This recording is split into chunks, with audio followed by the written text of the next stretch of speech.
más tarde, ¿vale? Así que no te preocupes, que yo te iré contando.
Alba, yo estoy pendiente, ¿vale? Te aviso cuando arranquemos.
Rogamos tomen asiento, el acto va a comenzar.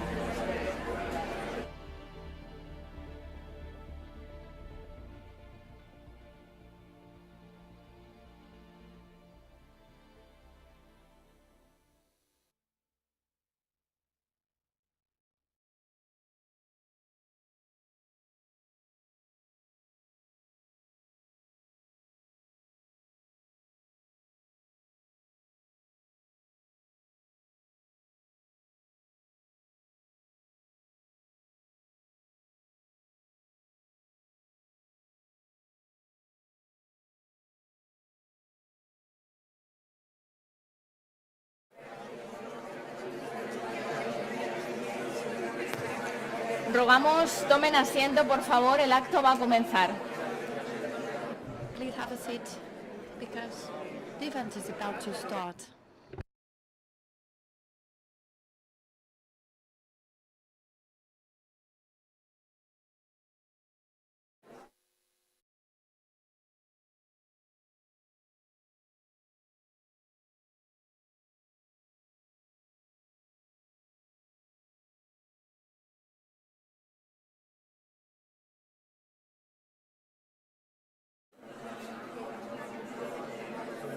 Please, can everyone take your seats?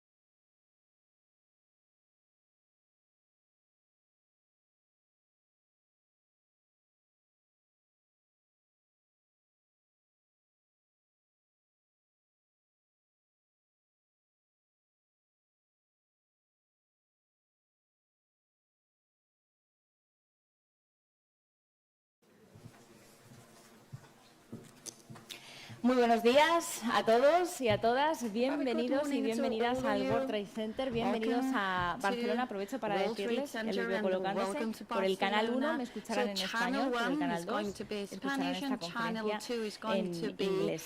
Aprovecho también para saludar a los que nos estén viendo a través del canal de YouTube, a todos los que nos ven y nos escuchan a través de las pantallas. Bueno, ya saben que desde el 9 de mayo se celebra el Año Europeo de las Competencias y es en este Año Europeo de las Competencias, en el marco de la presidencia española del Consejo de la Unión Europea en este segundo semestre, en el que el Servicio Público de Empleo Estatal se ha embarcado con el apoyo del Ministerio de Trabajo y Economía Social en la elaboración, en la celebración de esta conferencia de alto nivel que nos va a tener durante los próximos 2 días reunidos aquí en Barcelona. Las políticas activas de empleo, pilar del Año Europeo de las competencias. ¿Pero por qué y para qué se celebra este Año Europeo de las Competencias? ¿Qué retos son los que nos enfrentamos, a los que nos enfrentamos? ¿Qué cambios se están produciendo en el mercado laboral y cuál es el impacto que están teniendo todos esos cambios en el mercado laboral? Además de qué políticas activas de empleo hay que promover. Hay, como ven, muchas preguntas, pero tenemos muchas respuestas y las vamos a escuchar durante los próximos 2 días, durante estas próximas 2 jornadas, aquí, en este escenario. Vamos a contar con empresas, vamos a contar con servicios públicos de empleo, con expertos nacionales y europeos, distintas instituciones de prestigio. Pero antes de empezar a responder a todas esas preguntas, le voy a pedir a la vicepresidenta segunda y ministra de Trabajo y Economía Social, Yolanda Díaz, que nos dé la bienvenida.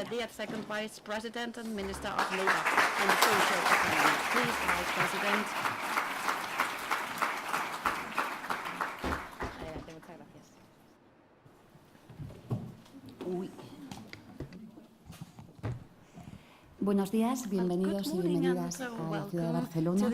Querido comisario, ministros, ministras, secretarios y secretarias de Estado, permítanme saludar muy especialmente a los representantes de los servicios públicos de empleo de la Unión Europea. Son ustedes imprescindibles para los enormes retos que tenemos que hacer, llevar adelante. Y permítanme saludar una vez más al director en nombre colectivo del Servicio Público de Empleo de España, que, como siempre digo, ha sido uno de los servicios que ha salvado empresas, ha salvado trabajadores y ha hecho posible una recuperación económica y social que, desde luego, ha trascendido una nueva forma de hacer política en la democracia española. Permítanme también saludar a los representantes de las comunidades autónomas y también a todos los representantes de los interlocutores sociales, patronales y los sindicatos españoles associations and different organizations, work labor organizations. I welcome you to a city that is fully European, fully cosmopolitan and very diverse. A city that is modern, advanced, and it's the cradle of Art Nouveau and very plural. It is a polyandric city. It is a city that is always welcoming others. It is a pleasure to meet here during the Spanish presidency in the riverbanks of the Mediterranean Sea, a sea that was the framework of a different melting pots of different cultures, and this is very important for Europe. And this is a sea, the Mediterranean Sea, that has to pay tribute to this tradition and acts as a bridge to put peoples together, always putting peoples together, and a sea that is going to be a common place, a shared place for prosperity and solidarity, and not a place of a tragedy. So this conference, as you might know, is the main event of the Spanish presidency of the European Council of the European Union about the European Year of Skills. Barcelona is the European capital of skills today. It is the main topic in the labor work market, together with working on platforms. Today and tomorrow we are going to want to listen to the visions of public institutions and the representatives of the European network of public services, and also the contributions of the companies in the avant-garde, the social intermediates that are going to help us to face the changes that we need. And they can help us to transform the public policies in Europe. Let me insist on that. The figures given by the President of the Commission, we have 100 million of poor people in Europe and 29% of workers in a non-decent situation, in a non-decent job. And this is one of the challenges that needs to be addressed.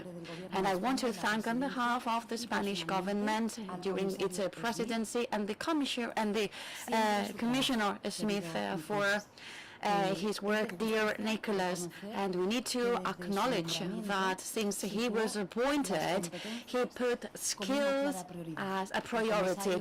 So the Commissioner has mentioned a lot of times this, and he is well recognized for what he's done in the directive of minimum wages and social economy, and the Spanish presidency is very fruitful in this topic. And in skills, skills is also one of the topics that he has focused on. And we can see it in the European Agenda of Skills of the year 2020, the Pact for Skills, that has allowed us to have 1,500 organizations that are already committed to improve the skills and the training of at least 10 million people, workers in the European Union, 10 million workers. It is a very important what we've been doing. And the first right that is included in the European Pillar of Social Rights is the rights of all people to an education, a training, and ongoing learning that are inclusive and that are of high quality. And this is the big challenge we have in Europe nowadays. And we are facing transformations, changes, a change of era, so to say. 80 years since the Beveridge report, and this should give us some food for thought what this Beveridge report meant and the transformational era we are living, and also that the pillar talks about the right to education, the right to learning, the right to training, that it has to be ongoing during the life. And so, as I said, a change of era and digital revolution, ecological transition, and also feminism, equality, equity. When we talk about companies and work, we talk about feminism and companies that need to be feminist, and equity has to be a standard for them. The policies that we have developed with the Royal Decree 912-20 and also the different decrees from the Commission, with the Commission, are steps towards this Europe that we are building together.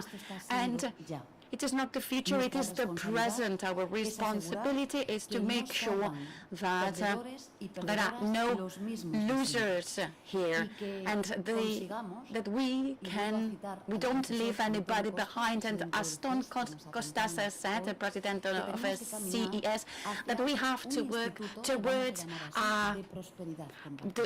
this shared prosperity. The societies that move forward are the ones that share prosperity. And because inequalities are very expensive social-wise and very inefficient economic-wise. And this is why in the scenario of shared prosperity, as Dr. Costas said, where we should move forward, all the member states and the Union, this dual transition has to be fair and inclusive. And let me quote, support, it has to be done with the companies, otherwise we are going to fail. So we want this digital and ecological transition to take place, but it has to be with the companies and with the workers. And the experiences in our countries, the failed experiences shouldn't be replicated.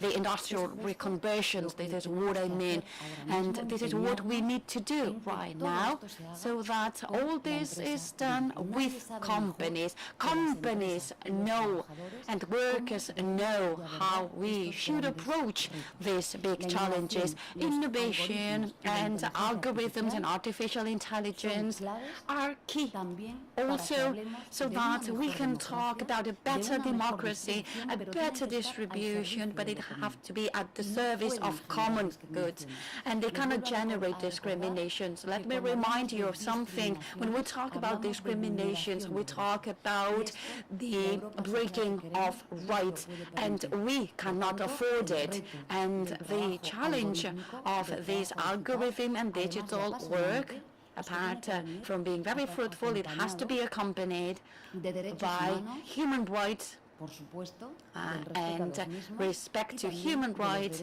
and also labor rights, and so that the decarbonation of economy have a positive impact on the life of the majorities of peoples and allow us to build a better future. Skills are the key, so that workers can have access to better jobs, better quality, stable jobs, generating an added value, increasing productivity with fair wages and adequate conditions, respecting equality, and also not to promote these breaches. For example, non-neutrality of mathematical and algorithm formulas in digital work would be something related to this, and also the inequality in wages and a lot of biases in Europe.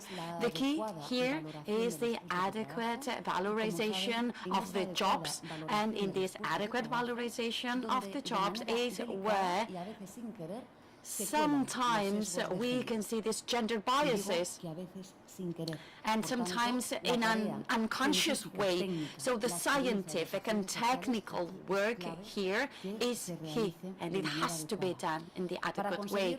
And in order to achieve it, we need more and better social dialogue.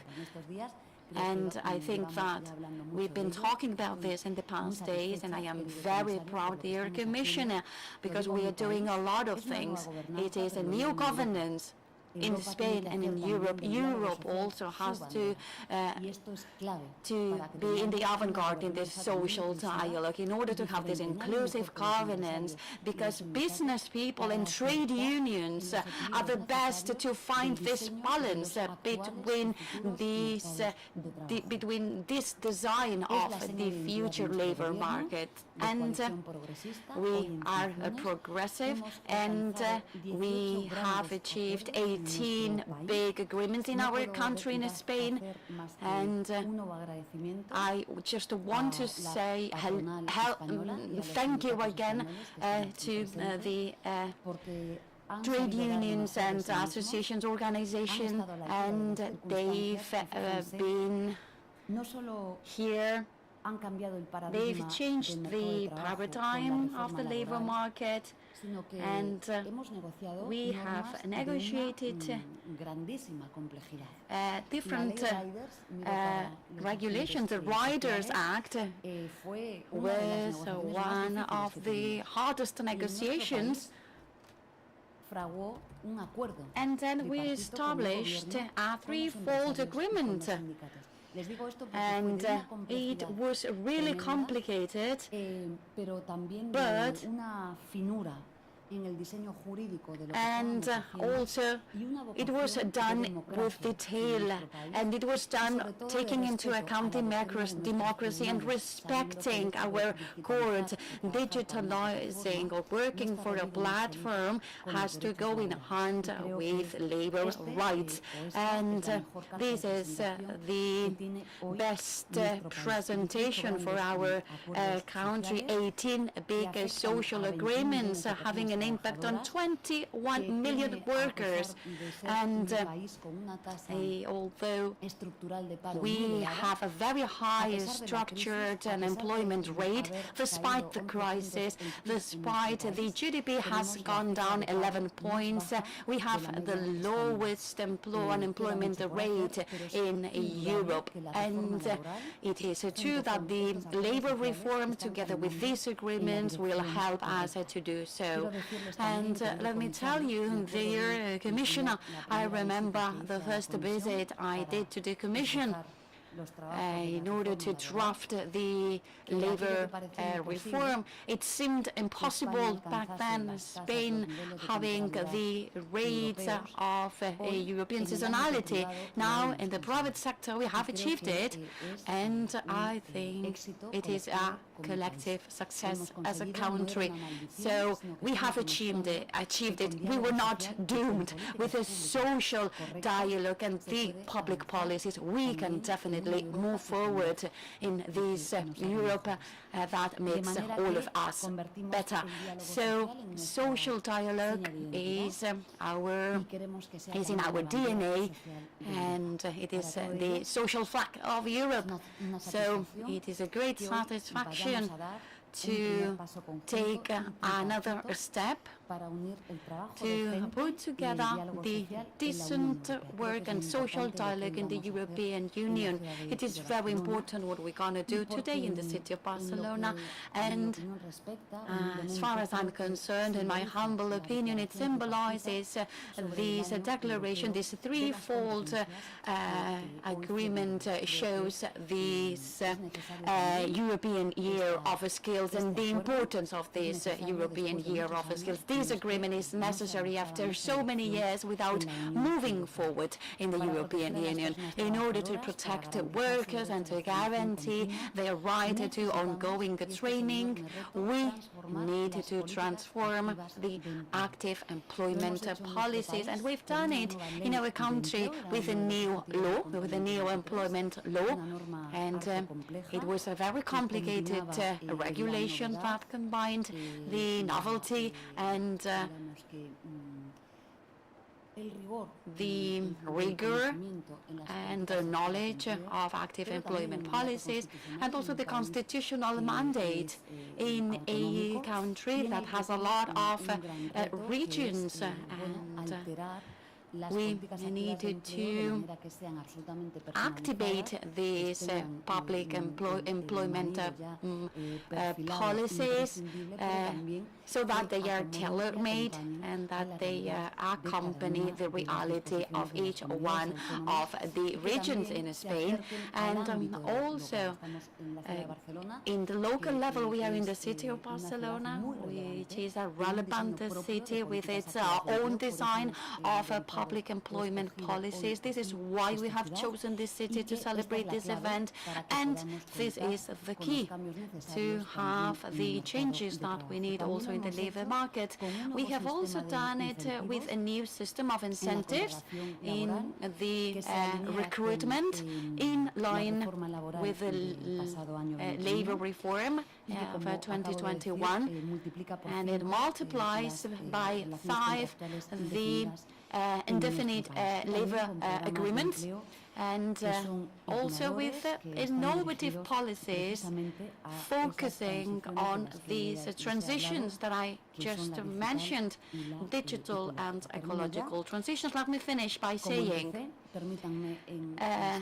that Spain wants to thank the director of SEPE, all the team of the Labor Ministry making this event possible, and the Spanish presidency shares the goals goals de empleo de las competencias, of pero no puede the European terminar aquí. Year of Skills. Es un primer And paso, it is pero just the necesitamos first mucho step, más. but we need to Necesitamos take muchos more más años steps. europeos We need de las many competencias. more Es el gran European reto years of que skills. tenemos. This is the big Necesitamos challenge in pasar de front las of palabras us. a los So we hechos. have to Todos los años be tienen que pasar de la retórica to move a from la theory práctica to y practice, hacer de la and formación training la tarea pendiente has de aquí to al be futuro. what we need to do Finalizo con in the una near propuesta para future. la próxima And then a legislatura proposal europea, y es que la is Unión that the reconozca de European forma Union has to efectiva recognize el in an derecho a la effective way the formación y al right trabajo, to y training establezca un marco in general jobs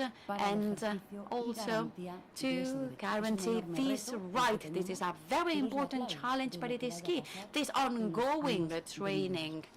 En este momento for de workers, bifurcación and in histórica this para el proyecto moment europeo del of que the siempre European hablo, project, debemos pasar de las as palabras a in los hechos, de this, los we have principios a to las realidades. make the most of this De lo momentum. habló de los, And en los años 80 in del derecho a la formación the a lo largo de 80s, toda la vida. we were Creo talking, que we're cuatro starting décadas talking about después, this, and 40 cuatro years décadas después, after, es el momento it de is the hacerlo moment to do realidad. it, Muchas gracias to make y it les a deseo reality. un Thank buen you debate. very much, and I wish you a very fruitful session.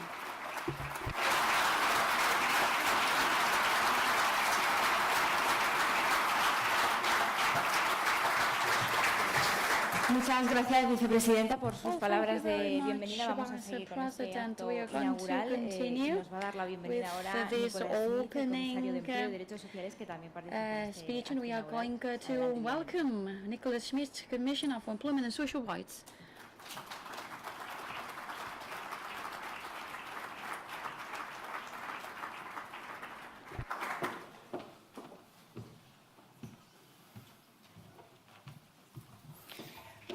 Buenos días, querida Yolanda, Dear dear ministers, Yolanda, dear secretaries of state, ladies and gentlemen.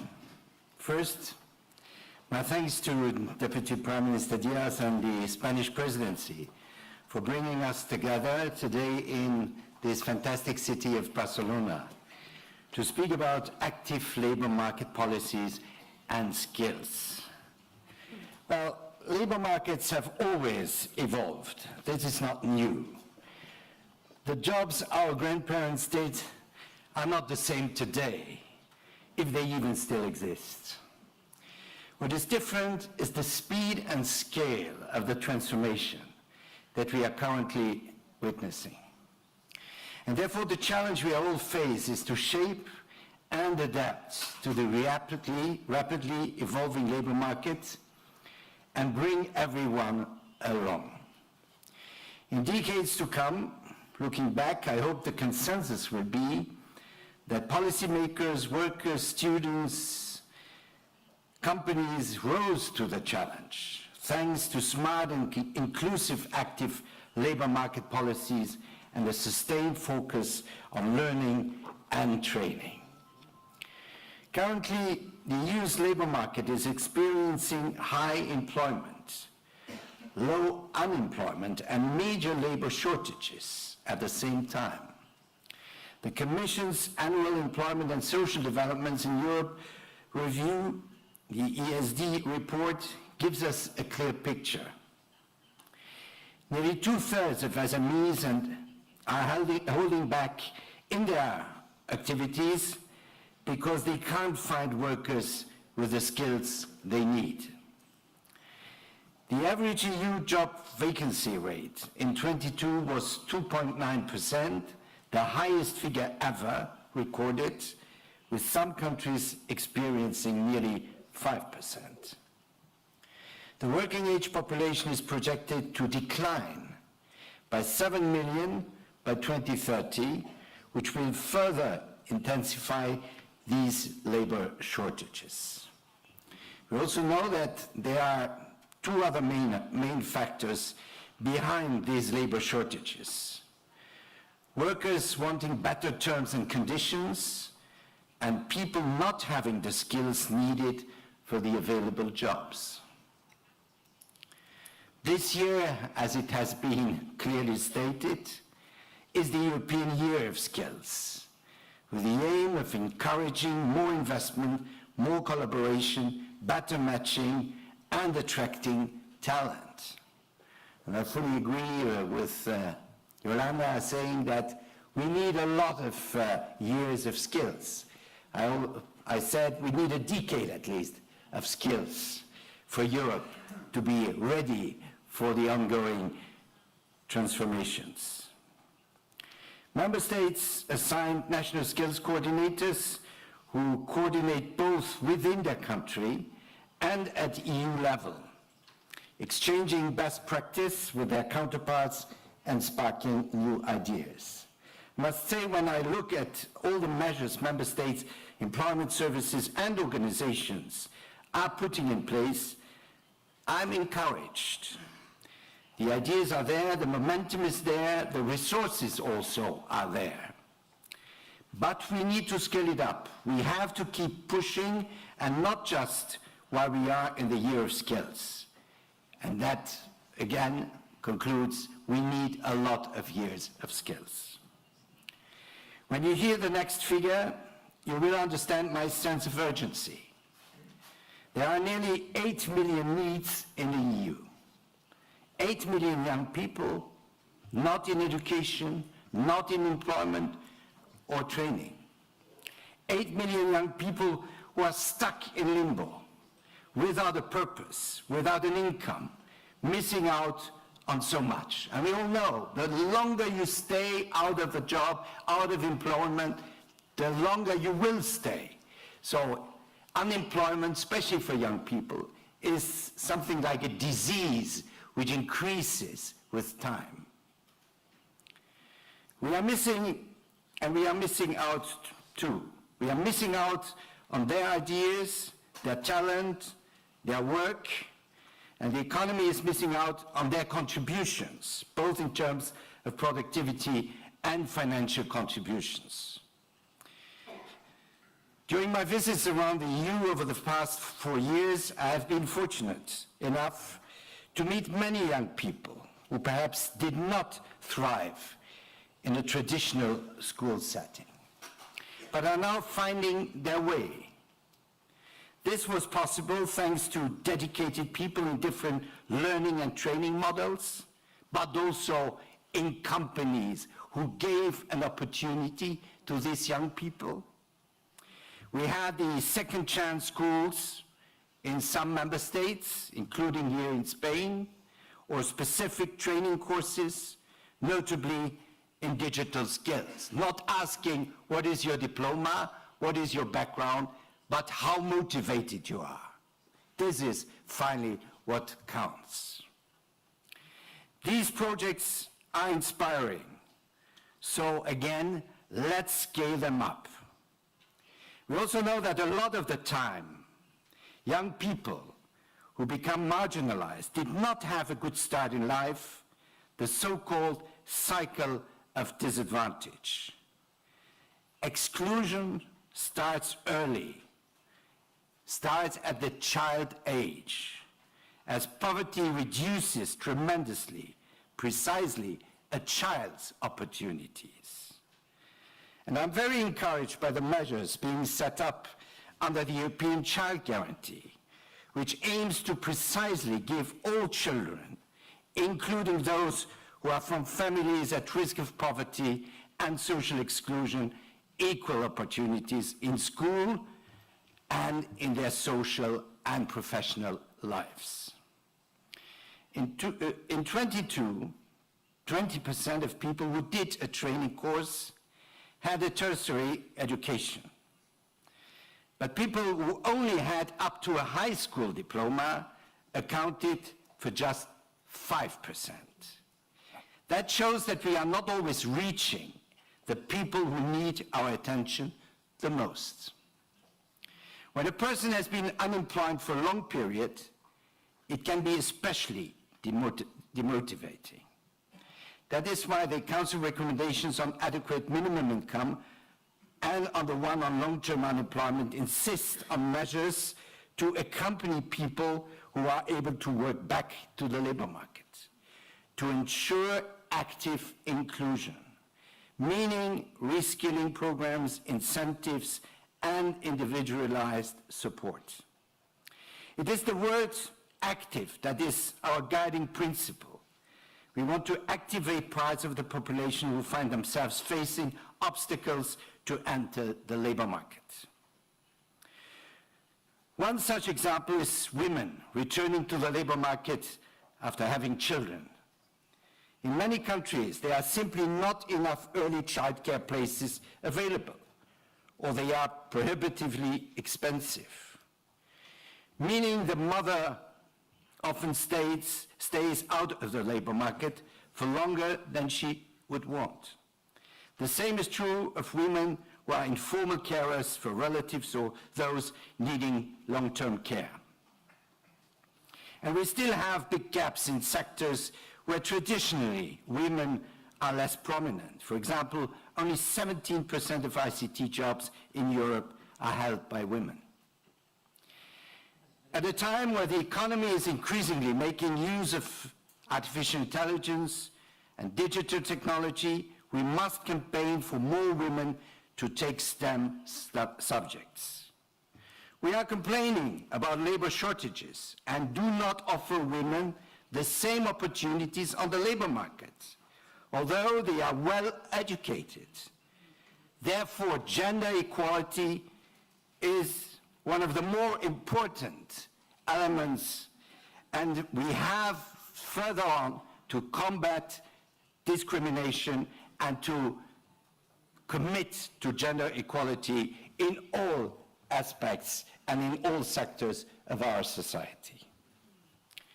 An important tool that we rely on to address labor shortages is skills intelligence. And I'm sure this will be spoken about a lot at this conference. With the help of public employment agencies, the European PASS network, and the EU agency SEPE, we can map which skills are most in demand today and attempt to predict the skills needs of tomorrow.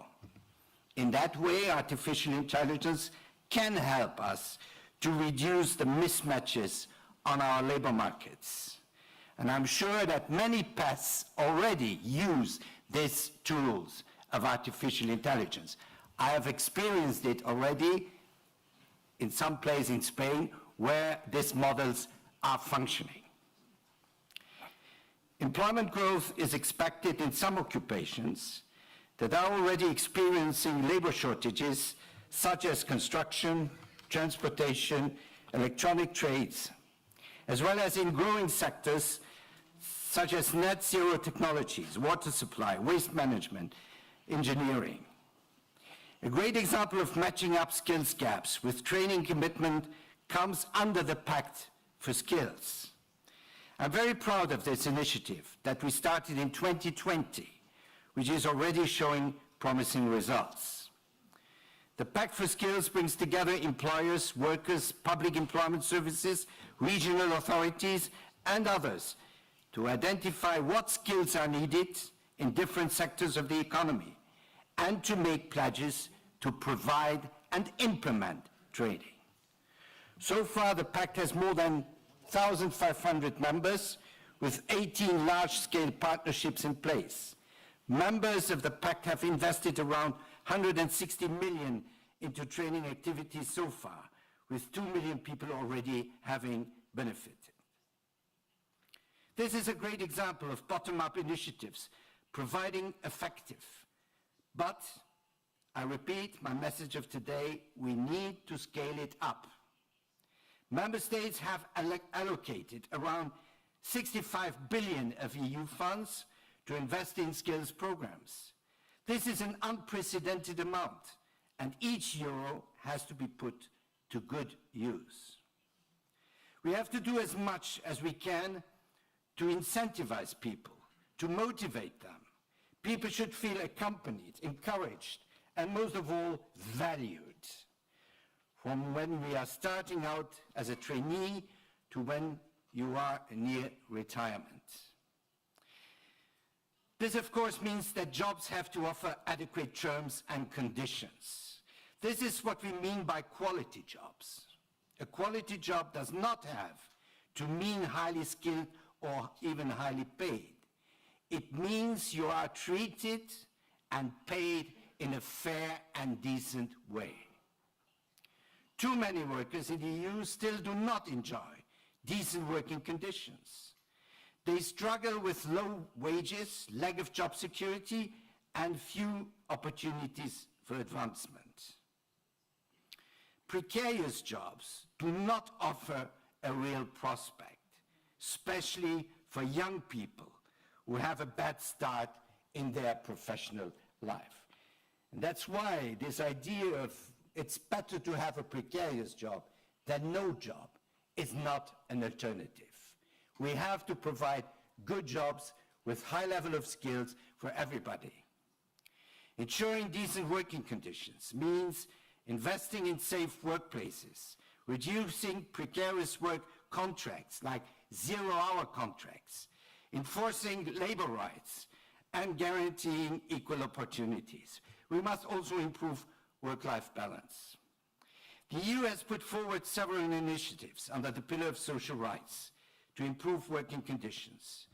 The directive on adequate minimum wages and collective bargaining, the proposed directive on platform work, which was mentioned, which aims to make sure people are correctly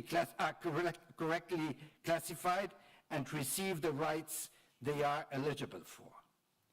The upcoming proposal on traineeships will further improve terms and conditions for those just starting out in their working lives. The Council recommendation on long-term care, which sets out ways to improve working conditions for care workers and attract more people to this fundamental, essential sector. I also want to mention SURE. SURE was put into place at the beginning of the COVID crisis. It saved more than 30 million jobs. It helped a lot of companies to survive. And especially, it helped to initiate a good recovery. Imagine if all these people had been dismissed, no income, lower income, but also losing their skills. So in that sense, SURE, which became an approach, a method for all the member states, for all member states, was really one of the essential elements of how Europe mastered the COVID crisis. I must also congratulate Spain on what it has achieved so far through its recovery and resilience plan, from a labor market reform that has clamped down on temporary contracts, to investing in reskilling workers, to modernizing the VAT system, to reducing the rate, early school leavers, and making education more inclusive. Ladies and gentlemen, when we talk about solutions to labor market challenges, we need to be strategic, as we need also to be very, very concrete. Let's build on the momentum of the Year of Skills to put in place sustainable, active labor market policies to ensure that in years to come, the history books show that we seized the opportunity and rose to the challenge. We are going through a period of major transitions, the green transitions, with a lot of new jobs, but also some jobs becoming redundant, as well as the digital and technological transition.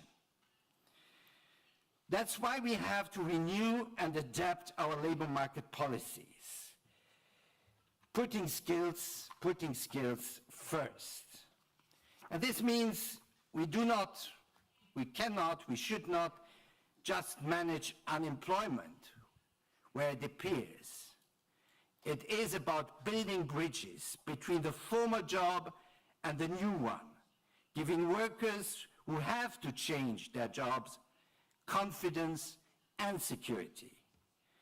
Job security has to be understood differently, especially in times of rapid and widespread change. We have to accompany workers when they have to transition to a new job. We have to help them leverage their existing skills and acquire new ones. This is about reskilling and upskilling. that guarantee optimal transition pathways. To achieve this, we need a good social dialogue, a large and intense involvement of companies and workers. And our labor market policies have to be close to companies, to their needs, to advise them, to understand them, but also our labor market policies have to be close to the workers' needs, to their capacities, to their possibilities, and also their aspirations. To make the transition fair and just, it is fundamental to focus on education and training measures. And therefore I want to conclude with a reference to a Commission recommendation, which seems finally not so important, a Commission recommendation. It's not compulsory. But I really consider that it is an important recommendation because it was adopted in 21. The title, as all these European titles, is a bit strange because it's active, effective support to employment, meaning ease. But ease has a meaning. Easing your way in the labor market, easing your way back to the labor market, but also easing your way, finally, as a company, to find the right employees, to invest into your employees. And this is about active labor market policies to address the labor market challenges. It proposes measures to bridge the skills shortages, but also and particularly to help individuals to successfully navigate the great transitions which are there and which are still ahead of us. I thank you very much for listening, and I wish you a very productive conference. Thank you.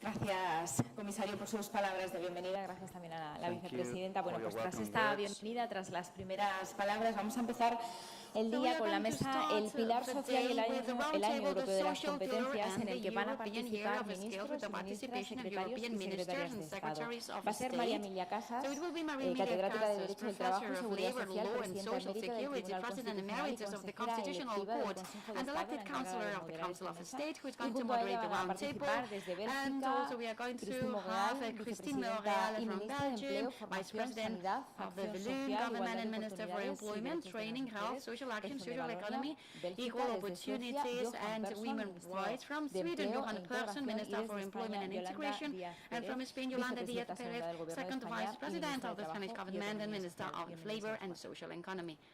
Welcome.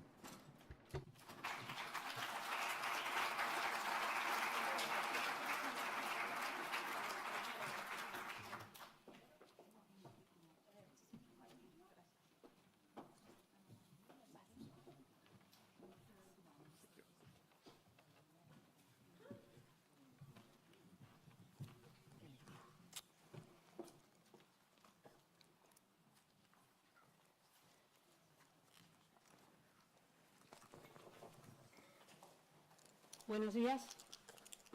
Good morning.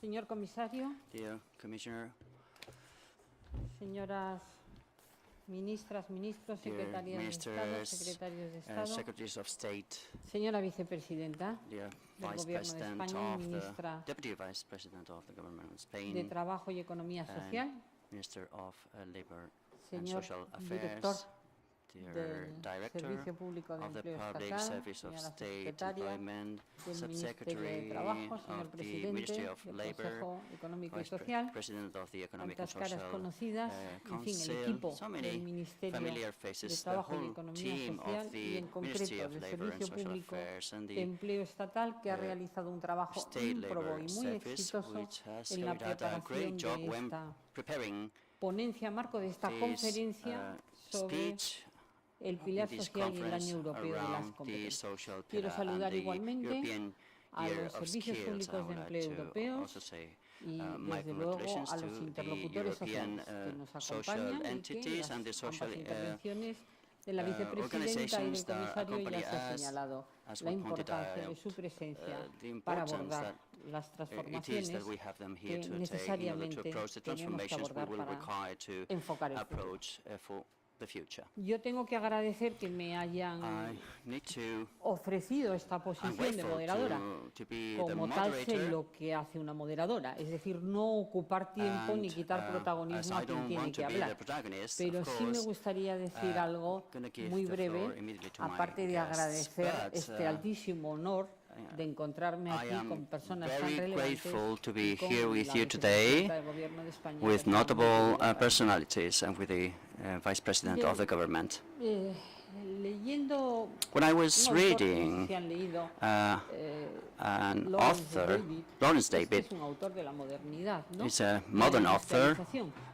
of the He ido a esa industrial fuente area, and para I ver qué sentía esa generación read que him sufrió la to see industrialización, what que fue un cambio the absolutamente industrial positivo generation en la felt, evolución because de la humanidad industrialization was que a nosotros nos concierne del trabajo, breakwater ¿no? change in Y este society hombre and in the labor veía market. cómo se industrializaba el Reino This Unido author y saw se the dejaba industrialization of the United Kingdom. He was complaining cargar con el peso del pasado, ciertamente el because peso he del said pasado you have to carry the burden of the past, and this has an influence because you have a muy persistentes en la organización culture de los that has an sistemas y impact de in the las, organization of the categorías systems para and in abordar the different los categories temas in de order nuestra to época. approach the new Y hablaba issues del of futuro, our claro, new el era. futuro And he was debería talking ser about algo the incierto, future, ¿no? and No he viviré said ese that futuro. that future Por tanto, was no debo uncertain, preocuparme por el futuro. but he was Pero not además going to amaba live in mucho that future, decía, so ¿por he qué thought he must not worry about it. mi But futuro no puede ser he una also mera thought that sucesión de días? why my ¿Por qué future mi can't be futuro que just estoy a succession instalado of no puede ser una days? mera sucesión de días? Bueno, yo creo que la respuesta la Well, tenemos the ahora, answer es imposible que sea una mera sucesión de is días. now Es is that it is necesario impossible. cargar con el peso So del we need pasado, to pero carry the adentrarse burden en of el the estudio del past, futuro. but to Y study creo the que future. a ese objetivo And for that responde aim, esta conferencia we have alto organized nivel this high-level conference, y en concreto esta and in ponencia particular, marca sobre this equidad framework social speech en el ámbito on the europeo. social peer and the European Year of Muy Skills. brevemente, hay muchísimos Briefly then, estudios there are many acerca de la studies and incidencia del cambio researches de competencias en los regarding mercados the de change trabajo of y en la skills in the labor población. market and the situation of the Yo he leído, como creo que employees. muchos de ustedes habrán And hecho, uno de los as últimos informes I have read del one of the McKinsey most Global recent Institute sobre el report future of on the work, future of after work COVID-19, after y ahí se dice COVID-19, una frase and there's a verdaderamente sentence tremenda, ¿no? that I think que is hace pensar. relevant, Se señala that gives que you la food for thought. adaptación The de los adaptation trabajadores of a los procesos the de workers to the recualificación y a las nuevas reskilling competencias processes and the será upskilling una adaptación processes superior will be a la que ha an sufrido la adaptation COVID-19. greater than that Yo required by cuando leí esta frase me COVID-19. When I quedé read this verdaderamente sentence, I was shocked impresionada, porque creo que because yo I believe personalmente that no he vivido I una haven't situación lived a de mayor situation necesidad de that adaptación required more que la COVID-19. adaptation than En COVID-19. consecuencia, Therefore, creo que esto sirve para dar idea de I la think dimensión this gives an del idea of the tema, de la dimension importancia and the del relevance cambio of de the cualificaciones, change de in the competencias skills y del mundo de esas and transiciones the digital, transitions, verde, the green, debidas the también al digital envejecimiento transitions de la due to población, the la incidencia aging of the del population envejecimiento and its demográfico y impact europeo on en la falta de society competencias and the lack of para, skills dedicar to esta conferencia de alto devote nivel this high-level y para que la conference to this Comisión issue Europea and haya for the declarado European el año Commission to europeo de las declare the competencias. European Year Ese of mismo Skills. estudio pronostica que un This same trabajador study que esté ahora actualmente foresees en that primaria puede estar a worker estudiando algo que no le sirva who para is un currently puesto de trabajo que no studying está ni siquiera could be identificado, studying los something porcentajes that de personas que does están en not esa still situación exist, and varían there's a según number of países, people that y varies además according to the otros country. informes de And otras other reports from other universidades señalan que universities point caminamos out that a un we are mundo en el walking que towards será a world normal que una when, persona where it will be trabajadora normal tenga que that a enfrentar worker problemas de cambio have to no de deal funciones, with career changes along their professional lives, and these changes are estimated between 1 and 3 during adulthood. So this highlights the importance of reskilling and the relevance of adjusting supply and demand to those skills and the requirement of training, continuous training. I think this is a fundamental topic. It's the topic, and therefore we need to focus our efforts on that. I come from universities, and the education world need to do an effort. They need to do an effort in professional and vocational training and continuous training, and this will also require transformation of the labor and legal frameworks, because it is not easy to insert right to continuous training in the concept, in the traditional context of labor contracts. I had the opportunity to participate in the Servicio report on the transformation of labor labor law, highlighting that there is a world beyond employment. Not a lot of people was listened to what we said, but there were very valid proposals in that report.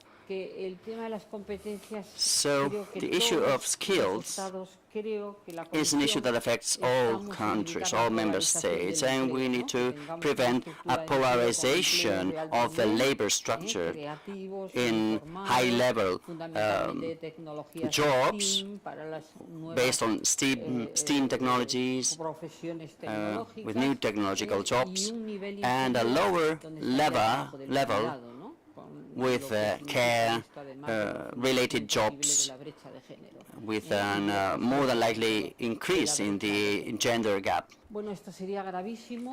This is not advisable. Spain has approved an organic law of vocational training, which I recommend you to read, because these adjustments are highlighted, and there's also a very important reflection there. If we evolve towards labor systems that lose their middle classes, and we just have high classes and lower classes, the transformation from the lower class to high class is something historically exceptional. This needs to go hand in hand with the political reflection, because the middle classes have sustained European democracies, constitutional democracies in Europe. So this is why this is the topic, because here many variables cross-link, determining the great importance of this topic. So I would like to start giving the floor. We have our Vice President and Ministry of Labor, Social Action, Equal Opportunities and Rights of Women from the region of Wallonia, in Belgium, the Ministry of Integration of Sweden, and our Deputy Vice President and Minister of Labor and Social Economy. We'll start by giving the floor to Madame Montreal, and you have 10 minutes for your speech, so that we can stick to the time schedule. So you have the floor. You can go to the stand. Or you can be in your seat if you like. As a moderator, let me ask you a question, which is how is your country facing the changes due to the green, digital and demographic transformations in the labor market? I want to begin to have a thought, a deep thought on the attack terrorists that succeed in Brussels on citizen Swedish. And I would like to have a thought to begin. And then I will try to speak in Spanish. Perdón por mi pronunciación. Señora vicepresidenta, señor comisario. Dear Vice President, Commissioner, dear colleagues, dear Professor, first of all, I would like to thank Yolanda Díaz Pérez, Vice President and Minister of Labor and Social Economy, for her invitation to take part in this conference related to the European Year of Skills that will end next May during the Belgian presidency. In Europe, we need to face three structural transformations that cross-link the green, the digital, and the demographic transitions.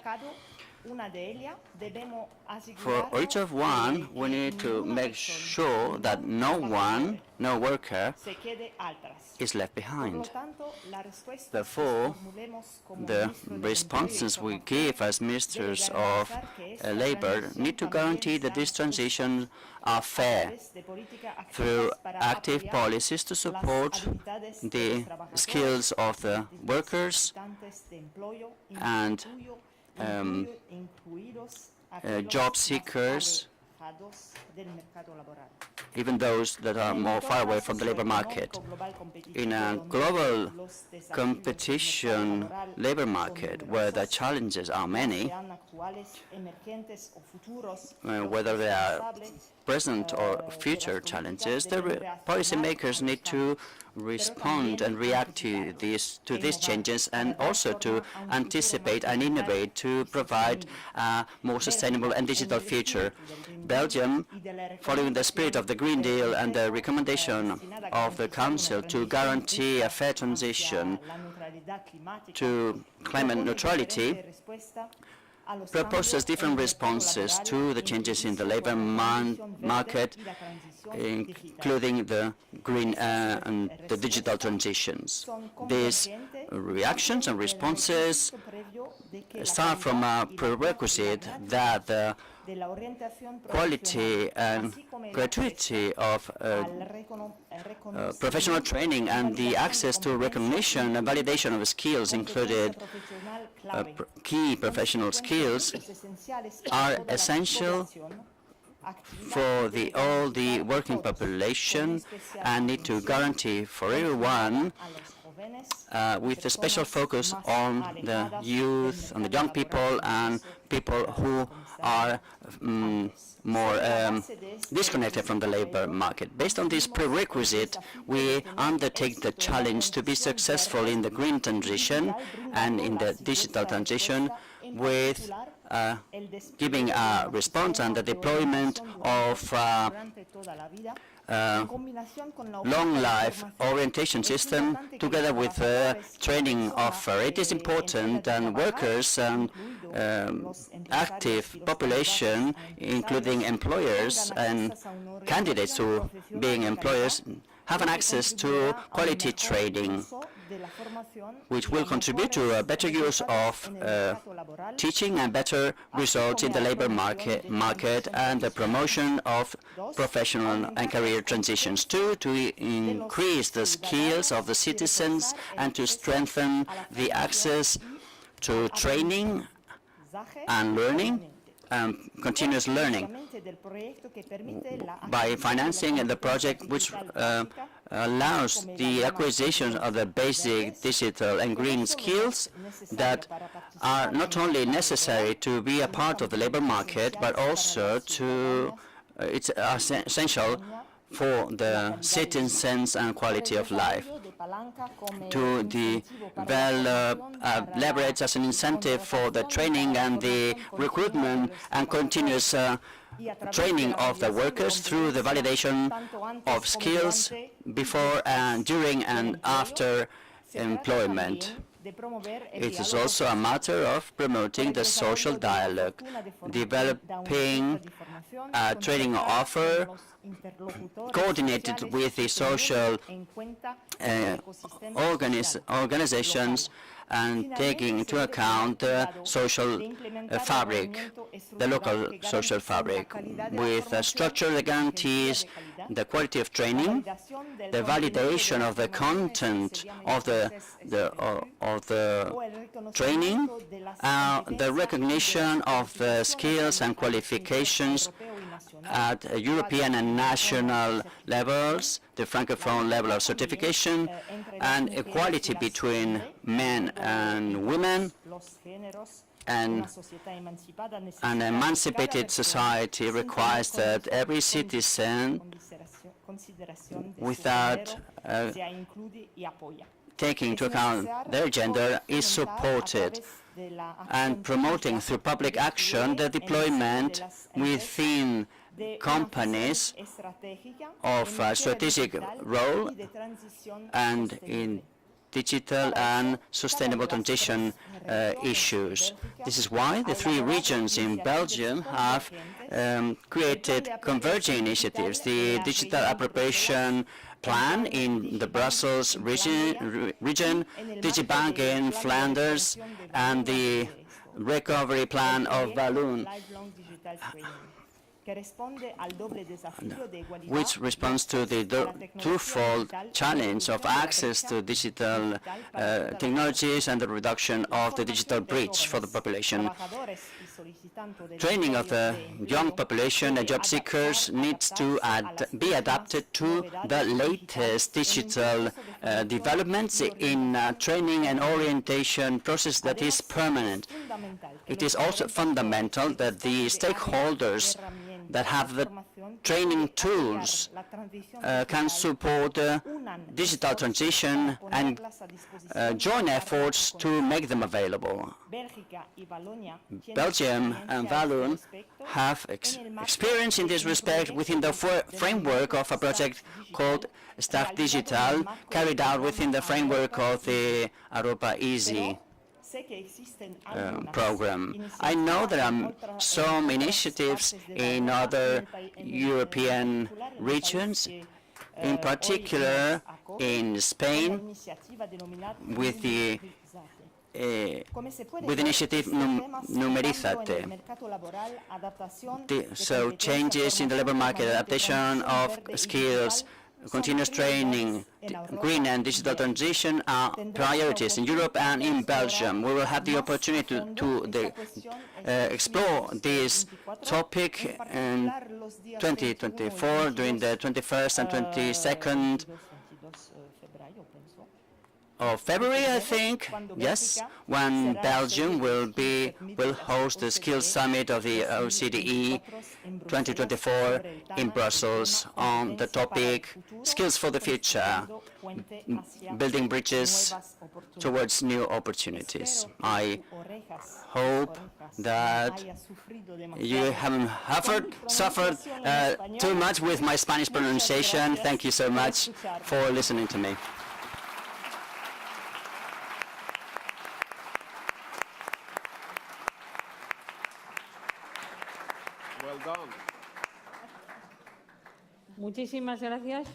Thank you so much, Vice President and Minister of Employment and Labour, for your clear explanation of the measures taken and will be taken in your country to tackle the transformation of the labour market and towards the green and digital transformation. And your Spanish is great. We're really thankful. Our ears were pleased to hear your accent. Next, we have the intervention of the Labour Minister and Integration Minister of Sweden, Mr. Johan Persson. You have the floor. He will answer to the question, how is your country facing or approaching the changes that ensue the digital and green labor market transitions? You will not experience my Spanish, and I'm sure you're all very glad for that. Not my French either, actually. It will be in English, I do my best. Dear Commissioner, dear President, and ladies and gentlemen, it's an honor to be here. And first, I would like to thank the Spanish presidency for the invitation to this high-level conference, and also that you're giving us the opportunity to discuss these urgent matters with so many distinguished participants. I very much appreciate the way the Spanish presidency is pushing forward the work in these areas. We did our best during our presidency quite recently. Sweden, we do have a long tradition of an active labor market policy. It's well and also well-developed adult education. This is in combination with strong, independent, and responsible social partners that has created good conditions for approving, managing, and also benefiting from the structural labor market transformation. We put the social partners in the center, not among the walls. We have them in the center, and that's, I think, has been very crucial for the Swedish experience. But we cannot settle for this. We must further develop our ability to adapt and the perspective of the green, digital, and the demographic challenges. This applies to both society as a whole and to every individual. Vocational education and training, as well as adult learning, play key roles in providing young and adults, men and women, with the skills and competences they need. No one should be left behind is a key word also in Sweden. 1 year ago, Sweden decided on an historic and dynamic transition package for the labor market to meet the challenges of rapid development, as we all are focusing on. The package is based on proposals from the trade unions and the private sector employees, and will give all workers better and lifelong opportunity for transition and skills development throughout the whole working life. This package and this possibility will improve the flexibility and security in the labor market. It contains 3 reform areas: a reform labor law, a new student finance scheme for these adult students, and a new basic transition and skills support during the time you are employed. The publicly funded finance scheme for transition and retraining makes it possible for employees to strengthen their position in the labor market for both upskilling or reskilling. And it makes it possible for an employee to have 80% of their income or their salary through grants and loans during up to a year of time. You can, of course, divide this into 2.5 years if you like. Workers can also take part in basic transition and the skill support to strengthen the future position in the labor market. Persons with recently terminated employment contracts are also eligible for this support. It consists of guidance, it consists of advice and enhanced support for those people with special needs due to their health, basically. Many people may have been working in the same workplace for many, many years, and then they're not so updated in the basic manners how you apply for a new job or a new career.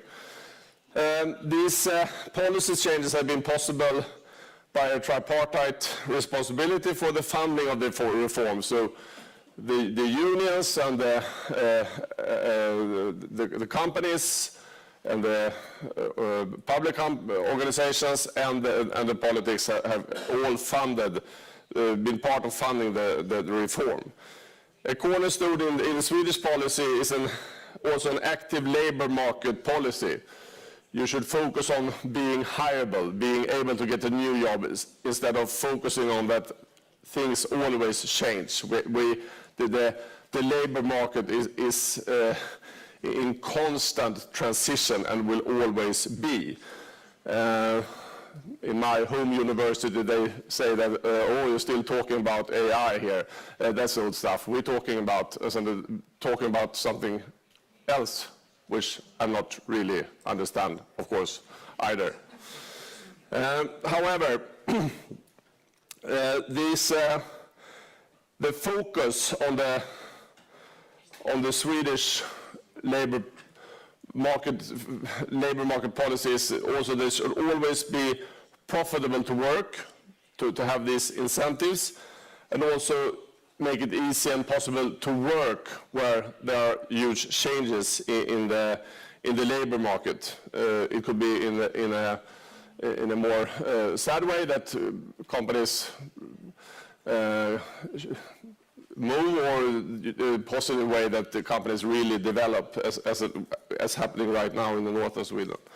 Our public employment service has said that this is a strong focus for them. For each people they meet, they should focus on the possibility to be able to move in Sweden, since we have this huge transition in the north of Sweden. So this is, in the north of Sweden, I would say that you can see the green transition, you can see the digital transition, you can see also the effect of demographic transition, because when we have these enormous changes so quickly with all these investments from the whole of the world directly in the north of Sweden, in mining, in green steel, etc., all this which is so important. I mean, take the mining industry and the minerals lab. They are crucial for the whole of Europe's future in getting into fossil-free energy system. We need batteries, obviously, to fight this, and then we do have these minerals. So the enormous investments, and our employment service say that they estimate that there will be about 100,000 new jobs up until 2046, and we are struggling, because even though we have this focusing on making it profitable to work, incentives to move, etc., there are also a lack of professional people in the whole of Sweden, as many of your countries experience. So, but I will tell you, when we meet in 2046 again, the result, don't we, Commissioner Schmidt? Yes, good. It's just a few years away. So we will be back on that. But it's also complex in that way. You can't only focus on the need in the industry in this huge transition. You have to also focus on the whole of the community. The community services has to expand. We talk about schools, healthcare, and social care that follows in this rapid population growth.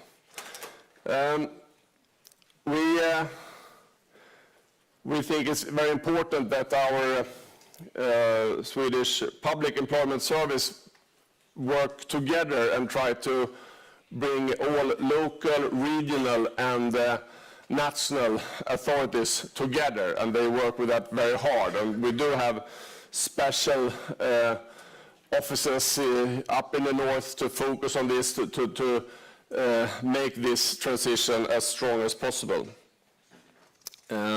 Finally, I would just add on that, of course, we have focused a lot on adult training education also on a more regular basis in our policies, for our bills, for our budget for the next year, which is very important.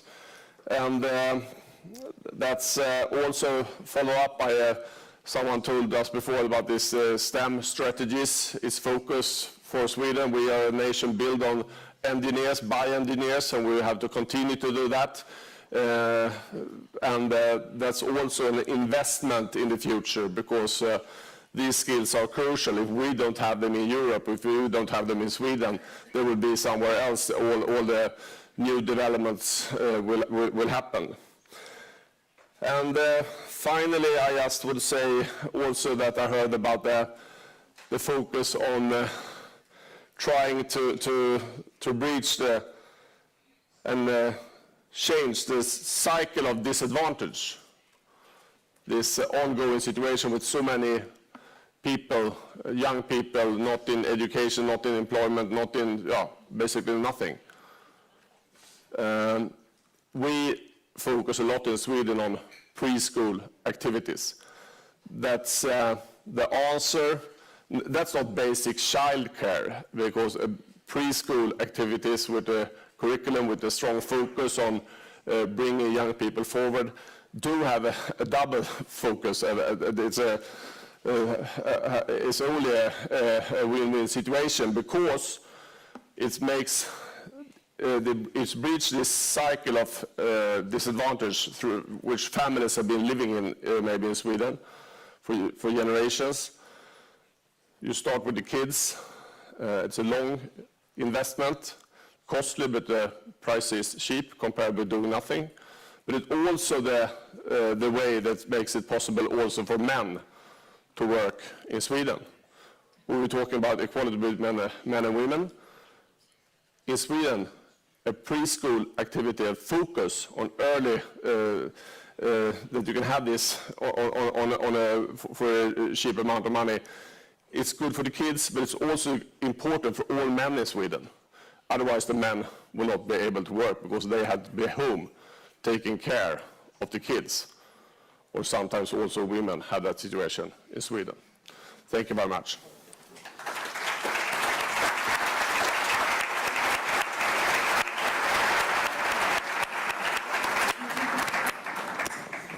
Muchas gracias, ministro, por esta. Thank you, Minister, for your explanation and figures you provided and about the Swedish experience on these important topics that help us to better understand the challenges we're facing. Now, the Deputy Vice President of Spain has the floor. Dear Yolanda, it is a pleasure to share with you this panel. So you have the floor, or you can stay in your seat. And the question is, what elements training policies require to tackle the demand of our labor markets? First of all, I would like to say that there are many people moderating debates or discussions, and we are lucky enough to have these great moderations, but here you have one of the most relevant representatives in Europe in this subject matter, that is labor law. He is a reference professional, and in the name of the government of Spain, I would like to thank you for being here with us today and being part of the key discussions at the EU level. In my own behalf as well, because we're very good friends, we come from the same region, and you are a personal role model for me. And you help me a lot whenever I have to do any program or initiative in the ministry. Thank you. I just wanted to thank you. Secondly, I wanted to say that when we say that we want to transform education into a right, we are changing the paradigm, and we said this during the first intervention with the Commissioner. It's the first commandment of the European social pillar. If we can set up this action into, this education into, we're transforming into a right, that means we need to change the paradigm. We need to do things differently. Education is no longer something related to young people only. And education is not also something for vulnerable population that can access to the labor market. So if we want to do this, we're changing the paradigm in the whole European Union, and we have to undertake collective public policies involving all the stakeholders. Both ministers have highlighted this. When designing a strategy, a national strategy and a European strategy, we have to get the unions, the employers, the universities, companies and public administration on board. And if we say education is a right, citizens become a subject of it, and citizens will have the right and can demand to have adequate education and quality education during their whole life. So this changes the paradigm. When you say this is a subjective right, we introduce guarantees for the citizens. So the task of the European Union is to shape this right to education, where we have to define a common strategy. We need to define what the EU wants as a minimum right to education that feeds from the experiences of the member states. Maria Emilia, in our country, you know it very well,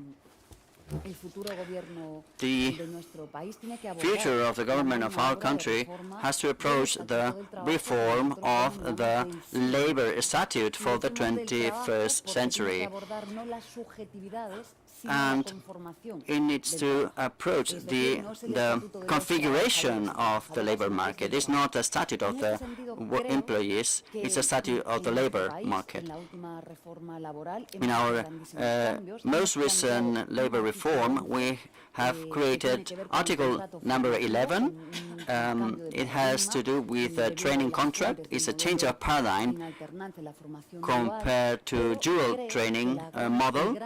And the big change we need to undertake is that in this labor statute we include this right to education throughout your life. Johan, I think, mentioned this, and also the minister from Belgium, that it's after employment too, and this is a change of mindset. It's not only the training contract, it's not only a change in the active policies that we have configured in our labor law, including subjectivities and rights and individualized profiles and certain nimbleness, but we also need to change the reality of what I said before. And our country, public services know it very well too. We have like two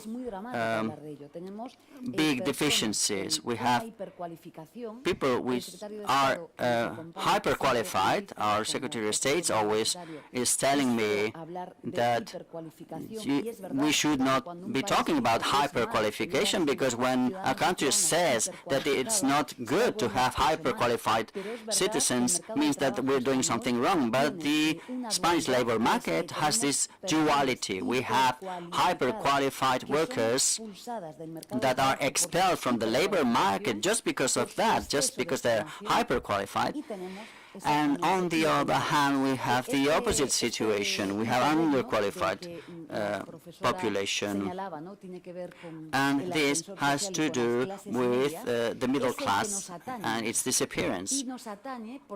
And this affects us because we have challenges as a country and as Europe, which is to configure this productive model of the digital society. We can talk about the social digital society and the decarbonization of the economy. So it is a huge challenge, of course. And I'm saying this because I'm not going to give you figures. Europe labor market is becoming it's very aged, it's aging, and therefore we need to start talking about education of the older population, because our labor market is aging and is very masculinized.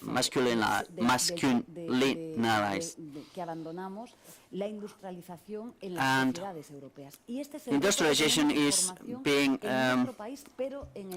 disappearing in the European societies, and this is the framework we have in the European Union. I'm saying this because this is key in a country which is changing its labor law and active employment policies, focusing them in the employees older than 45, because if you allow me, in the 2 previous years, dear Gerardo, we focused on the young population, and the policies we have designed have been successful with the lowest rate of unemployed young population, but during the previous crisis, 56% of the young population was unemployed, and we've been able to reduce this figure, and also the configuration of young employment to underqualified professions to other sectors, and now we need to do the same with the population which is older than 45, and this is a big challenge in Europe because there are a lot of difficulties in that area. It is key to define this right to education with a minimum common denominator in Europe to define what we want for Europe as a whole. What remuneration model do we establish? How do we homologate the degrees in Europe? This is a part of our work as ministers of education, how to homologate the different degrees in Europe so that we can do this transition, and the sustainability in time. This is the debate not only during the Spanish presidency, and also this is a work they're doing in Belgium as well.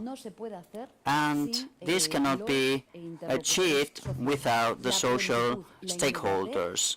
We need to be fast, we need to be nimble, we need to combine non-regulated and regulated education. This is a challenge for Europe, so that this year and the years that will come in the future will be the year of skills. Thank you.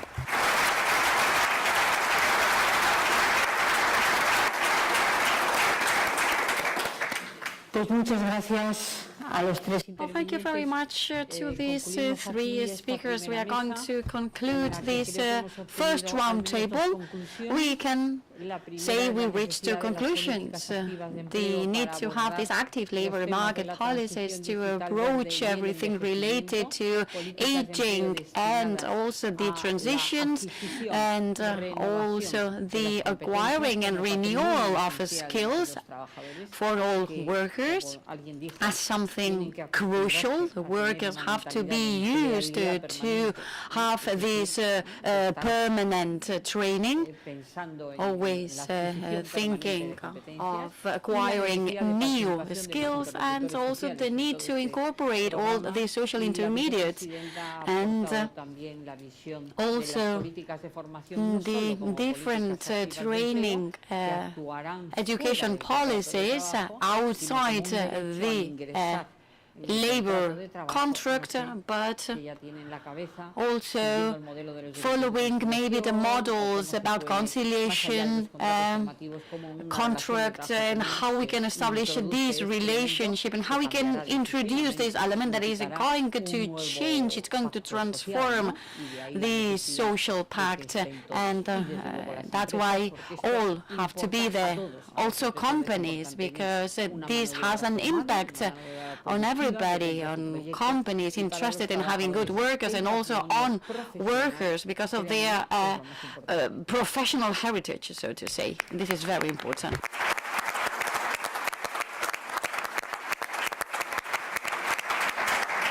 Interesante. Pues sin solución de continuidad damos paso. Now we give the floor to the second round table.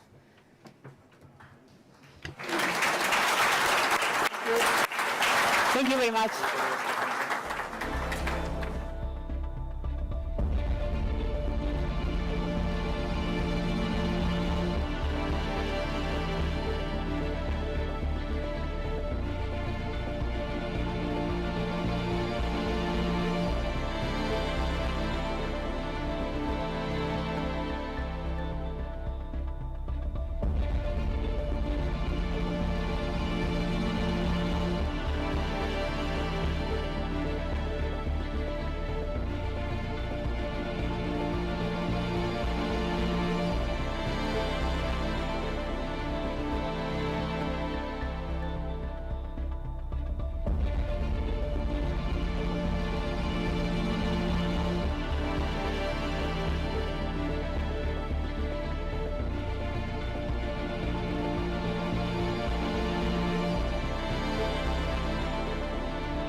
Silencio, por favor.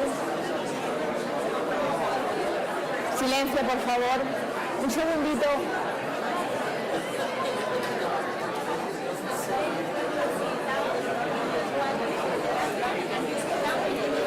Por favor, pido un segundo de silencio. Por allí al fondo, por favor, silencio.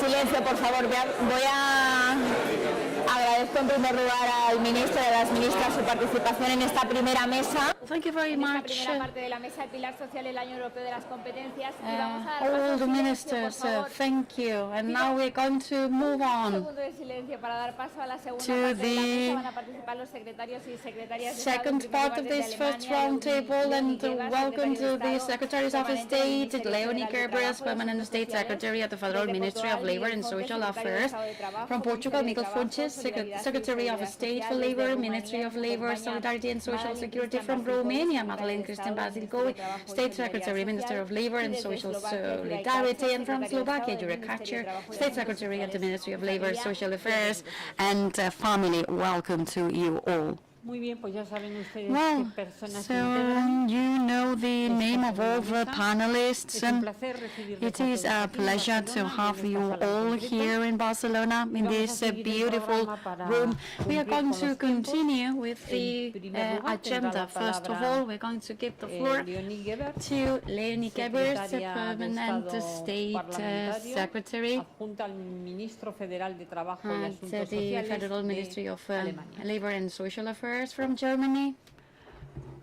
que responderá a la pregunta She's going to answer the question How are you facing the changes in the green and digital and population transformations, whatever you want? Thank you so much. I need one moment because I don't find the... So I want to be very digital, you see, and now I can't find the right statement, but here we go. Yes.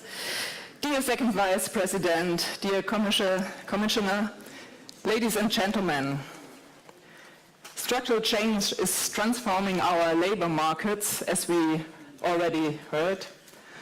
The ongoing crisis even increased these trends further. The transformation must now take place even faster. The shortage of skilled workers has become worse in some sectors and regions in Germany. However, other sectors and regions face big challenges because of falling demand. Digital transformation and the increased use of artificial intelligence are greatly changing existing job profiles, as we heard before. It is thus up to us to create stable and reliable framework conditions so that the social, green and digital transformation can succeed. The European Year of Skills is helping Germany rise these challenges. We are addressing the shortage of skilled workers and workers in general, and we are strengthening education and vocational training. Germany developed a new skilled labor strategy last year. We are focusing on 5 key fields of action. We need up-to-date vocational training. We want to provide more targeted continuing education and training.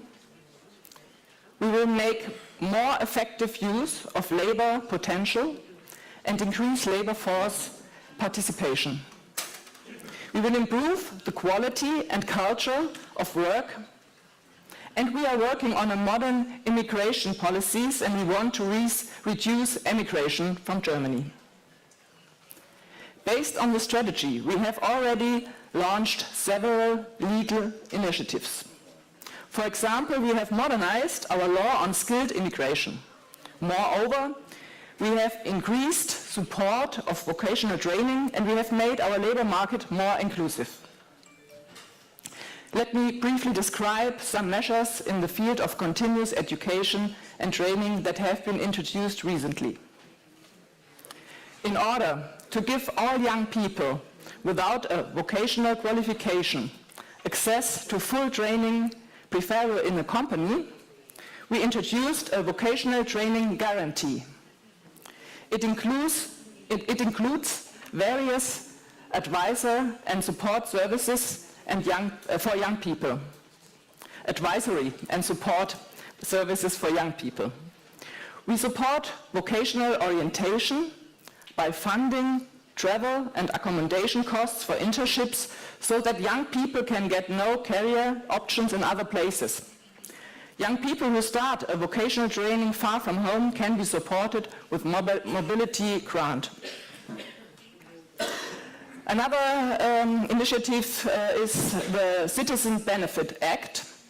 With the Citizens Benefit Act, Germany has strengthened incentives for skills development of job seekers. The focus is now on initial and continuing training, offering long-term perspectives for job seekers. Additionally, the Act provides new financial support for skills development. For instance, in the form of training bonuses for successful exams, as well as monthly training benefits. Moreover, benefit recipients get more time to learn, can catch up on their math or IT skills more easily, and receive personal coaching if necessary. Besides job seekers, Also, people who are in employment need to strengthen and develop their skills continuously due to the new technological achievements and structural change. There are already extensive support services available for continuing vocational training in Germany. These have been made significantly expanded and made more flexible in recent years. The recently passed Skills Act enhances the support for continuing education for both employees and companies in the future at 2 points. First, we increased the financial support of continuing education, especially for small and medium-sized companies. We made it more transparent and accessible. Second, we introduced a skills development benefit, Qualifizierungsgeld, skills development benefit. It is a compensation benefit for employees whose jobs are threatened by structural change, but for whom continuing education can enable future-proof employment in the same company. As I said, continuing education and training is crucial. For this reason, Germany has developed a national skills strategy. This is a long-time horizontal dialogue on continuing education and training with all relevant players in Germany in a spirit of partnership. We are also integrating the ambitious European goals into our national strategy. For example, the goal of increasing participation in continuing education and training, which is part of the action plan for the European Pillar of Social Rights. Another goal comes from Europe's digital decade, improving the digital skills of our population. So these are important contributions from the European level. The goals are now supported by all 17 partners of the National Skills Strategy. We will also host the first high-level National Skills Conference mid-November as part of the European Year of Skills in Berlin. With this conference, we aim to promote the debate in Germany on the most pressing issues, and we would like to reach a wider public. Ladies and gentlemen, we are all facing similar challenges, and we all know the following. Our public rightly expect us to ensure that the ongoing transformations are fair. Moreover, people want Europe to remain competitive. This is why our meeting today is so important, and I would like to thank the Spanish presidency for this initiative, and I look forward to the conference. Thank you.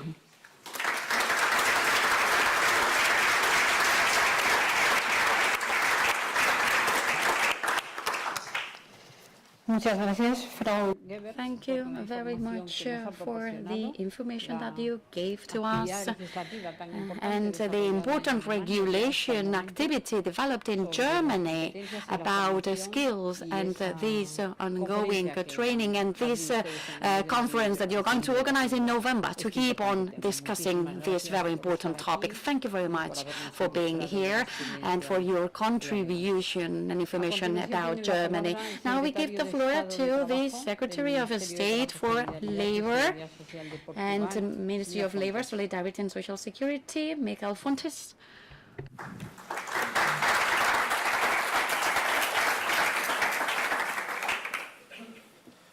Good morning, dear Commissioner Nicholas Schmidt, dear Second Vice President of the Government of Spain, Yolanda Díaz-Pérez, dear colleagues.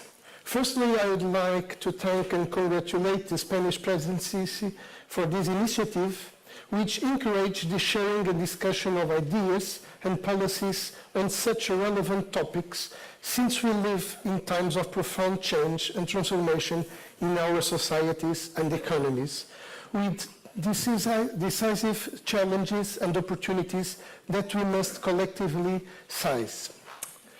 Portugal launched in 2021 the Green Paper on the Future of Work, which lists as one of the country's main priorities the investment in qualifications, which are considered critical in the context of profound acceleration of the green and digital transition and of deep demographic challenges. In this scenario, Portugal made a profound intervention in the labour market early this year with a transformative piece of legislation, the Decent Work Agenda. The agenda has four main aims. One, to dignify the entrance of young people to the labour market and fight insecure employment. Second, to complement the digital transition of business and regulate new forms of work. Third, to promote work-life balance. And finally, to relaunch collective bargaining. In addition, in July 2021, the Portuguese government signed with the social partners an agreement on vocational training and qualification. The agreement lays down the principle that a solid commitment to vocational training and qualification is a key factor in tackling one of the country's deepest deficits, improving people's opportunities and prospects, positively impacting social cohesion, promoting competitiveness, and consequently boosting the Portuguese economy.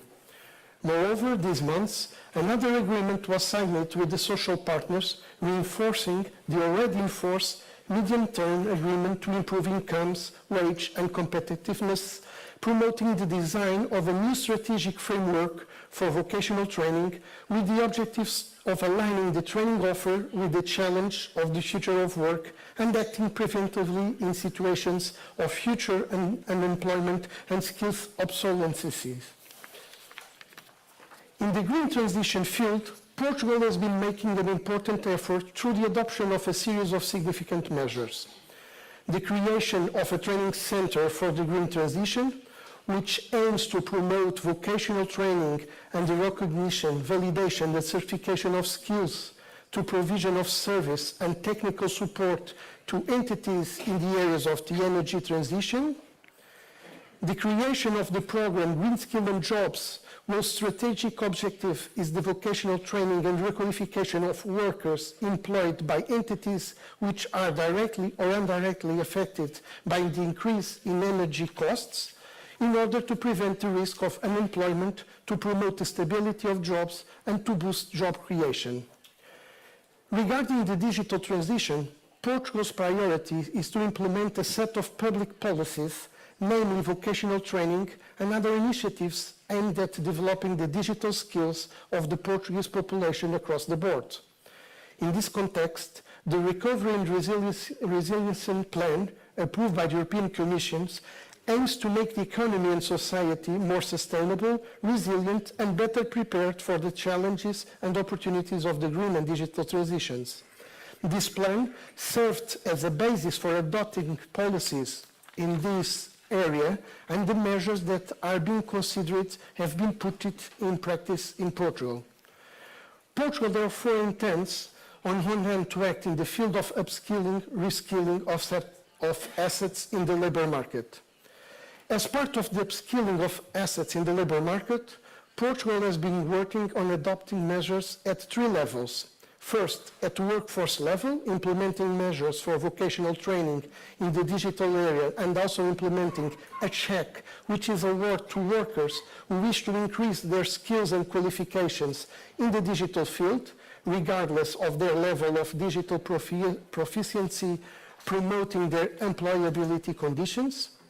Second, at the management level, implementing training and qualification measures aimed at managers and directors.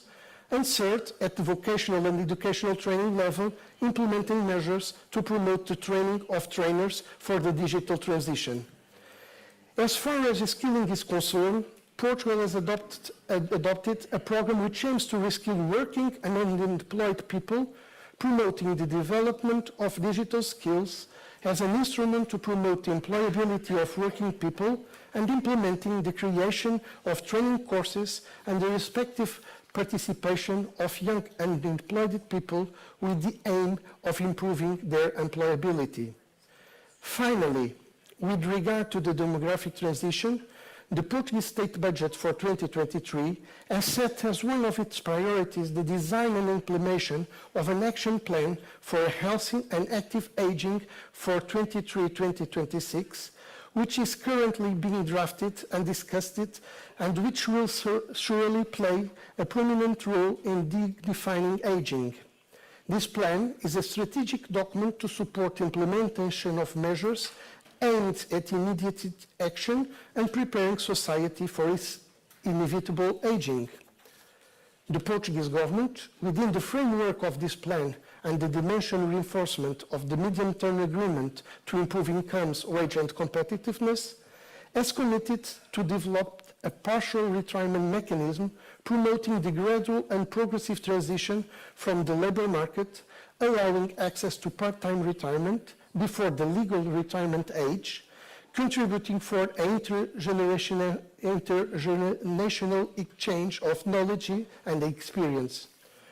Furthermore, we have created the Active Aging Competency Center, which is designed to train and empower all those who deal in some way with aging and therefore to respond and stimulate active aging in its various dimensions.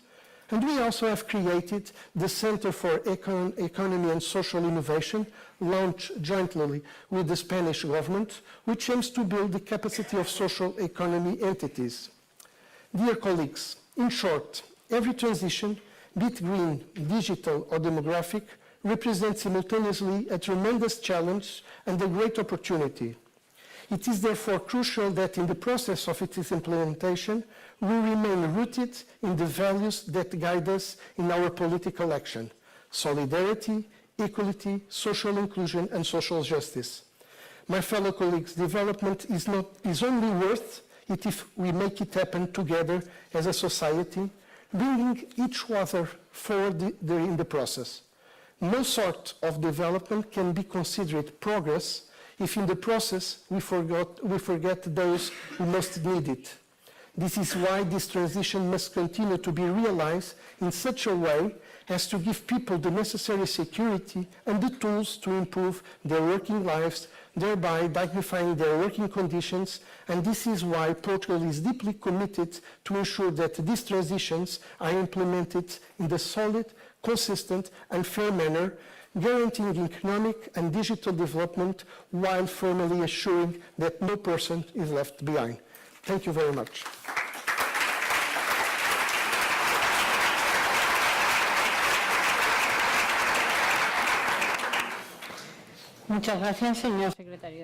Thank you, dear Secretary of State, for sharing the Portuguese experience.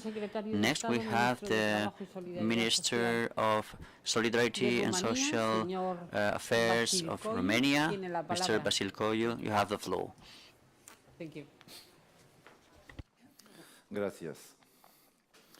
First of all, allow Thank me you. to appreciate the organization of this conference, the interest invested in this conference by the Spanish presidency, and I think it is also an honor for me to be a speaker here. Second of all, very good your question, and I think that it contains the answer also, or a very good answer. A solution for the demographic problem is exactly digitalization, the green industry and the green jobs, and for that, of course, we need education, training, reskilling and upskilling.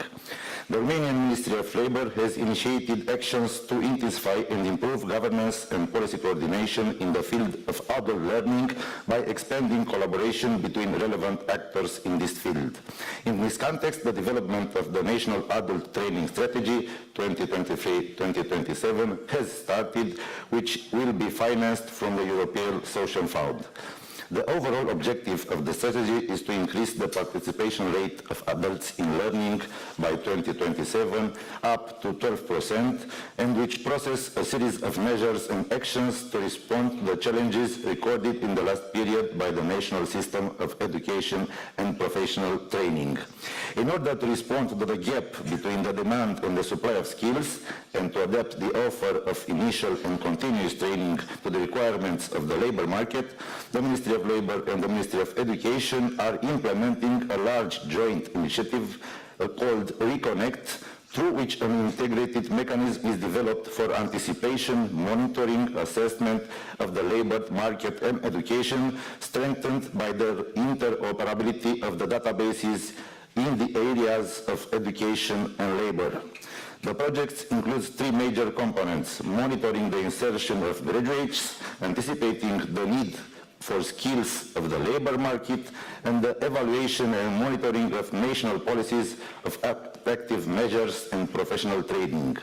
At the same time, the Education and Employment Program 2021-2027 includes several actions on the development of high-quality careers guidance, services to facilitate adults' access to clear and user-friendly information on learning and professional opportunities, as well as validation opportunities. We aim to improve and modernize the national management system for careers, increase the skill level of practitioners in the field of career management, and increase adults' access to career management services. The Ministry also has planned its programs, measures, and instruments to respond to these challenges through the National Employment Strategy 2021-2027 and the Education and Employment Operational Program 2021-2027, founded also by the European Social Fund Plus. The overall objective of the strategy will be achieved through measures to activate inactive people able to work, the unemployed, in particular the long-term unemployed, young people, including needs, by ensuring fast and quality transitions in employment for young graduates, developing human resources, stimulating culture and entrepreneurial initiative, and stimulating the creation of new opportunities and jobs. It is important for us to facilitate the school-to-work transition and the transition of young people to the labor market by further strengthening vocational, educational and training, including apprenticeships, as well as other work experience schemes, learning-based work and voluntary work. We are considering widening the range of adult upskilling routes and support them through related services such as guidance and professional counseling.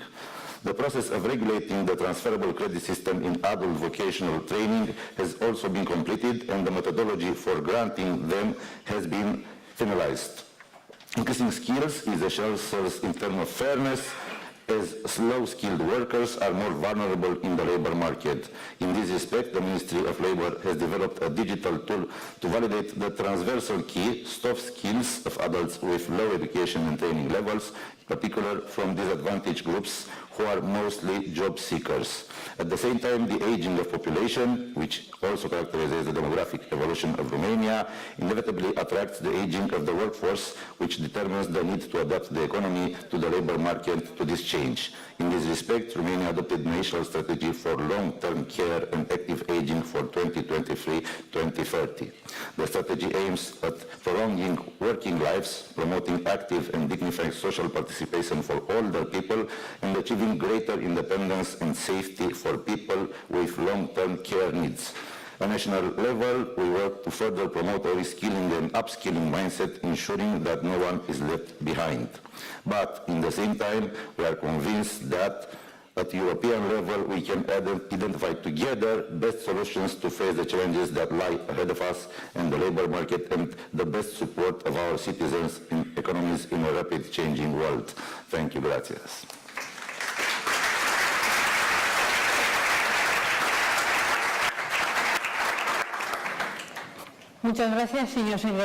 Thank you, dear Secretary of State, for your intervention. And we close this panel with the Secretary of State of the Ministry of Labor, Social Affairs and Family of Slovakia.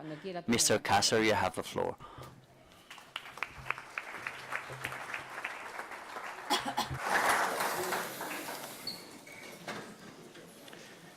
First of all, let me thank you for this really nice organized conference, and also for prolonging summertime for us in the place of Barcelona. So I really thank you for that. In Slovakia is now about 7 degrees, so it's very nice.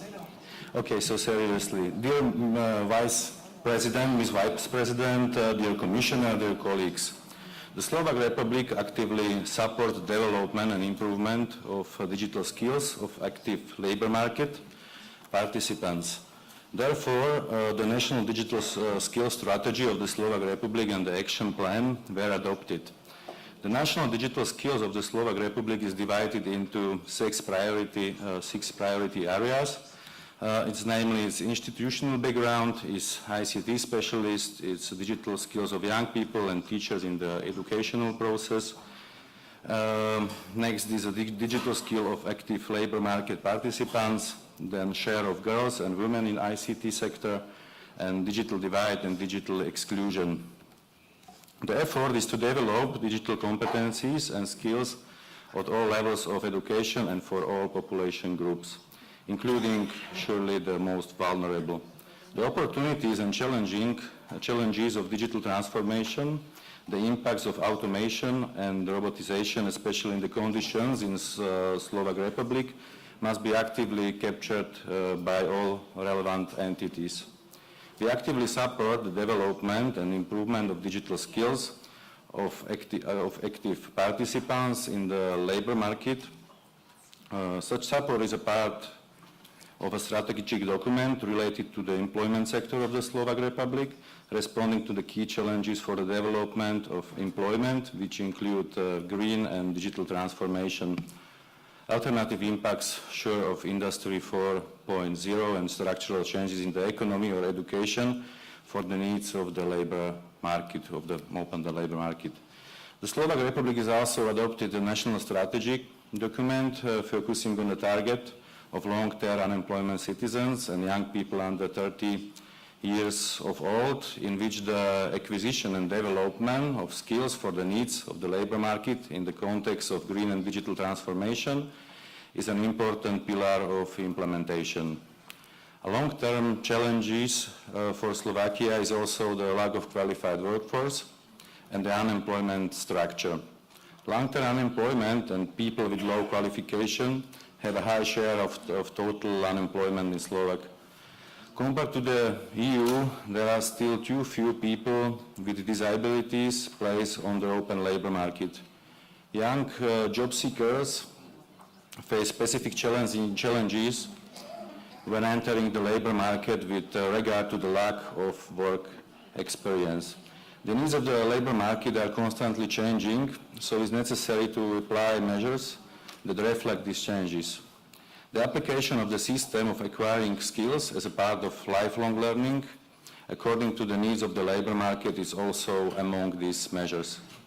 For this reason, the lifelong education and counseling strategy for the years 21 to 30 and the action plan for years 2022 to 2024 were adopted. One of the goals of the strategy is to link education and the labor market more effectively, with an emphasis on expected changes in the structure of jobs, to strengthen the motivation of employees and also employers to be involved in the education of their employees without creating additional administrative burden and increasing cost. The task under the responsibility of the Ministry of Labour, Social Affairs and Family of Slovak is also include the support of digital skills necessary for adoption and sustainability in the labour market. We are currently preparing measures to support the development of skills that are relevant to green and digital transformation of the economy for job seekers, with an emphasis on disadvantaged groups, the regional labour market and sectors with development potential. At the same time, due to the rapid changes in the labour market, part of the workforce becomes endangered because it's not able to respond to change situation on the labour market with their existing skills. If this group is not provided with sufficient timely support, they are in danger of falling into the group of job seekers. A special group are young people who, due to the lack of experience, represent a particularly vulnerable group on the labour market. Like it was said before, I think in the whole country in Europe, it's the very same problem. In Slovak, maybe it's a bit more. The Slovak Republic is therefore preparing target measures with an emphasis on the support of intensive education programs aimed at acquiring the knowledge and skills necessary to perform specific job positions in the field of information technologies, as well as the green transformation of the economy. I perceive that the topic in the near future will be significant emergency of AI and its impact on the structure of the labor market. In this area, we believe it's crucial to invest in training and skills development, as well as support education focused on AI, so that workers can prepare for new job demands and opportunities. The potential risk of use of AI in the workplace, together with its rapid pace of development, highlight the need to take fundamental measures to develop policies that would enable the benefits that artificial intelligence can bring to the workplace by eliminating the risk to the fundamental rights of workers. That is why we consider the involvement of social partners in an effective social dialogue to be important, which will contribute to the creation of policies and ensure the rights and needs of workers. So thank you for that, and please let me thank you for your attention.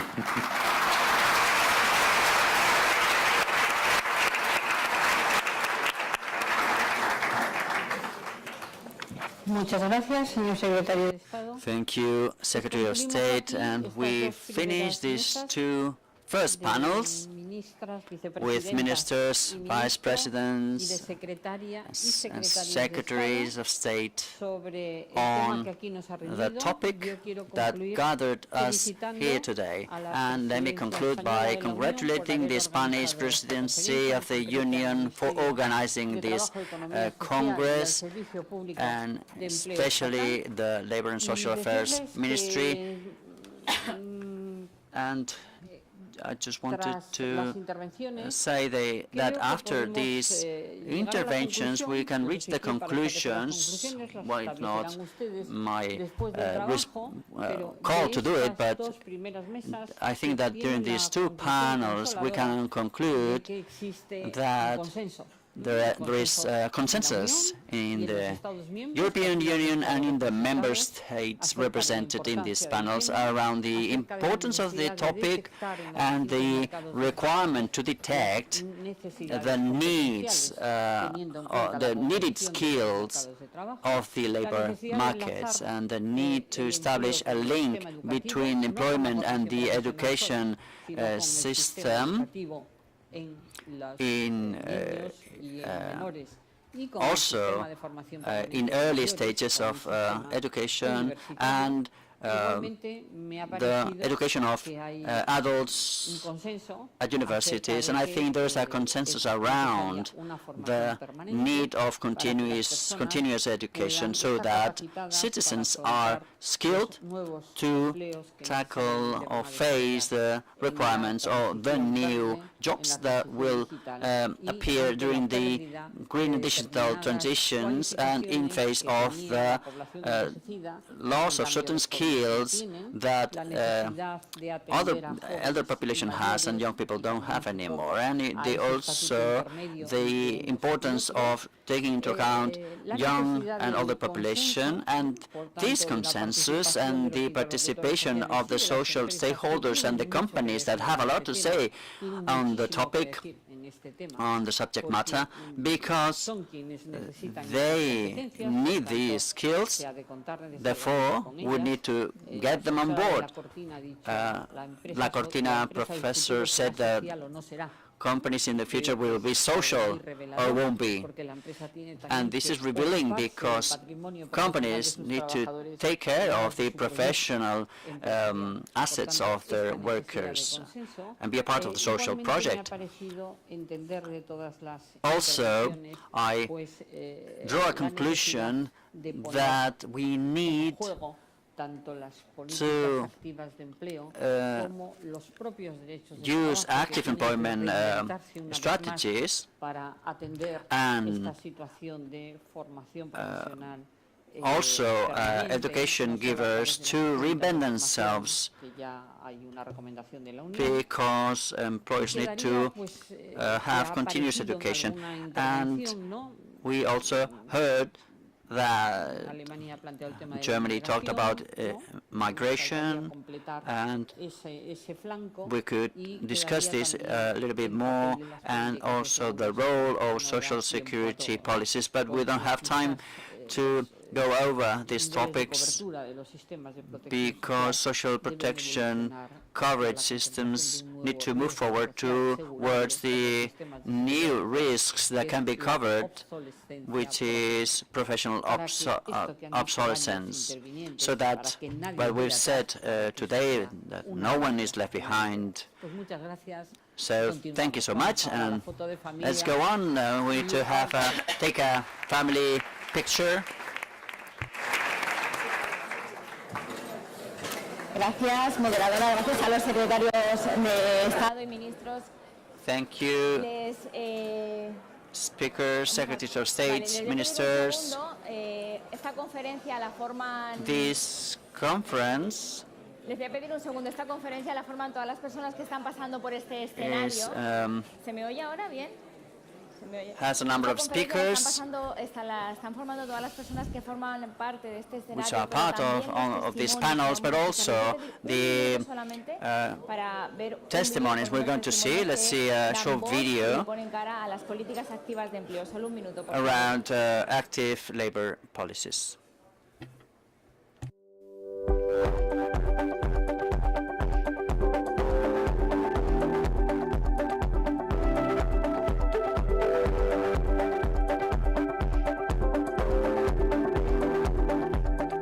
Buenas, soy Amma.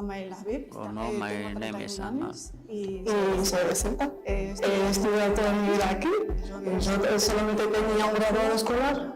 Aquí ya tengo ahora 2 cursos y ahora uno que estoy haciendo online. Está muy bien. Y he hecho un curso de fundamentos de atención al cliente. Y actualmente estoy haciendo un curso de técnicas de ventas en marketing.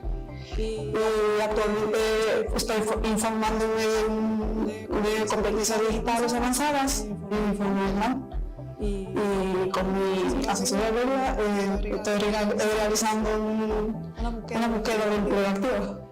Pueden aportar muchas cosas, me ha aportado seguir adelante, conocer personas nuevas, amigos, estudios nuevos, cursos. Y está muy bien. Mi hermano me preguntó, me ha dicho, ¿cómo conseguiste entrar en Jules? Y le he dicho, aquí, a mí me llamaron de email. Y cuando le digo a mi hermana, mira, lo que me ha escrito ella, una oferta de trabajo, y ella me dice, a ver, yo también tengo que apuntarme, a ver si quiero hacer.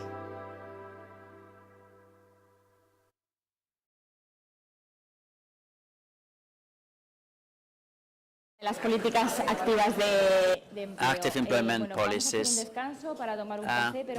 There's going to be a break now, a coffee break, and we'll take a group picture. We'll do this in the main entrance. Follow the instructions of my colleagues. We have a coffee break.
Por favor, tomen sus asientos, vamos a comenzar.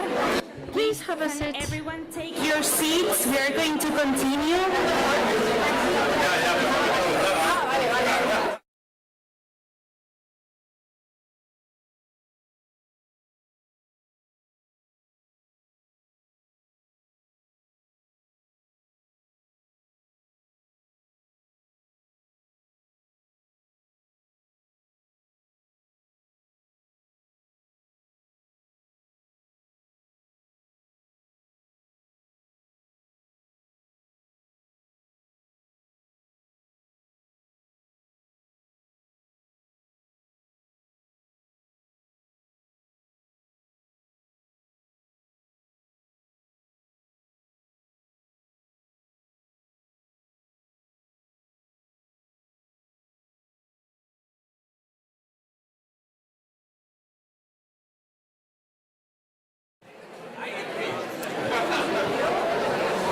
Buenos días, buenas tardes ya a todas y a todos de nuevo. Vamos a continuar en esta intensa interesante mañana de trabajo después de la primera mesa que hemos disfrutado en esta mañana.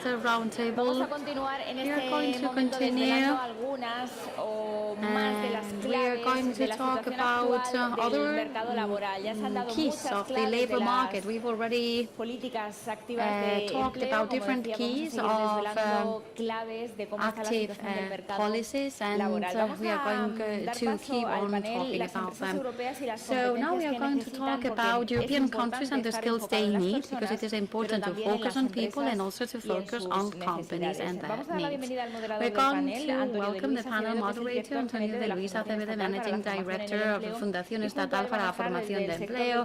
And we are going to have Jacobo Cosman, President of ALSA, Spanish passenger transport company with the international projection from the transport sector, then from the technology company sector, María Jesús Almazor, Director of Operations for Spain, Hispan, Brazil, and USA at Telefónica Tech, and then from the construction sector, Clemens Hasselhand, CEO of Strabag SE Austria. Welcome to you all.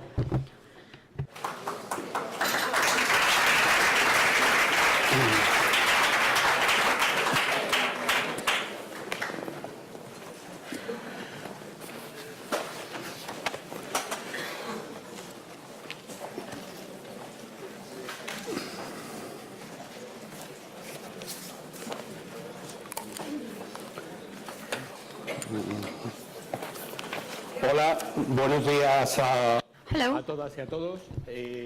And good morning to one and all. First of all, my greetings to all the European authorities of public services and international associations of public employment associations, Caroline Postma and all the different authorities, my greetings. And then I wanted to congratulate the team of Gerardo Gutierrez, led by Maria Antonio Agudo, for the organization of this event.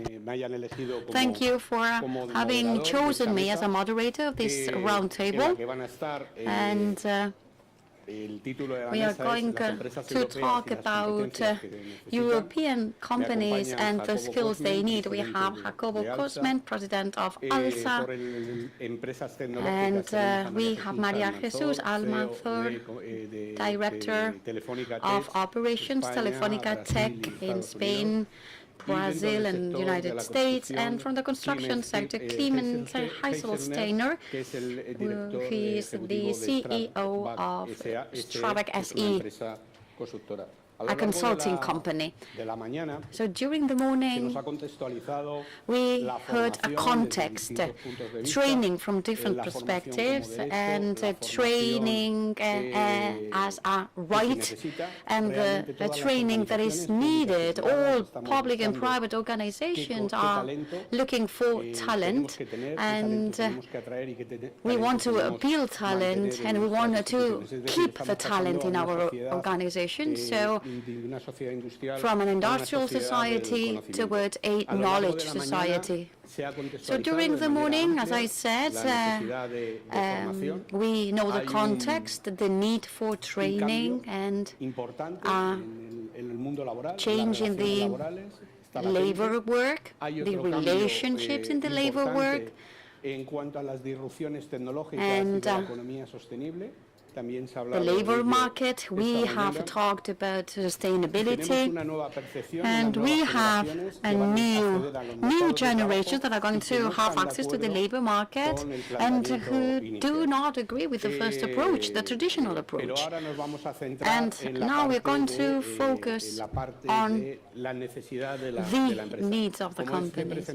So, as I said, the three panelists are well-known leaders in companies in which the need for talent is crucial: transport, technology and construction, three sectors in which talent is needed, and also to retain this talent. So we're going to focus on this, what companies need.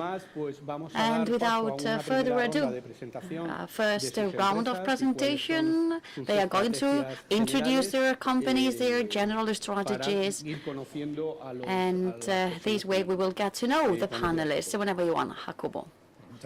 Well, thank you very much, Antonio. I would like to start thanking the opportunity, thanking the organizers for having invited us. We see a lot of opportunities, a lot of challenges, and it is also great to get to know different people, different opportunities, and different actions and what other companies do. And I am representing ALSA, a passenger transport company, smaller than the other ones on the stage, and we are a Spanish passenger transport company. Our goal is to facilitate mobility, urban, regional, national, and international mobility. We are a family company, and we are very lucky because in 2023 we are celebrating our 100 years in the sector. So it is also a satisfaction to celebrate it with you. So we integrated to the Mobico group in the London Stock Exchange. So we are present then in United Kingdom, in Northern Africa, Northern America, and Middle East. So figures of ALSA, a turnover of 1,200 million, 500 people. We move one. We have 100 staff, and we have also a big fleet of vehicles. But the most relevant thing, and what makes us different, is these 16,000 people in our family, the family of ALSA, and with their own skills, we have to fulfill the expectations of the passengers so that travelers trust us. And as for the challenge as a company, we need to facilitate that new generations are better trained than the previous one in school transport, in university transport, and in all types of transport. And also, for example, bringing the seniors to different places and to all types of activities, business and leisure activities. So our clients don't come to our offices, so our drivers are our ambassadors, and they are in touch with our customers. They have to have training in sustainability, they have to have a training in safety. So training of people who are in contact with our customers is a must. And just so that our customers trust us, we need to have a good front end. So in the 80s, we developed different training centers to appeal talent, and someone who has a driving license, who just got a driving license, so we think that this person is not ready. They have to have a minimum of 30 hours, so these skills are the ones that we offer in these training centers. And we have more than 100,000 hours of practice of driving with simulators as well. These training centers have evolved, and now we have a team of 150 trainers, and they monitor the team, they identify best practices and how things can be improved when there is a problem in security. And also they are training and educating the drivers of the future so that they have enough skills in sustainability and in safety. So our culture is based on people, our values are based on people, focusing on excellence, and safety is our must. And we are here thanks to the trust of our passengers. So to us, sustainability is a challenge, but it is also a great opportunity. So it means that we have a very interesting door open in sustainability, safety, digitalization, and these requires motivated people and people who want to improve their skills, and also who want to belong to our community, to our company, so they can improve professionally and personally. Thank you very much, Jacobo. Maria Jesus. Well, first of all, I wanted to thank you for having invited me, sharing the experience of Telefónica. Just to present Telefónica, it is a company that is going to celebrate 100 years in April. We were born in 1924. And our main motto is to connect people.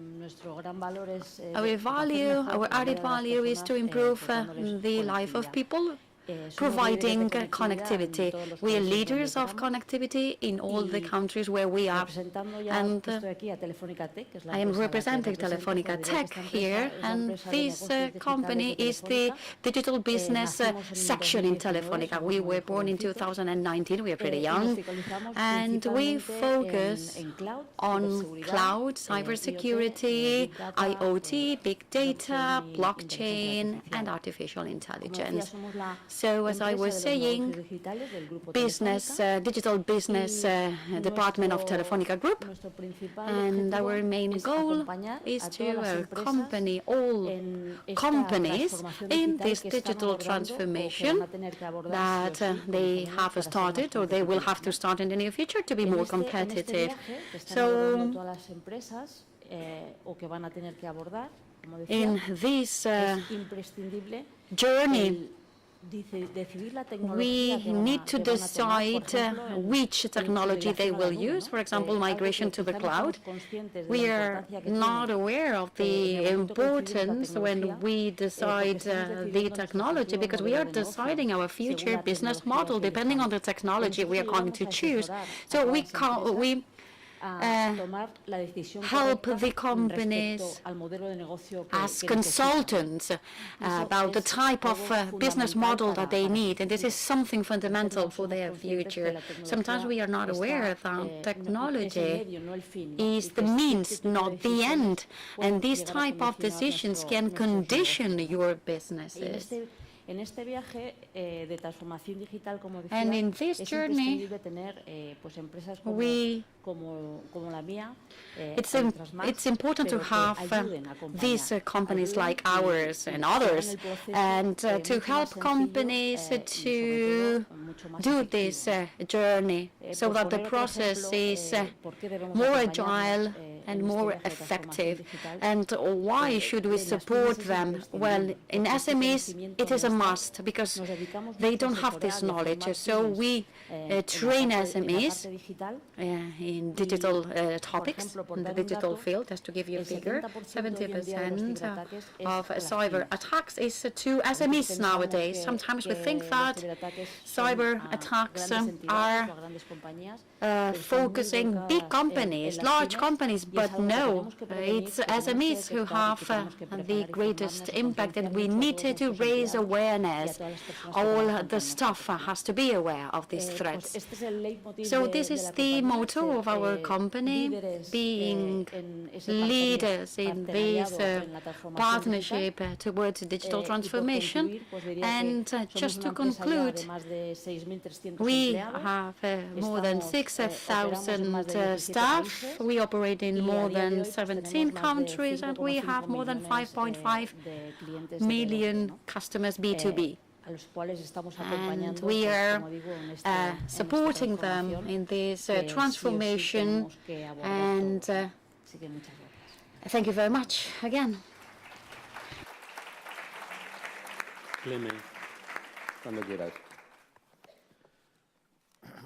Yeah, thank you very much for the opportunity to be here. I can just underline as well, it's always a pleasure to Barcelona, so anytime I'm called here, I'm coming with pleasure. I'm, since the beginning of the year, the CEO of Strabag SE. We are a European-based construction company, but with worldwide operations.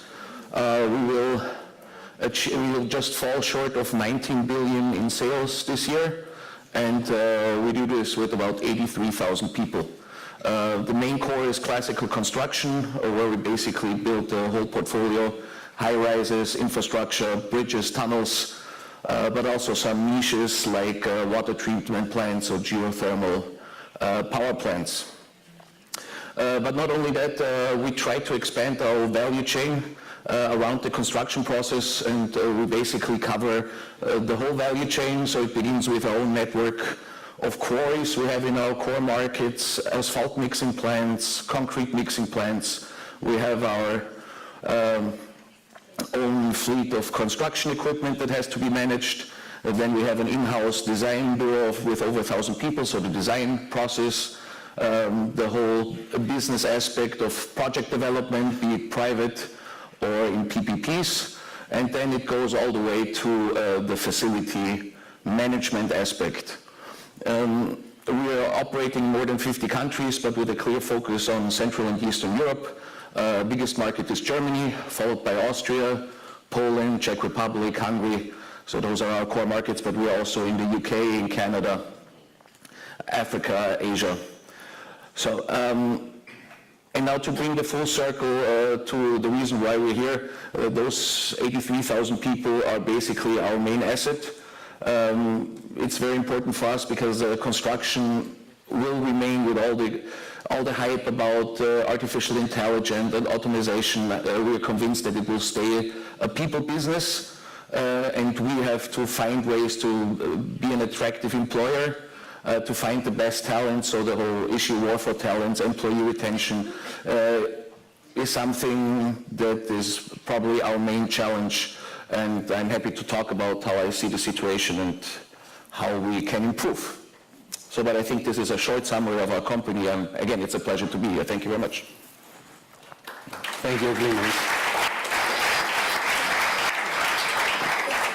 Sí, la siguiente pregunta que es para So the next question for the speakers. Which are the difficulties that you are facing as for human resources, vis-a-vis the aging of your staff, attracting talent, and difficulties to find staff? And so your companies operate in different countries, so maybe the best solution is different in every country. So do you have different solutions depending on the territory where you are? Well, first of all, in the sector we have the IVU, the international body that collects all the data of transport, both passengers and goods. And if we take a picture of Europe, so there are more than 1 million drivers of coaches and buses, depending if they are urban or out of the city. So this is the difference between buses and coaches. So 1 million drivers in Europe. And nowadays, in 2023, there is a 10% of jobs that are not covered, that are vacant. And in 5 years' time, the needs are going to double. It will be 275,000 vacancies. More than 40% of these million drivers in Europe are 55 years old or older. So this would be the average age of the staff in our fleets. In Europe, only 3% of these drivers is less than 25 years old, and only 16% are women. So we are just opening up niches, right, where we have to look for opportunities and be imaginative and creative in order to appeal talent. And in Europe, only 5% of these drivers come from outside the European Union. And after analyzing why we are here, we can identify the reasons or why there is this scarcity of drivers. First of all, the lack of skills. So there are not enough driving licenses, and the ones who have these skills, they need practice. So this would be the most important barrier, to have access to our profession. So it is very difficult to appeal women. We have to be honest and humble. We need to change strategies, and this is what happens. And it's not only appealing women, but also young people, because of the aging of our drivers that I mentioned a moment ago. And if we cannot appeal young people and we cannot appeal women, then we have this situation. So this aging of the staff. And it is a profession that is generating essential services so that the society can move with some frequency and safety. As a sector, we have an important challenge. So to make our profession more appealing, a professional driver of buses and coaches, if we talk about countries and with the official data, it's something constant. We can talk about Northern America, Europe, Asia, or China, which I find pretty surprising. And we see the same problems of these scarcity of drivers. In Europe, I would say it's a little more severe, the situation, and for example, countries from Central Europe coming to Southern Europe to appeal drivers. In some training centers, we have Spanish people who will go work Germany, and the salaries, the wages are going to be better there than in Spain. So we have some countries in Europe in which it is not allowed to do this family reunion with drivers, so there is a higher turnover of drivers, because when the person already knows the system, they say, I would like to go to this other country because I want to do family reunion. So these differences are something to take into account as well. So from this perspective, what are we doing? Well, in Spain, in the last years, we have launched some recruiting campaigns in Latin America because we share the same language, and sometimes it is not easy to endorse the driving license from Latin America countries, so they have to start from scratch once they get here. So we, with the Ministry of Immigration, we have some cases in Morocco. We have our operations also in Morocco. There is a selection process there, so the process is easier. And recently in Portugal, some operations that we started in Lisbon to take drivers from Green Cape. And it is a global problem that we have, and well, we need to be able to turn the problems into opportunities to make this activity very attractive, so that we cannot have to take the drivers from Cape Verde. María Jesús, whenever you want. In our case, talent is one of the main pillars to build this digital ecosystem that we need for this digital transformation of companies, the societies, and so on. And talent is one of the main pillars. And the main problem here is that companies are competing for a very limited offer of digital talent. And we created, we don't go as fast as we can, and we have this competitiveness between companies to achieve this talent that we want to develop, to develop our businesses. So technology companies for our customers, but also other companies at an internal level. And a few years ago, the scarcity of talent was digital, but now it's also professions that cannot be considered digital. They need some sort of digital skills, but they are not fully digital. And this is happening And there is also a scarcity of talent there. And there is a study from the World Economy, and 50% of the professions nowadays require some sort of digital skill, but only 30% of jobs have it. So we have an important gap here. So the problem is not only the technical professions, but is also further away.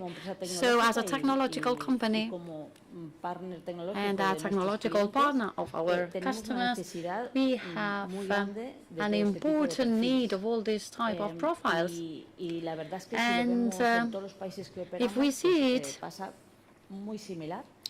in other countries it's more or less the same, because there is not only one course. The first course would be that we have some profiles that we are not generating with enough skills, because STEM studies are the ones that we already have, and there are no many other. So it does not fulfill the demand. And also the problem about gender, only 12% of women are studying STEM studies, and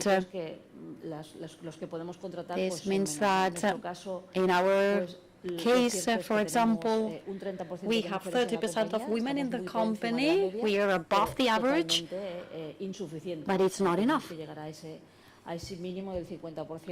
And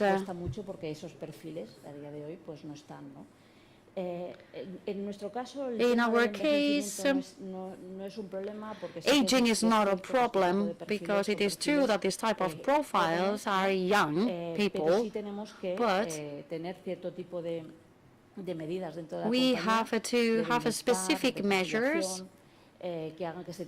so that this type of profiles find our company appealing. Our average age is 35 years old, and in the company with 30% of women. Measures, well, we need to increase the market of digital profiles, and not only in technical professions, but also in digital skills in the society, so that these other professions that have a scarcity of talent can use this type of profile. We have different initiatives in the company to increase the number of profiles, and the fundamental here is that we have to be together as a society. Whenever you want. Well, when we talk about the problems we face coming to human resources, I basically have to say we have everything. I told you what we do, and it means the profiles we need is basically a wide range, from the classic construction job, bricklayer, carpenter, to engineers of all aspects, to design architects, but also we see a huge potential, like many of us do, in digitalization, automation. So we need robotic experts, IT experts, and the needs to acquire those professionals and retain them are so different that by itself is a huge challenge.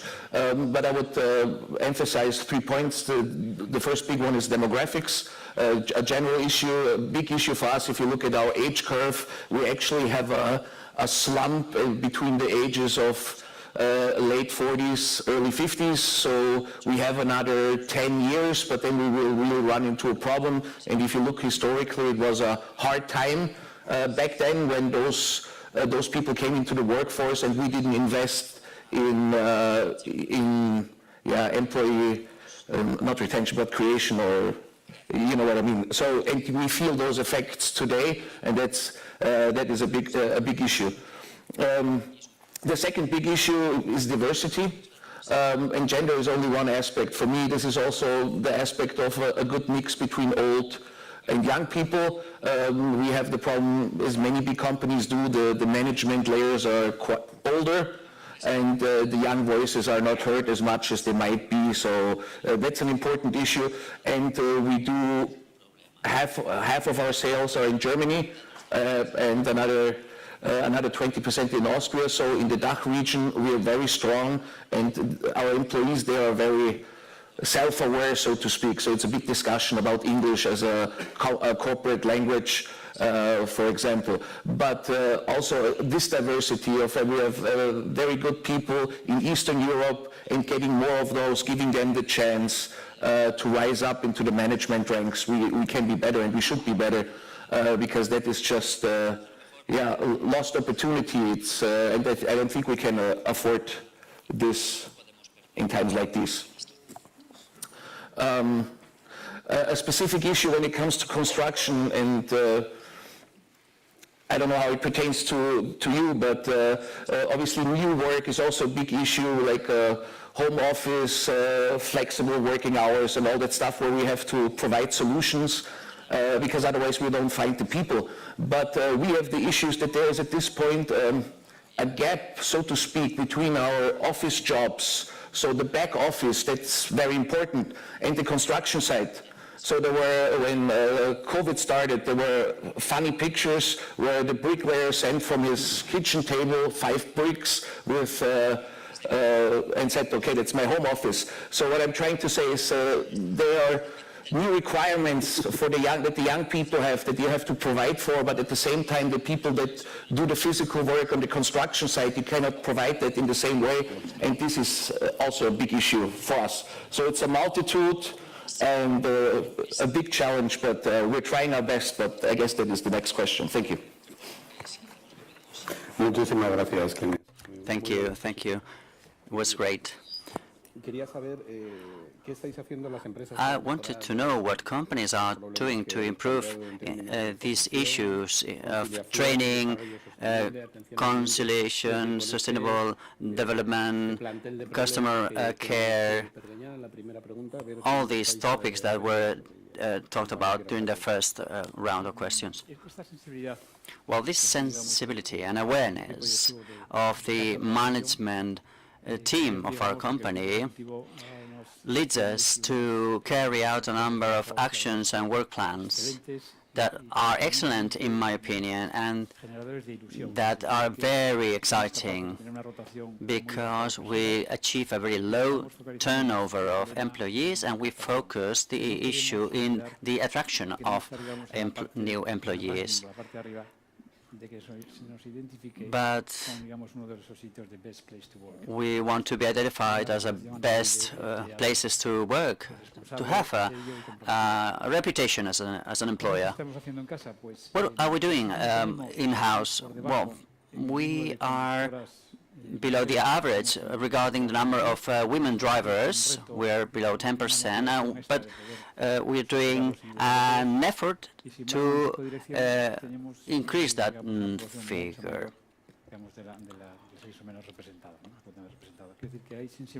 But in our office, positions is the other way around. So we need to change this, and we need to be increasing the average percentages in the future. In terms of equality policies, which is a fundamental pillar by giving opportunities to everyone with no type of distinctions, we have a responsibility here to identify conventions for cooperation and training and the integration of diverse groups of society, also people with disabilities which are compatible with driving, and vulnerable groups of the population, in order to prevent social exclusion by means of the incorporation of these groups into the labor market. This is a responsibility for companies, but also an opportunity. In the long-haul transport of goods, many drivers need to sleep outside of their home, passenger transport is not the same, and 90% of our drivers sleep at home. We have a commitment then to improve work-life conciliation, and we are the first passenger transport with the family responsible certification. We have an example in the Canary Islands, where there are short contracts for tourists or with the airport, and there are some employees that only work half a time. And here we can incorporate a greater number of women that then can have longer contracts, 8-hour contracts, for example. So it's like a gateway to longer contracts. We also focus on diversity, and we celebrate forms of thinking which add and enrich our perspectives when tackling the challenges of the company. We think that we have a responsibility to encourage our employers with good and healthy habits. So we have agreements with gyms, for example.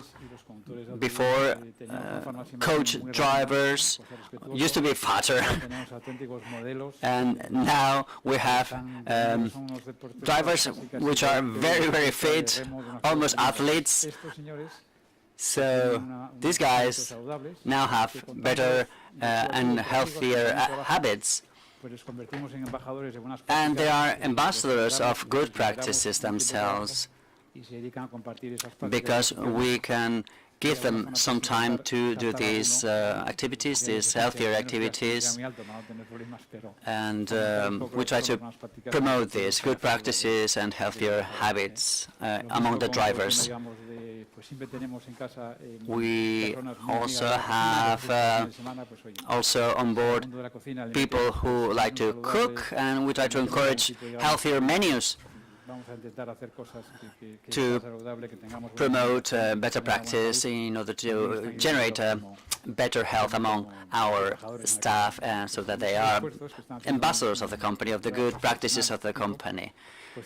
So our team is doing an excellent job, and we've recognized with that award for the promotion of health among the staff. In life, changes start with oneself. And our opportunity as a company is supporting employees during their trajectory, providing the tools to improve not only their professional career, but also their personal life and emotional happiness as well. Because the happier we are, the more committed we are, the better for all of us. And now we cannot jeopardize that or sacrifice that, because we work in the passenger transport sector, which I think is more attractive than the transport of goods, and we have higher salaries, average salaries. We offer work-life conciliation possibilities. We also offer the possibility to live in an urban area, rural area, and also the possibility to do long haul and then short haul, to change the roles and activities of the drivers.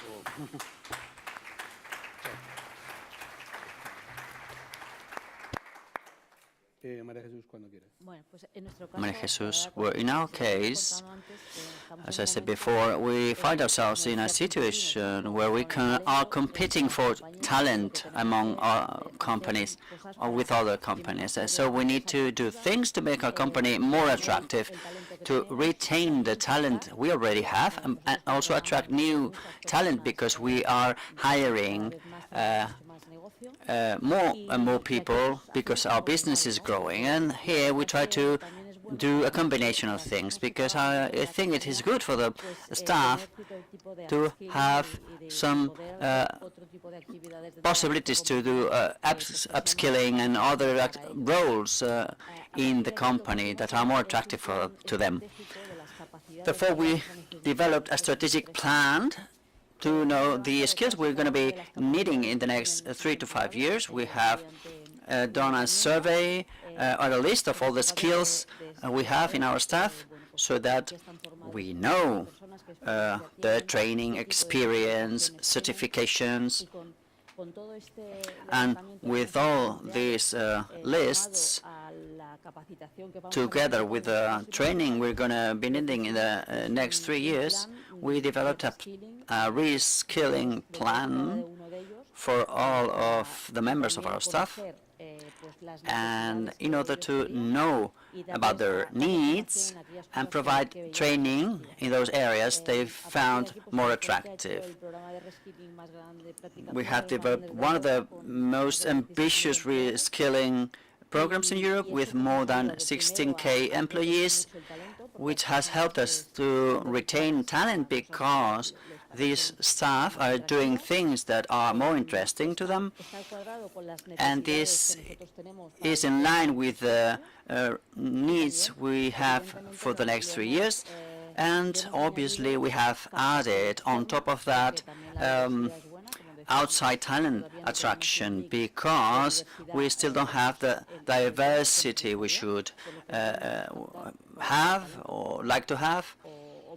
This is why we try to attract young talent, women talent, or people with disabilities, to have a more diverse staff, all based in this skill strategic plan, which you need to have when there is so little supply.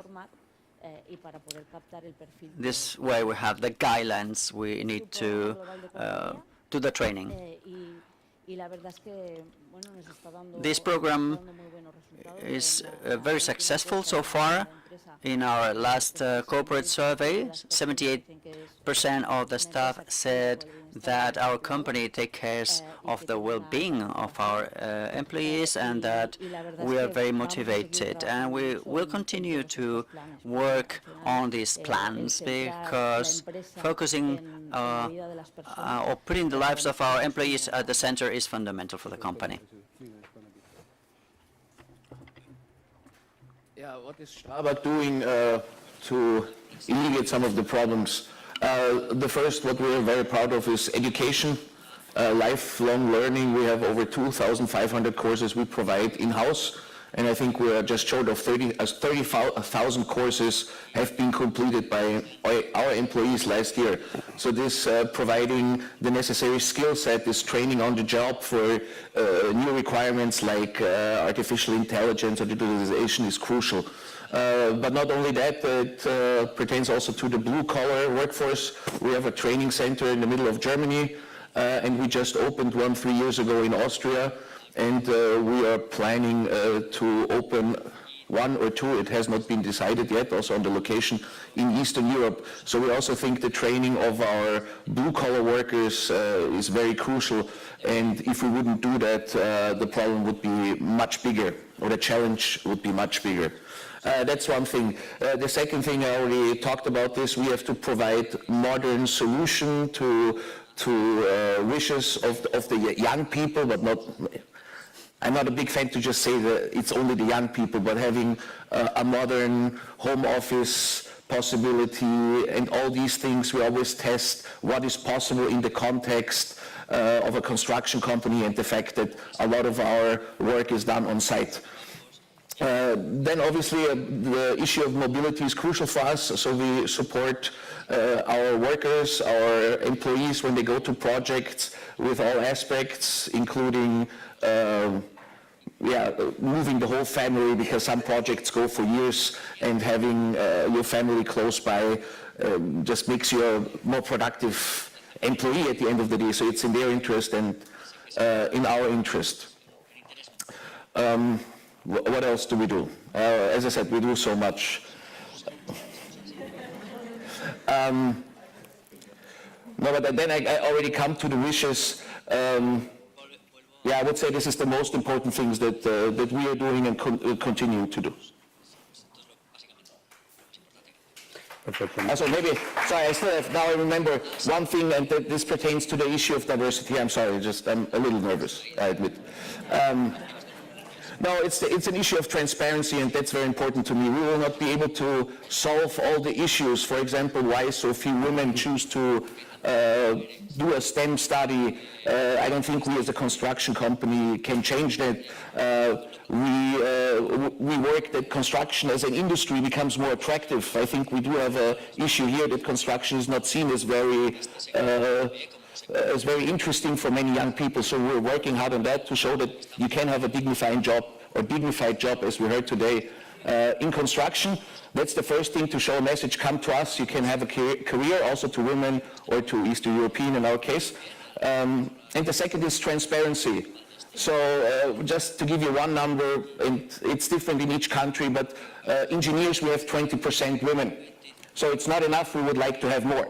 So we cannot change that from today till tomorrow, but we only have 10% of women in technical management positions. So, and this is a huge potential that I don't think we can afford to ignore any longer, and just that being transparent on the table and say we want to change it and keep talking about it, it's just very important, and you have to do that all the time. And maybe in this regard, I'm happy it's still not official, but I don't think you know her, but we just decided yesterday to have our first most upper management level technical management position. We gave it to the first woman in the company's history.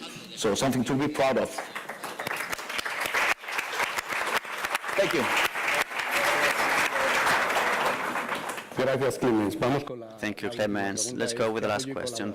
What support and collaboration do you need from the public employment services regarding the topics we are talking and discussing today about talent attraction and retention? Well, I've been talking about figures on how hard it is for us to attract talent to our sector. And since I had the opportunity to talk, I have two petitions.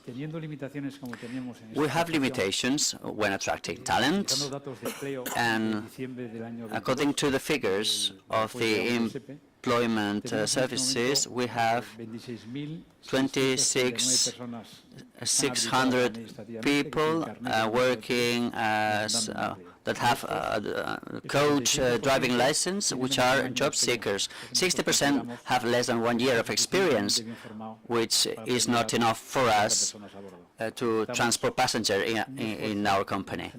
So we need to generate courses to adapt these job seekers.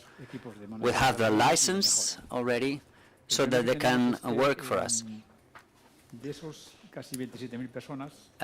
Out of these 27,000 people, only 27% is younger than 35. Most of them have long-term job seekers, and with these figures, it means that we have almost 16,000 job seekers we can incorporate in the labor market. We could do this quite easily. We just need an instrument to train these job seekers to be responsible and safe drivers concerned with sustainability and passenger needs. Another petition would be that this training to achieve a license is becoming more and more expensive. There are less and less exams, and they are further apart in time, and therefore there are less licenses granted, and therefore there are less subsidies to do the training. Some job seekers cannot do the course, cannot pay for the course, and these courses, after 3 months, 80% of the students are working, so this means they are very useful. And we need to optimize our public resources to subsidize these courses. And looking ahead, I would also try to seek agreements with Latin America, for example, to make homologation of driving licenses easier and to focus on the practical training on Spanish and European safety rules. We need the support of the employment services by allotting resources in order to be able to approach these training actions, and also the support of these migrants that leave their families behind to find a better life. And we have to help them in this transition so that they can have in decent conditions and motivated, and they are welcomed when they arrive. And we need to be generous and ambitious. So I wanted to do these 3 petitions. Well, we're doing many collaborations with universities, with the industry ministry, to develop programs, mainly focusing on increasing the number of people with digital skills on the market so that we can have access to more talent and to increase the number of profiles that to choose from for this type of jobs, because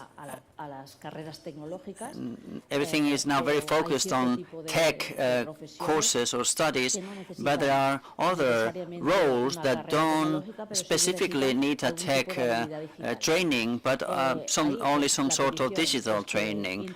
So our petition would be to introduce more technology-related subjects in our studies and training courses, both in vocational training, schools and universities, even those which are not technical, and post-degrees and master degrees and any sort of courses.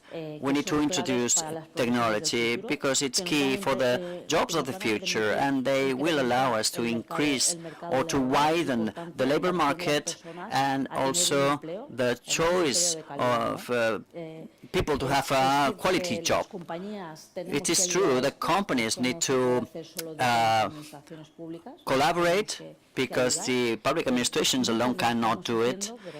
We are doing it, but we need to join society as a whole in this common effort in order to broaden the labor market, because it is the only way to find a solution. So our lack of digital talent is the main hurdle to our economic growth. This is why we need to work together to find the solution. Clement. Okay, I guess this is the part where I can say some wishes and everything will be granted. So let's see.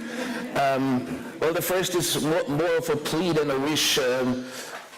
I said we need a lot of different profiles, and especially skilled workers, and we do have the upskilling. We need to do the upskilling. We need to do this digital know-how for basically everybody. That is true, but at the same time, I think it's very important that we as a society show the respect for physical labor. So I have the impression that everybody say, go to university, become IT specialist, and if you say, but I like working with my hands, I'm a carpenter, I am doing that, it's like, well, okay, nice try.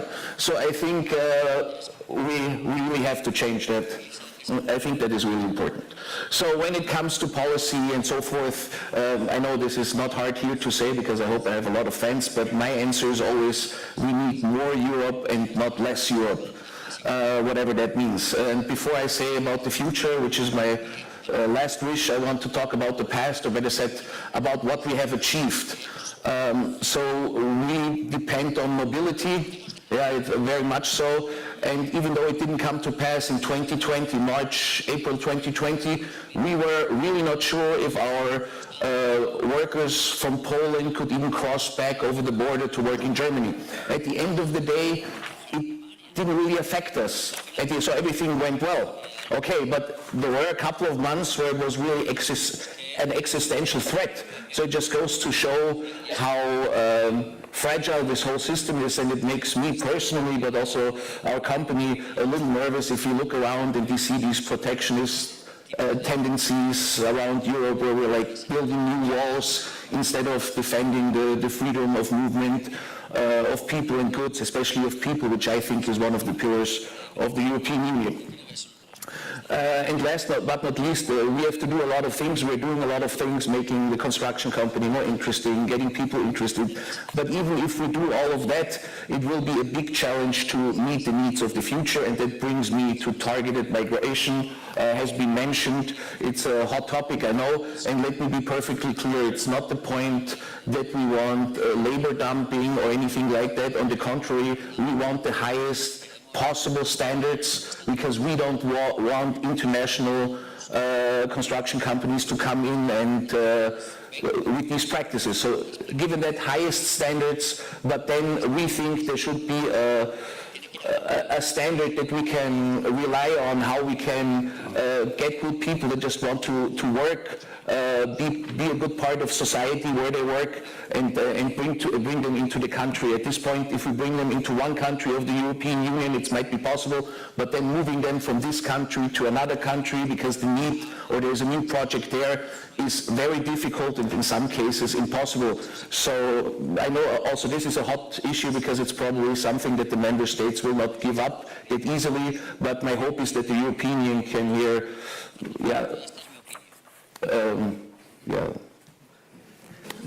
I'm missing the English word, I'm sorry, but basically push forward this project and this process of having standards that we can rely on, because as you know, we like to be able to plan ahead if possible. Thank you very much.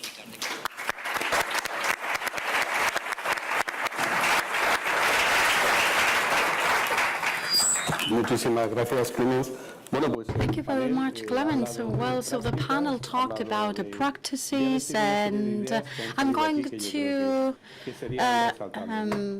mention a few ideas, and the global problem, retribution, and recruiting of talent, scarcity of talent, and also women. The three sectors are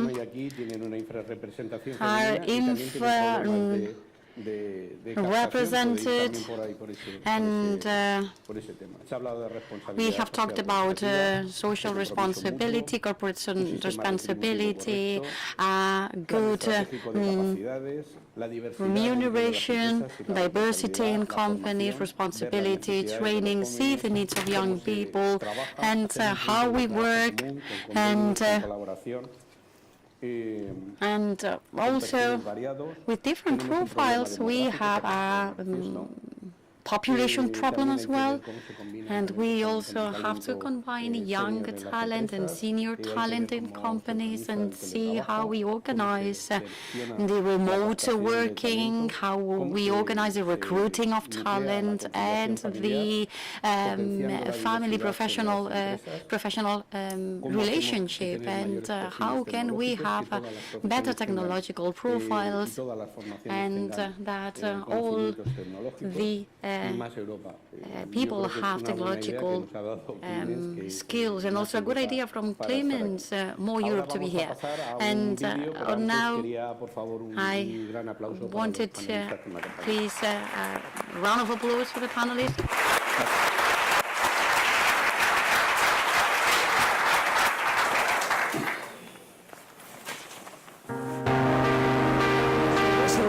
Aprender trabajando y colaborar con este programa ha sido una de las mejores experiencias en mi carrera profesional en IKEA. Nosotros en IKEA nos enriquecemos muchísimo con la aportación que nos van dando durante todos estos años. Ese punto de diversidad, de ver las cosas de otra manera, de ser todos diferentes, hace que todos seamos más creativos, y que crezcamos más y que consigamos entre todos un mejor lugar para trabajar. Este programa consiste en lo siguiente. Primero está un mes trabajando formación en aula con el secretariado de la Fundación formación del secretariado gitano y posteriormente los 5 meses restantes del programa vienen a IKEA. Nos fijamos un poco en lo que se les da mejor, lo que les gusta, lo que les da confianza, pero también buscamos dónde pueden desarrollar más todas esas fortalezas o capacidades que a lo mejor tienen ocultas y que nunca han tenido la oportunidad de desarrollar. Yo animaría de corazón a todas las empresas a que participen en proyectos como estos de empleabilidad, donde realmente tú estás ayudando a la sociedad y a la comunidad en la que vives y a la vez recibes a cambio un montón de cosas que te ofrecen todas estas personas que vienen cargados de ilusión y de ganas de aprender, de formarse, de trabajar y sobre todo de tener una oportunidad.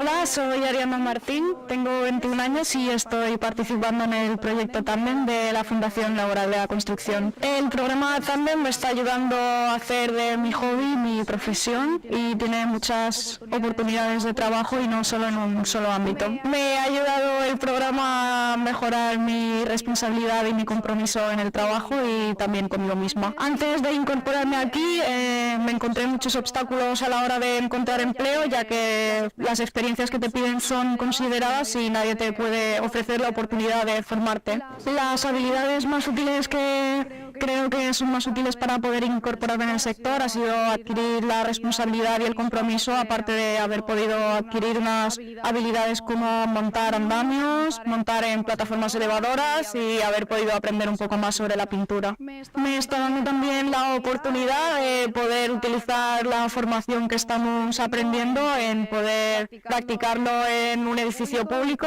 y poder llevar las técnicas a cabo en un sitio de trabajo real. Bueno, a las demás mujeres les diría que podemos, que todas somos aptas para hacer este tipo de trabajo y que nosotras podemos aportar un punto de vista diferente en este tipo de trabajos.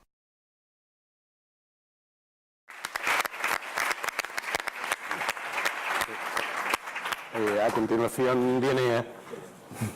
¿Salimos? Muy bien.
Bueno, muchas gracias al moderador y a los últimos 3 ponentes por ayudarnos a contextualizar sobre el papel de las empresas, to talk about the role of the companies and the role of the companies in skills and also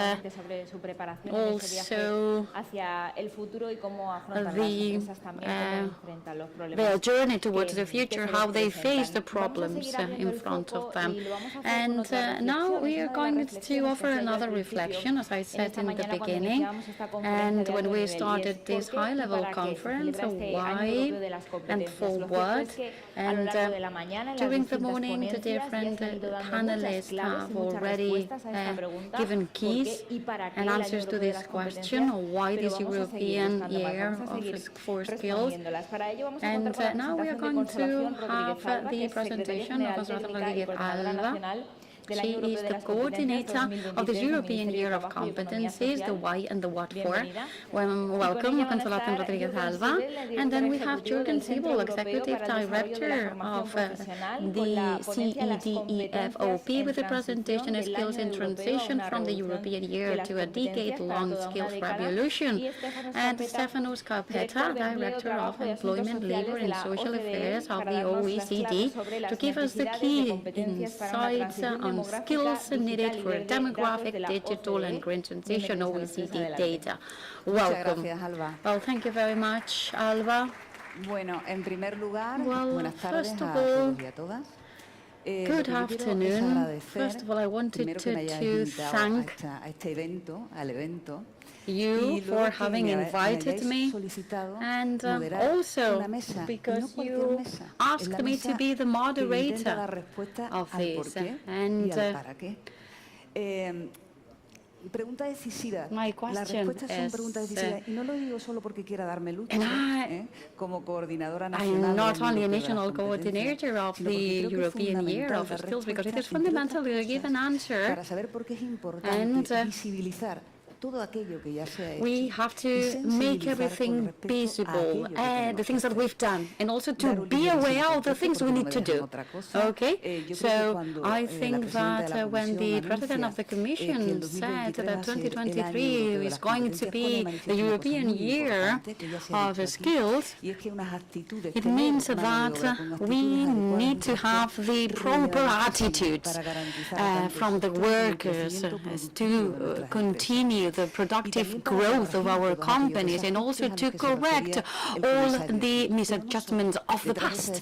And it's not only these things. We need to underline other things. The European Year of Skills is a result of the Porto Declaration, and we have to focus on this social Europe, putting together the economic growth and social cohesion. The European Year of Skills talks about skills, and it is not only the ongoing learning, it is also to favor the resilience of companies in such a competitive environment, and also workers gives them the opportunity to improve their professional expectations regarding wages, and also to finish and then give the floor to our experts about giving answer to these questions. The skills are a mechanism or a tool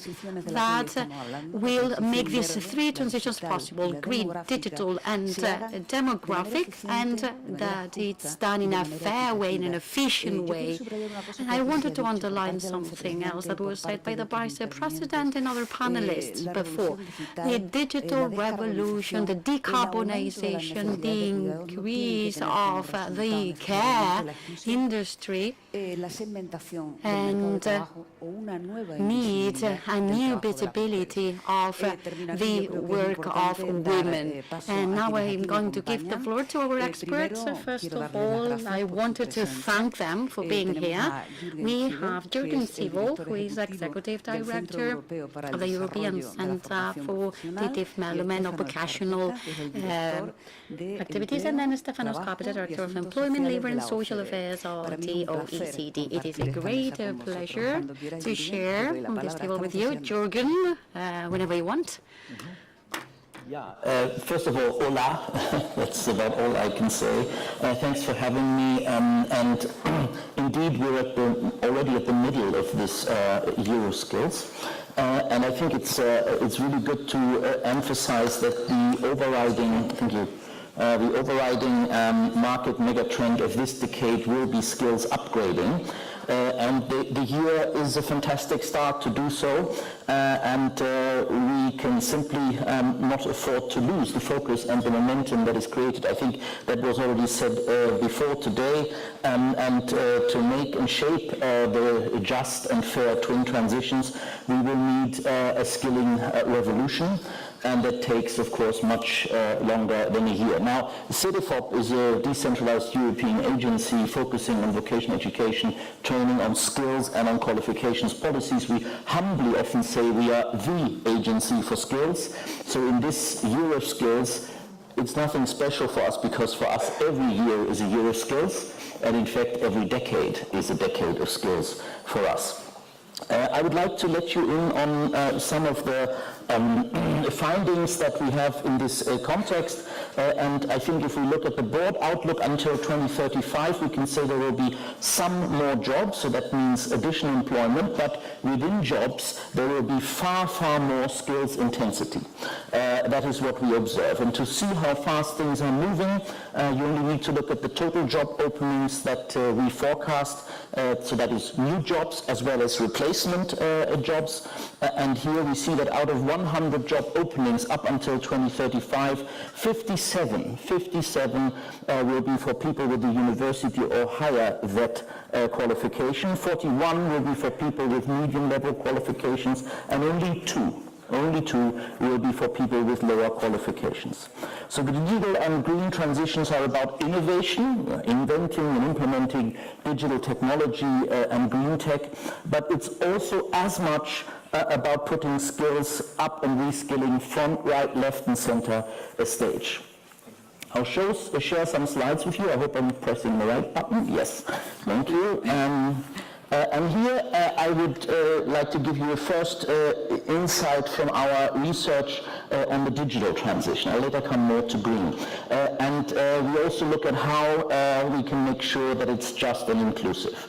First of all, our survey evidence tells us that there's a lot of learning potential, in particular by investing in basic and medium level digital skills. 1 in every 5 EU adult workers could benefit from additional training in the most basic of digital skills. Think navigating the web. Then about 30 to 40% of the EU workforce could be further trained in some fundamentals. Think word processing, think spreadsheets. And then between 70 and 90% is trainable for more advanced digital skills such as database management or computer programming. So many people are potentially trainable for such skills. That's not to say that all jobs will demand these skills. And here, I would like to come to a second point. It's not only about supplying skills. It's not only about labor shortages or skills shortages. It's also about some part of the mismatch that we see that is less looked at quite often, and that is that knowledge and skills are being underutilized at work. So people, and we saw it, I mean, in the IKEA example just 5 minutes ago, you know, people bring a lot more to the workplace, and if we trigger it, we can make things much better, I believe. So no matter what someone's skills level is, there are substantial untapped opportunities to expand skills utilization. Here on this slide, on the right-hand side, you see that only half of the jobs for high qualified people utilize the respective knowledge and experience to a great extent.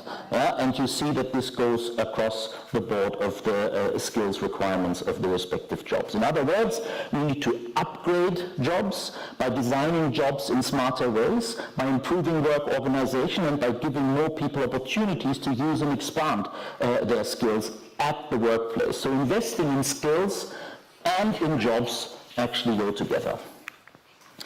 If we look at a bit at the levels, here we see that the digital transition affects virtually all occupations, that's clear, and it goes far beyond the classical usual suspects like IT occupations. SEPE analysis of millions of online job advertisements that we do, that we analyze them, posted in the EU, we see that what's happening in the labor market almost in real time, and from this analysis we see that recent digital skills dynamics are actually strongest in low-skilled jobs. this is not just an interesting finding, it's also quite a clear message to policymakers and policy implementers. And in this graph you can see it, that between 2020 and 2022 we see digital intensity increasing at all skills levels, but the growth in the number of online job ads for higher digital intensive occupations has been highest for the lowest level of skills, which is here the upper curve. Examples of such occupations include manufacturing laborers, include crane operators. So CITIFOPS actually expects that this trend of growing demand for medium and digital skills in jobs traditionally occupied by low-skilled workers will continue, and even occupations where no special training so far has been needed in the past. I mean, I looked at this room, and there was someone from Strabag here just in the last panel, maintaining the smoke detectors up there. It's no longer just a kind of mechanical task. You need to know that if they are modern, they have IP addresses. Yeah? So you see how digital skills go into really the basics and fundamentals across the board. And these trends only showcase that it's important to target digital skills training also at the lower end of the labor market, and occupations that we call low-skilled now may in fact transform and might soon no longer be called low-skilled in that taxonomy. And that will not happen without the digital training coming our way. I also wanted to talk about green, and here I think one of the most important messages is that investing in digital skills and jobs also powers the green transition. You see it here. On this slide, you see the new emerging occupations that CITIFOP identified via our strategic green foresight in the cities, in the waste management sector, in agri-food, and in the circular economy sector. That's not all sectors. I know we're continuing, we're going on, there'll be more to come, but from this evidence alone, we see that demand for digital professionals, for instance, big data analysts or people who can work with sensor-based technology in waste management or GPS experts in agriculture, that shows that the green transition is actually often powered by the digital one. But there's also many other jobs driving the change apart from these frontline green professionals who implement green technology at scale.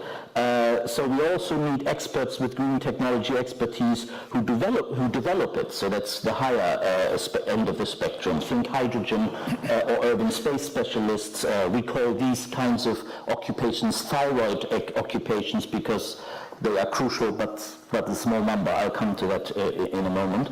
And finally, we also need those people who change the hearts and minds, so the professionals that engage citizens to be part of the green transition, do green outreach, consumer behavior specialists. We need trainers in companies, helping companies become smarter with waste, etc., etc. And here it's also a good message for youth, because now Generation Greta is entering the labor market, and I think these people are really very engaged, and so I think that's a perfect role for young people to play.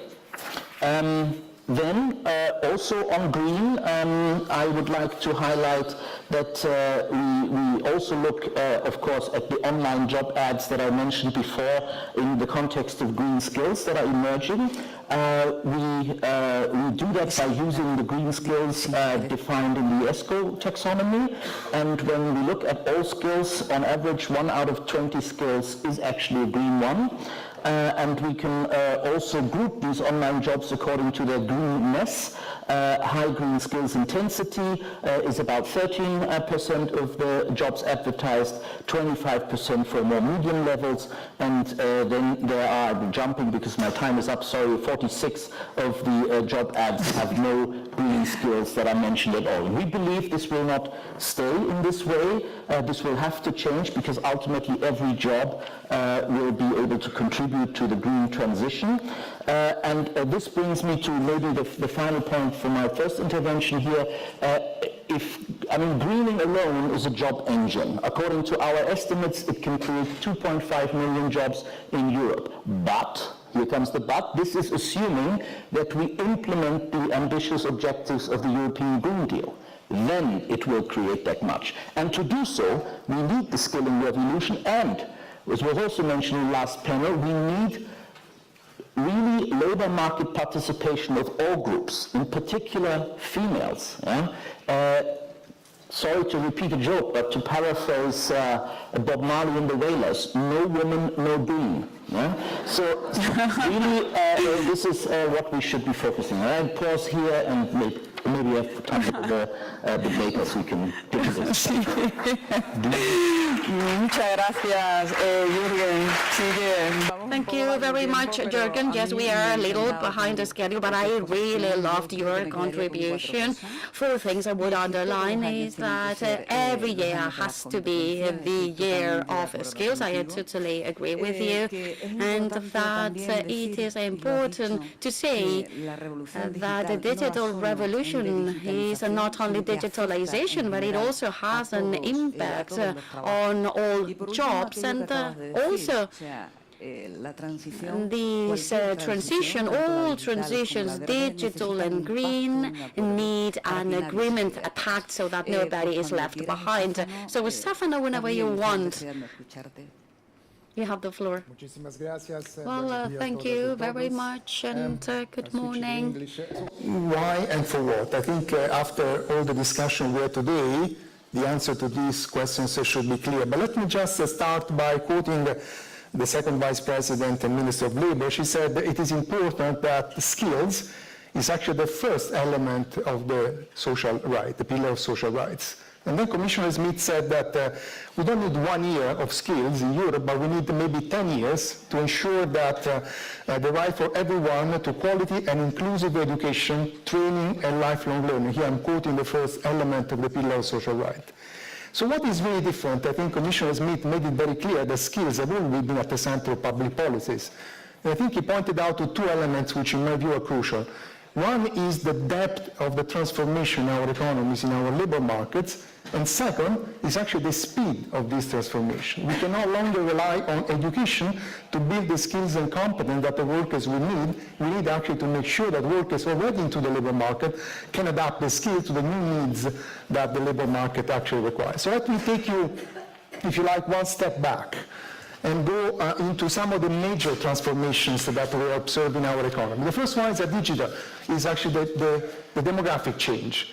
Now here you have the evolution of the median age of the population in the OECD countries, including the European countries, actually on the right side of this chart.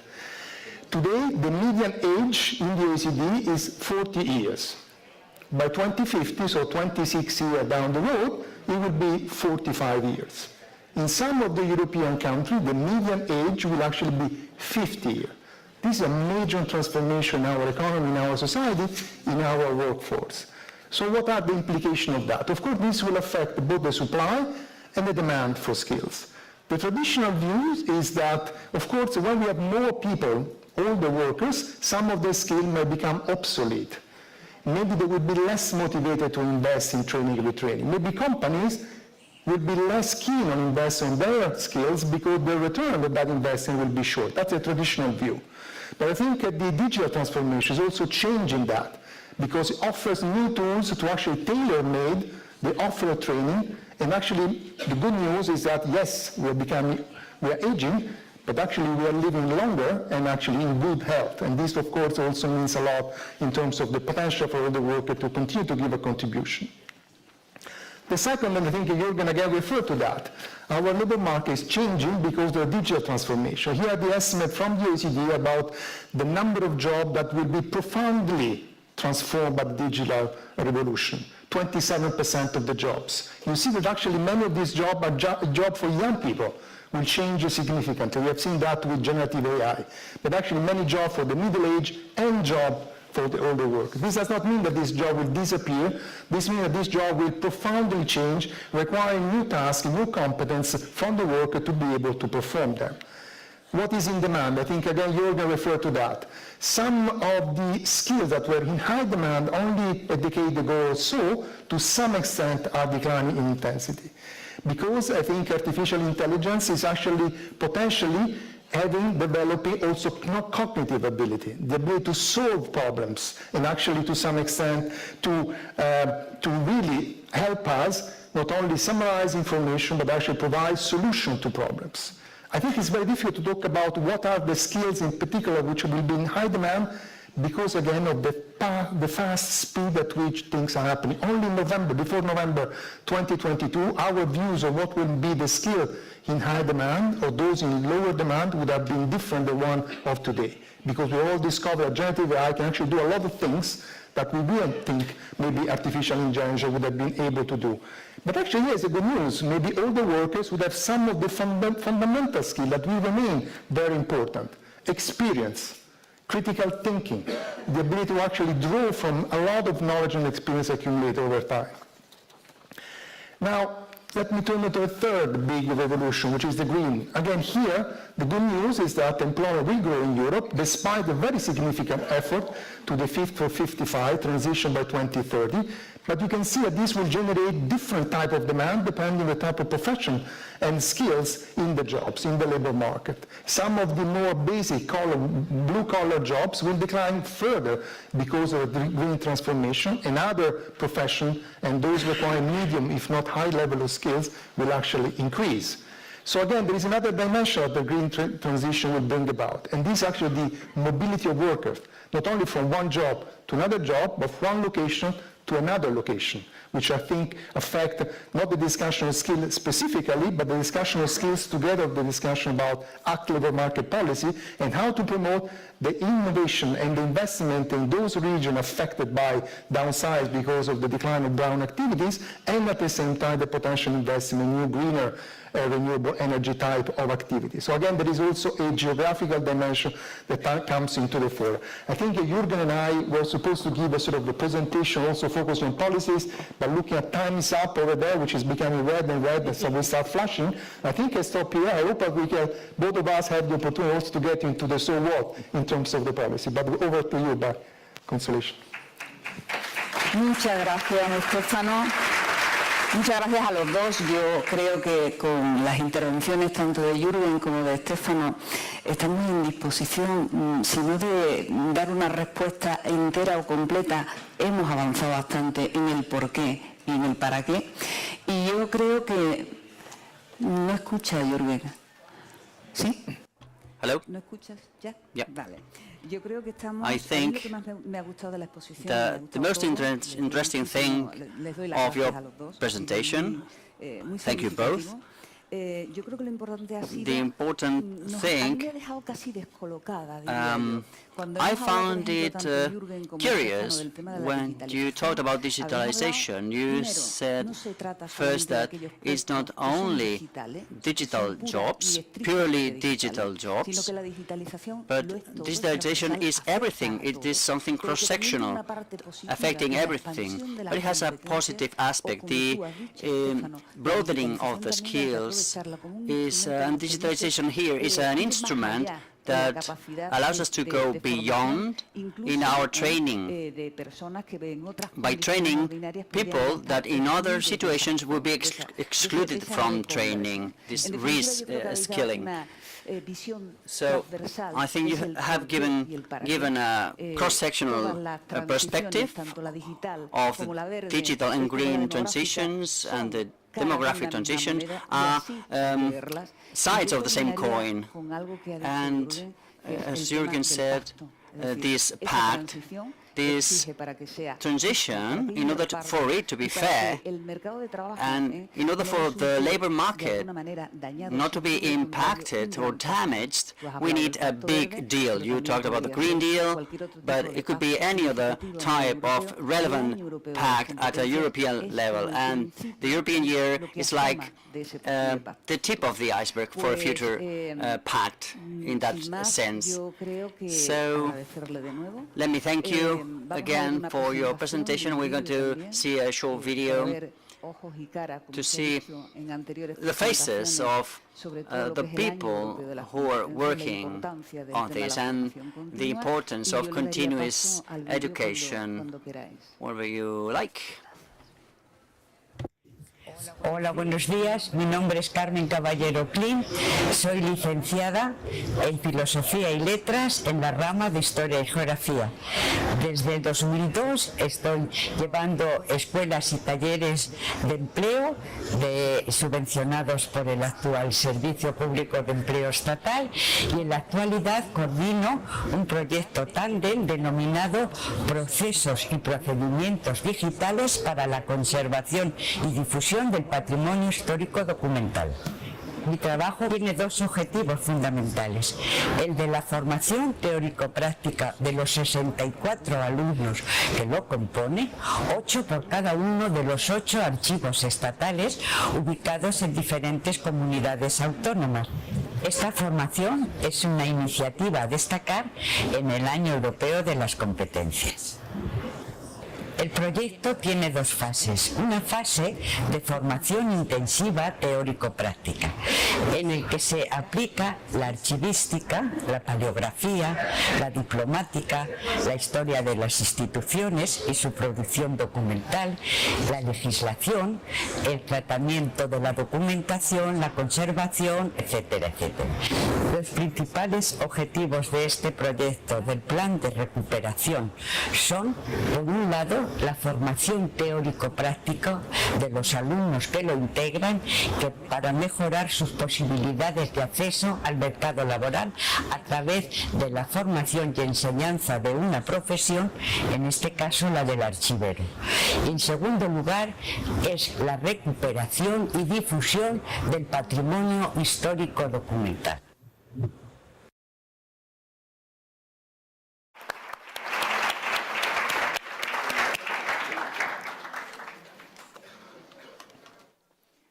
Pues nos levantamos y nos vamos.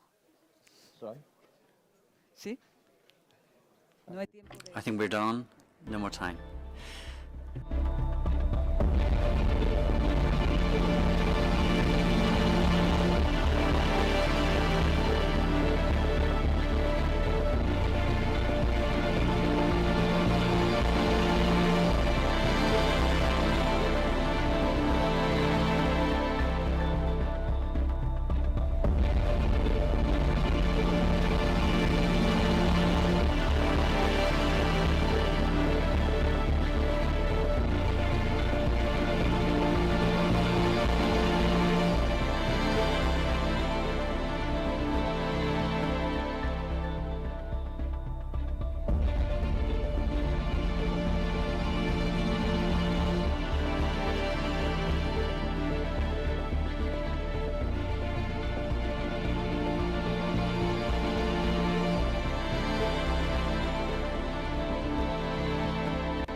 Bueno, vamos a seguir sumando más voces. Right, to continue to have more, to listen to more people, we continue with the next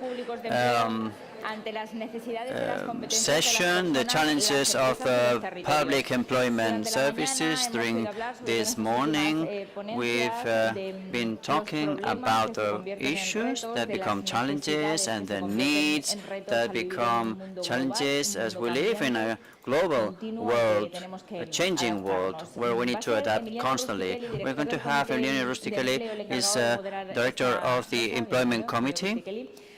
Welcome, Mr. Rustichelli.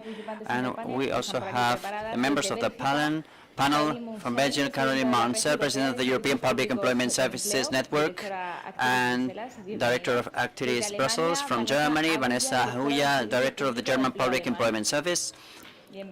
Welcome. From Greece, Spiros Protopsaltis, Director of the Greek Public Employment Service and Senior Vice President of the PES Network.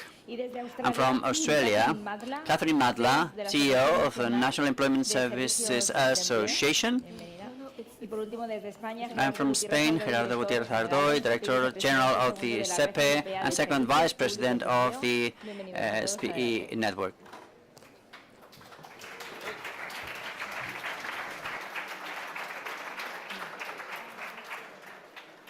So, good morning and welcome to this panel. Let me myself also thank the Spanish presidency for inviting me to moderate this very interesting panel. And every time I'm invited as the chair of the Employment Committee, I appreciate the fact that the work of the entire committee is acknowledged as important for the Council. So, today, this morning, we heard the voices of policy makers, of entrepreneurs, of the experts, of international organizations. But when it comes to put this policy principle, or to work with data, or to work with the needs of the employers, then the role of the PES in putting in practice this principle, in delivering measures, is crucial, is key all across the European member states, but also widely on a global scale in many advanced economies.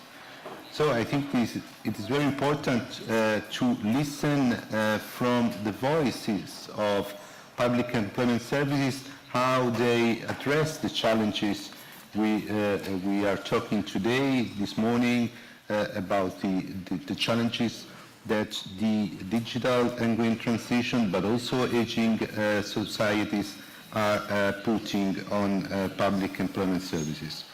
So I won't take much time because we are quite late, and there are a lot of speakers who will somewhat give their opinion on this. But first of all, I would make a sort of introductory round of tables, starting from Caroline. Yes, hello everybody. So I'm the new chair of the European PES Network since July, and I'm also the Deputy Director General of Actiris, which is the Belgian PES, the one from the Brussels region, since 2016. A few words on Actiris. So it's the PES of the Brussels region. It's quite small. We have 18 local agencies and one headquarter which deals with more specific topics, services such as the youth guarantee, for example. We invest a lot in skills. For example, in September, we launched a compulsory digital and linguistic assessment for new job seekers, new young job seekers, and the idea is to extend it to everybody over time. And it's really necessary because Brussels, you might know, Brussels, we need highly skilled people, and what we see is that the population is quite low skilled.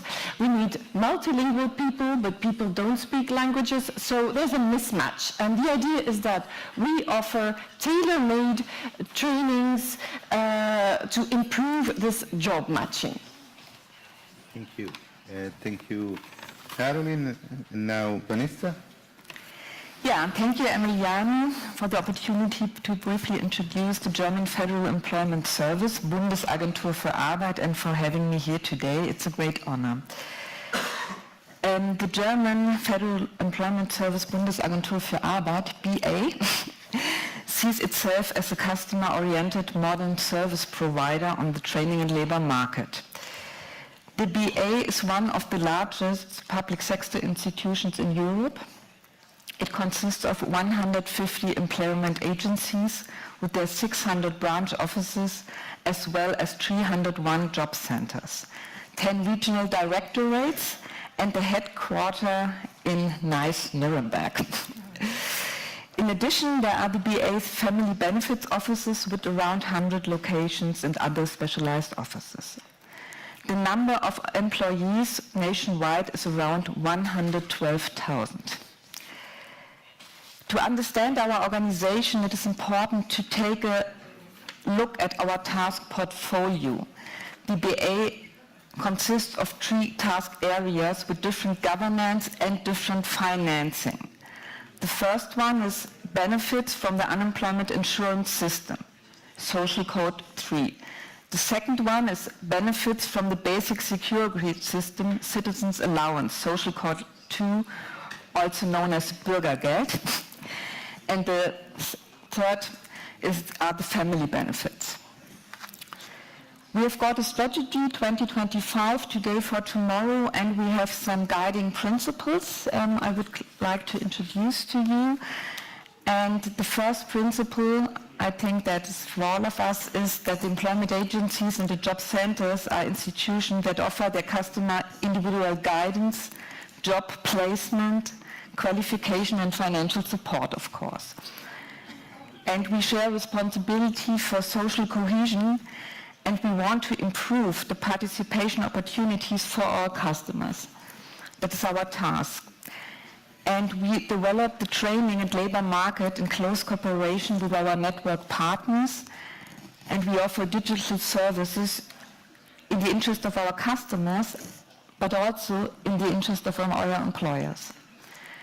And we work actively together using all our skills and passion to provide the best possible service to our customer. That's my short introduction. Thank you. Thank you, Vanessa. And now, Spiros. First of all, I want to recognize the challenge of being on a panel before lunch. So I realize everybody wants to get this over with soon.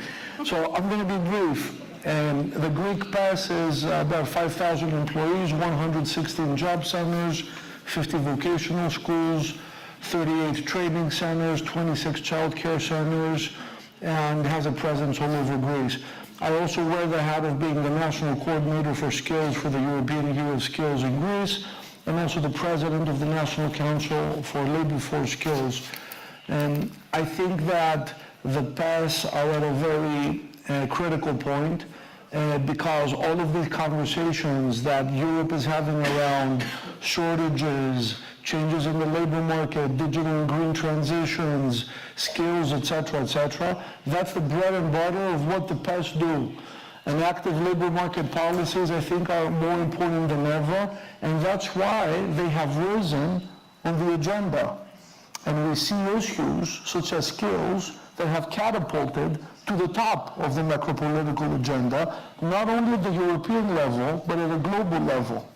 And that means that we not only have to continue to do what we were doing, we have to do even more, even faster, even better.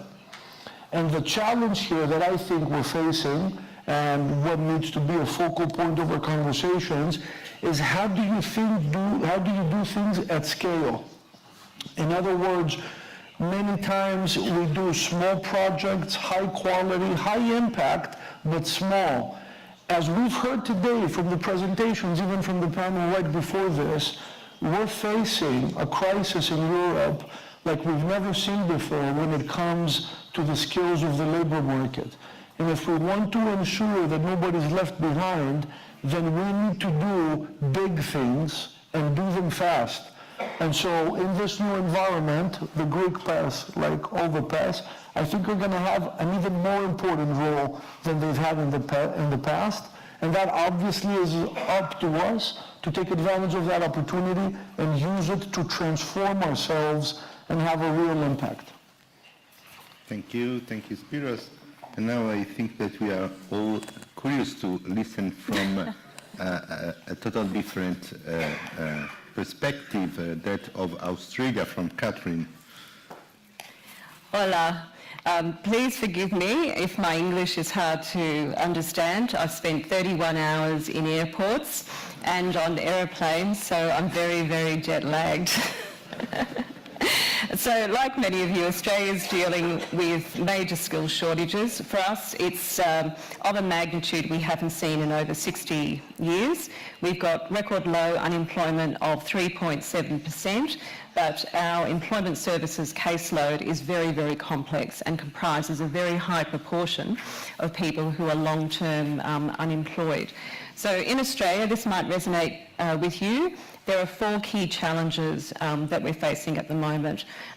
We are seeing a major transformation, the biggest transformation in over 30 years in relation to Australian government policy and service design of employment services. Now, I'm a CEO of the National Employment Services Association, which is not part of government, we're independent, but we represent all the Australian employment service providers. And there's over 20,000 staff that we represent on the front line.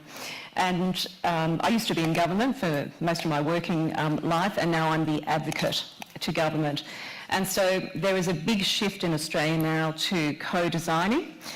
We keep asking for co-design. We keep showing government how to do co-design, so we think we're going to get co-design because we think some of the challenges that have been mentioned by speakers earlier today around the digital transformation, the move to the clean energy economy, the growth of the care sector can only really be addressed by sitting down with employers, with job seekers and with employment service providers to co-design the new system moving forward.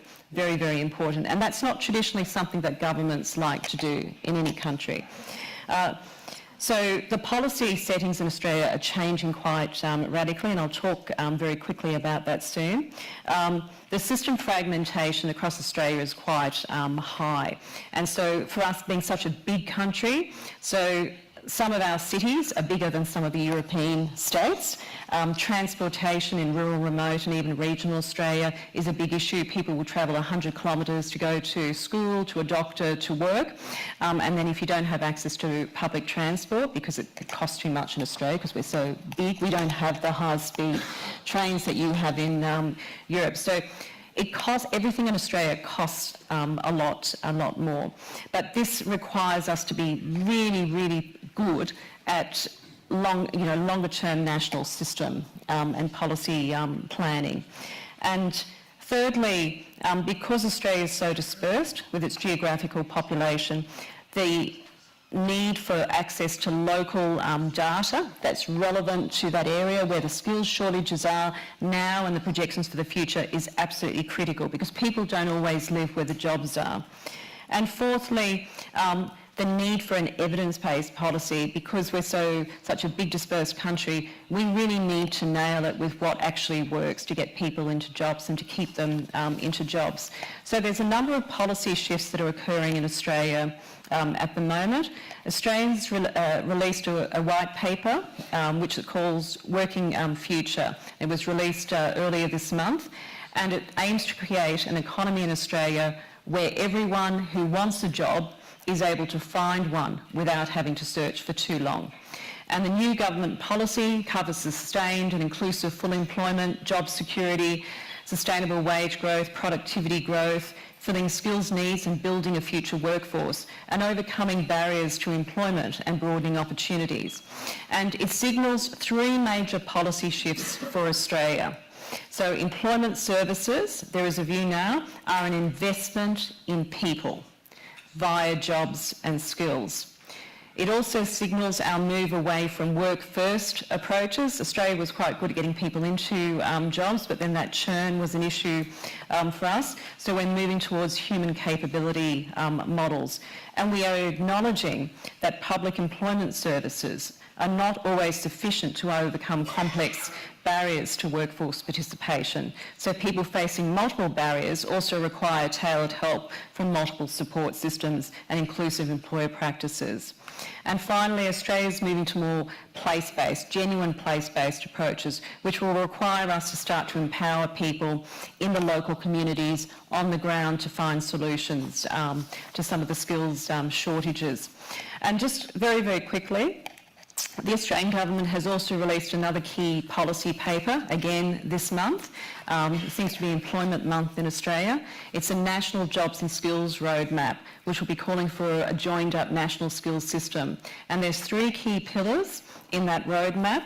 We're looking at vocational education and training, major reform there, higher education and migration. So migration, no one else I don't think has mentioned migration policy yet, but Australia is taking a very, very strong look at migration, its migration policy. And I was in Canberra in the Australian government for 10 years. I have never seen such a strong policy alignment between all our various policy settings, because the government realises this is going to be a serious issue and that we need to radically change the way we approach our policies and our services if we're to tackle the issues for the future. Thank you, Catherine. You already went into a lot of issues that maybe the other panelists will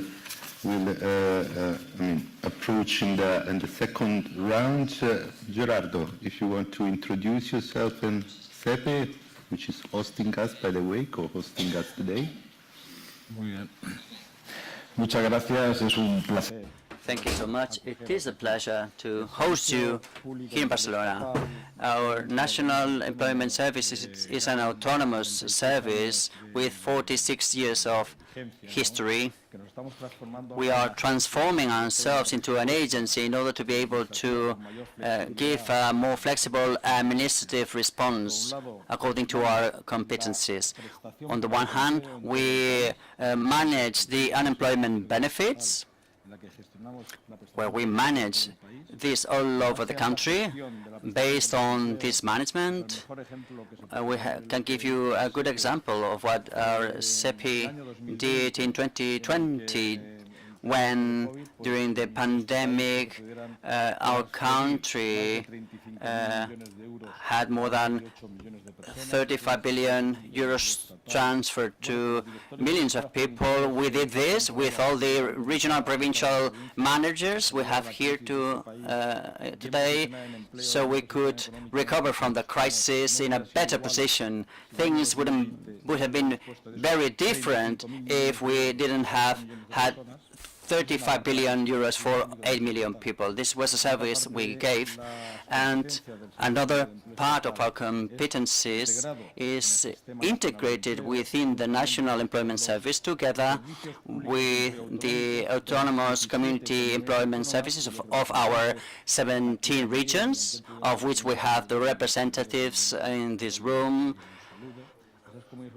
And these autonomous communities have competencies in an almost federal nation, which is Spain, and we coordinate and promote all the active employment policies and the enforcement and application of these policies at a micro level is carried out by the autonomous communities. This is this twofold competencies, so management of benefits, and on the other hand, the integration with the autonomous communities to promote the active employment policies.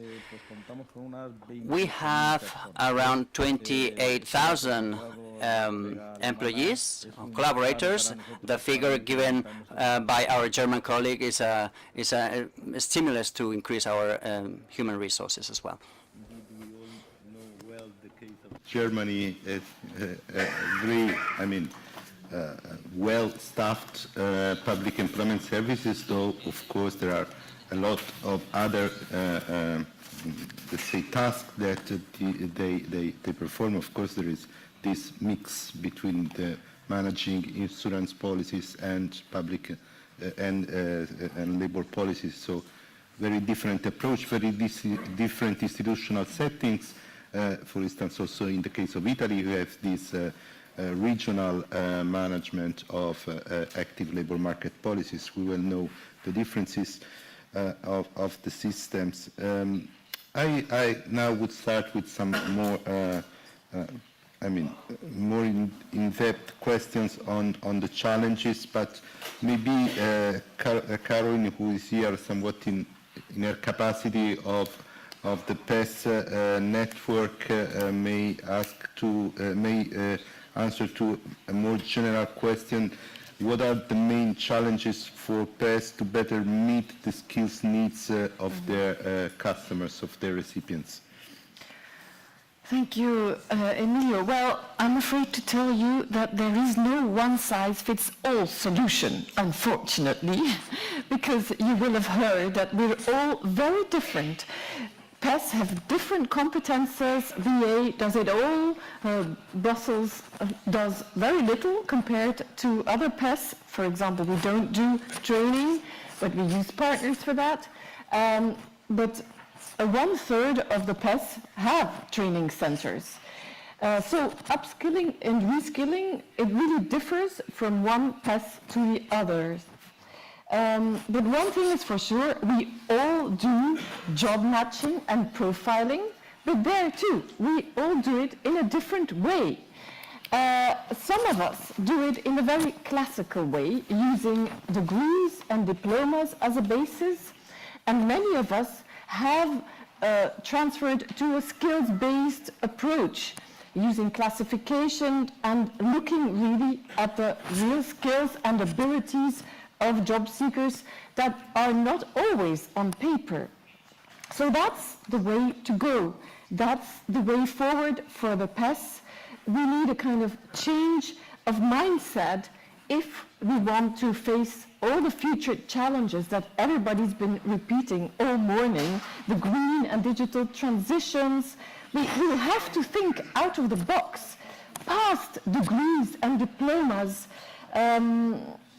We'll have to also better recognize skills and validate them, better screen skills, use innovative ways, for example, micro-credentials that some PES already use in a very successful way. So you don't need years to prove that you have certain skills. And it's official. So we PES need to be more ambitious, also use new technologies, for example. That's at least one positive thing that came out of COVID, because now using digital services combined with on-site services is commonplace for most of the PES among us. Let me say something about partnerships. We PES have to do so many things, and we just can't do everything as good as could certain partners do. For example, Actilis, we use 200 partners for several things. Let me give you an example. We have what we call Cité des Métiers. You can translate it as a city of occupations or professions. It's a one-stop shop with different partners, giving information on skills, on jobs. They give career guidance. And so many partners work together in one spot, and they do this for anybody, job seekers and any citizen who needs this information. It's actually part of an international network initiated by the French, and we created ours in 2018. So any PES that's interested, go for it, because it's very successful. Another example are our sectoral employment and training centers. We have 5 of them. For example, in the construction sector, what do? we screen the job seekers, we then train them. It's the training partners who do that. And then the sector has the jobs and tells us what skills are needed for those jobs and to train them in. And then Actiris does the job matching. So all that in one place, working hand in hand for 5 different sectors. And they do upskilling of people working in the sector already. Data. We talked a lot about skills intelligence. We sit on so many data, and we could do so much more with them. And we would love to do that. For example, using artificial intelligence, but we all know it's very costly, it's complicated, and there's an ethical side to it. So this is one of the things that is very high on the agenda of the PES network, because we want to share and exchange between PES and see what we might be able to do together. Another point that is very high on our agenda, and it will be my last point, is the need for better tools to recruit skills and talents from third countries. I know it's important for many PES of you, given the shortages that we all have. The recognition of skills, it's not enough. It should be facilitated, made easier, and we should also come to a common approach to measure those shortages, so that we can compare we don't compare apples and pears anymore. So those are also things that we will be working on with the PES in the coming weeks. So to conclude, we need a real skills-based approach. We need better use of data, skills intelligence, and we need better tools for third country recruitment. And I come back to what Spiros said, we have to scale up everything. And I could go on longer, but there is more on the paper, the contribution of the PES network to the European Year of Skills. So if you haven't read it yet, be my guest.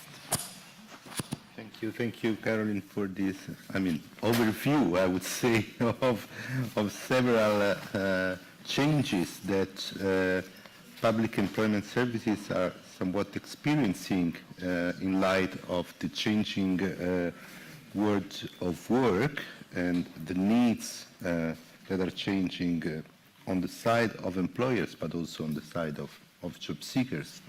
For instance, today there was the case of people working in construction that would like to work remotely, which is a very difficult task to accommodate between these two different, let's say, scenarios.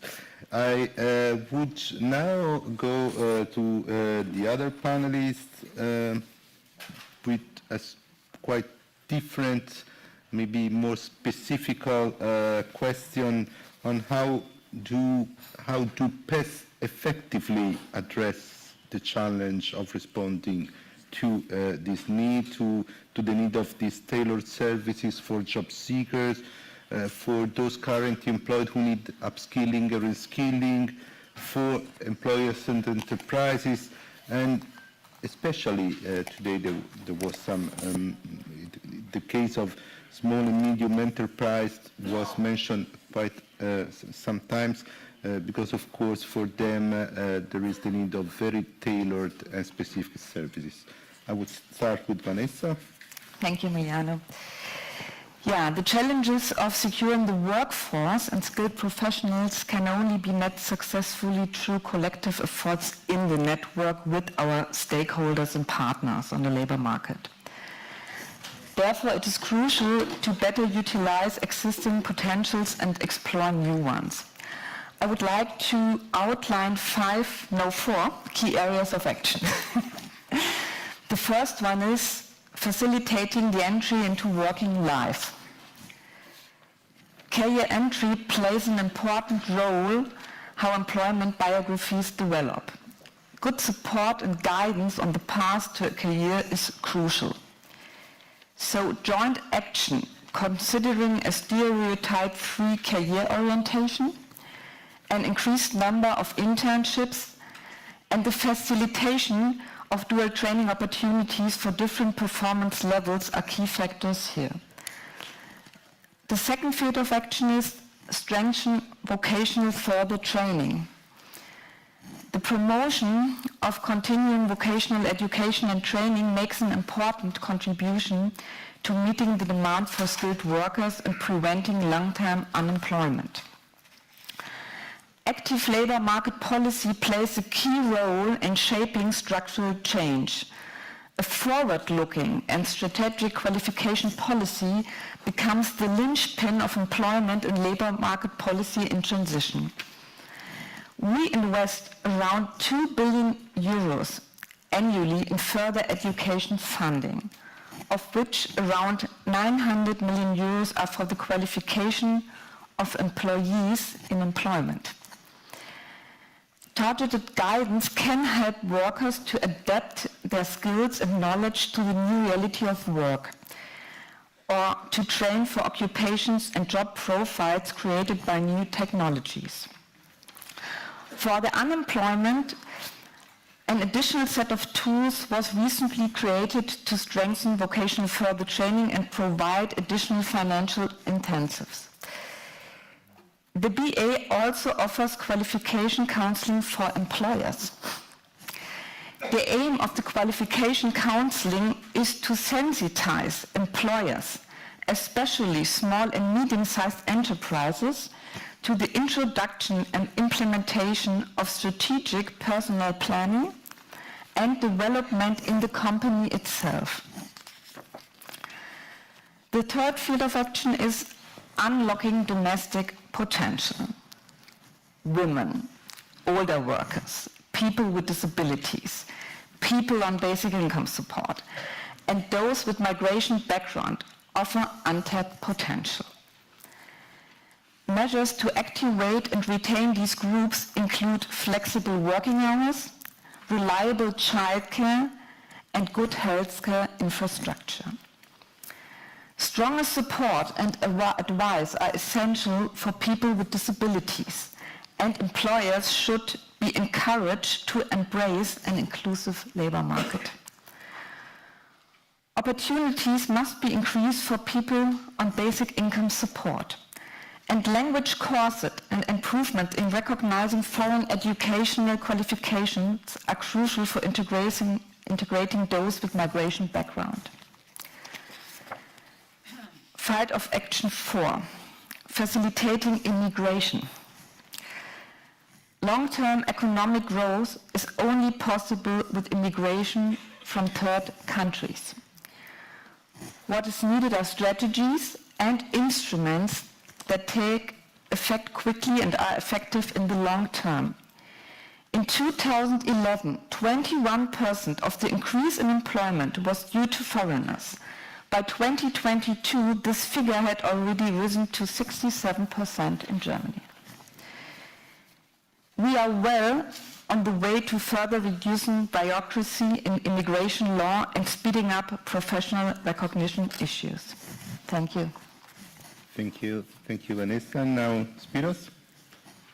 Well, let's see. I think the PES have to recognize that we have to change as fast as the labor market and the economy is changing.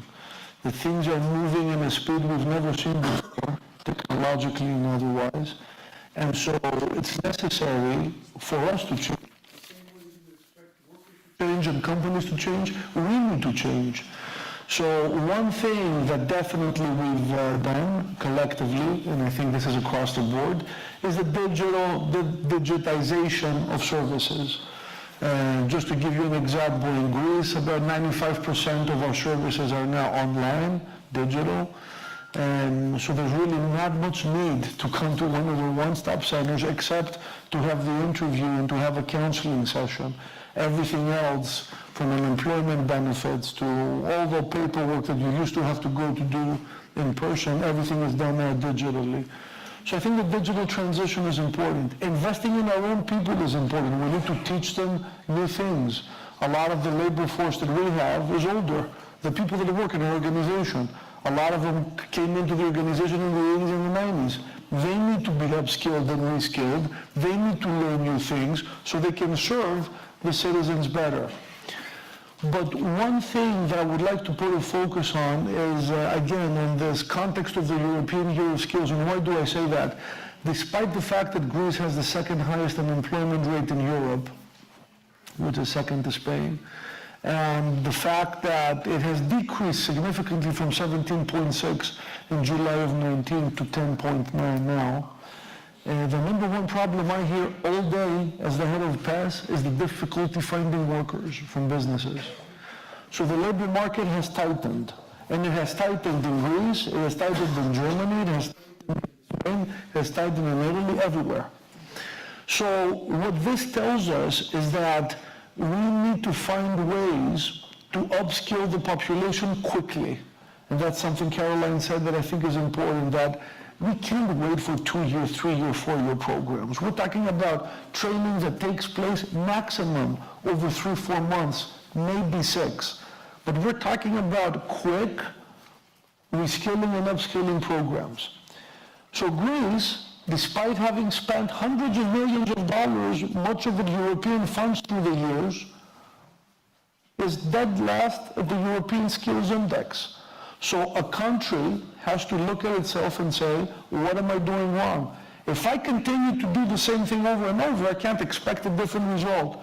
So we blew the whole thing up, and we said we're going to pass a law that creates a new framework for upskilling and reskilling. We're going to have accountability. We're going to have tracking of outcomes in the labor market. We're going to raise the quality standards for providers. We're going to create a national skills agenda, and we actually looked at Germany's before moving into our own path, and it's an agenda that we've already put out publicly. And what we're going to do is we're going to create large programs using recovery facility funding and ESF funding. And so now, in 1 year, we've trained 220,000 unemployed and employed people in digital and green skills. It's the largest upskilling, reskilling program that has happened before ever in Greece.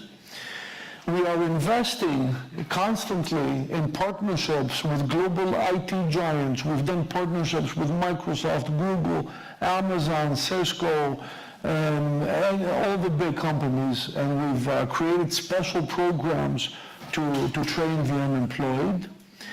And what we need to do, in addition to looking at the third country nationals, which I think is obviously an important part of the mix, but we also need to look more into the European labor market and see if we're really doing the best job possible in labor mobility. I was recently at an event where ELA had put out its report about labor shortages and surpluses. And you could see that in the European Union, you would have in one country a surplus in an occupation, and in another country a shortage. So in addition to looking outside of the European Union, I think it's important for us to look within the European Union and to see if the EURES tools and other tools could be used more efficiently and effectively to actually promote more mobility and for us to find a lot of the solutions to the skills problem that we have within the European Union. And one of the advantages that this approach has is that it could be fast. Because let's face it, making changes to the system of bringing in nationals from third countries, etc., needs to be done. It takes time, takes negotiation. It's not an easy policy tool. So I know, and as I said at the beginning, I know this is a difficult time in the day. People want us to wrap up, so I'm not going to hold folks with my thoughts. I'm just going to finish by saying that I'm personally very pleased that the year was designated European Year of Skills, because it has really risen this issue along the agenda, and it has created, as every crisis creates opportunities, this crisis that Europe is facing in skills is really an amazing opportunity for us to do big things, new things, and to put in place reforms that can have an impact for many, many years. I just wrapped up, and many decades to come. So thank you very much.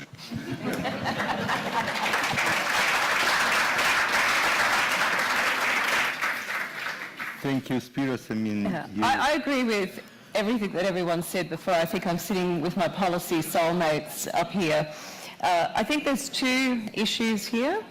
There's those who, most of our countries are facing record low unemployment and there's a skills shortage. So there's a response for those who are experiencing entrenched long-term unemployment.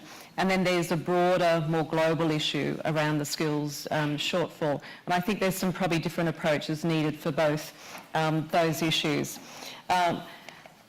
We talked a little bit earlier about employers needing to change as well. So I think when we're looking at more personalised services, how do we do that wraparound support for people who are experiencing social and economic exclusion from, a labour market that's screaming for resources.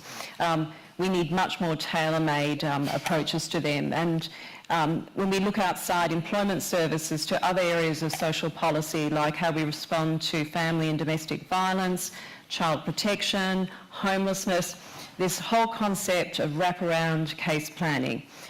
These are the same cohorts I know in Australia that we're dealing with in our long-term unemployed who are also in the domestic violence system, experiencing homelessness, drug and alcohol, mental health issues. So, as I said before, much more localised, place-based approaches are required for those people. There are some very, very key enablers that are absolutely necessary to this, because good policy is nothing if it doesn't have an impact on the ground. And some of those enablers are the move to more localised decision making and planning. And you mentioned, I think Carolyn mentioned data earlier on, that access to localised, good quality data. So where are the skills shortages? Where are the growth areas in my community? And then empowering the community to be able to respond to them. And one of the biggest obstacles I see time and time again in governments is providers, PES services, need access to ongoing, secure, adequate and flexible funding to meet the unique needs of job seekers. And, at the end of the day, we're in a stage now, and I think it's quite a unique situation for many countries, where employers are going to have to change their practices. So I think transformation is required of all of us, but looking at, what is a good recruitment process, what's good staff management. In industries in Australia where we see really high turnover, hairdressing. So we have a huge shortage of hairdressers in Australia. That's why we've all got really bad hair here today.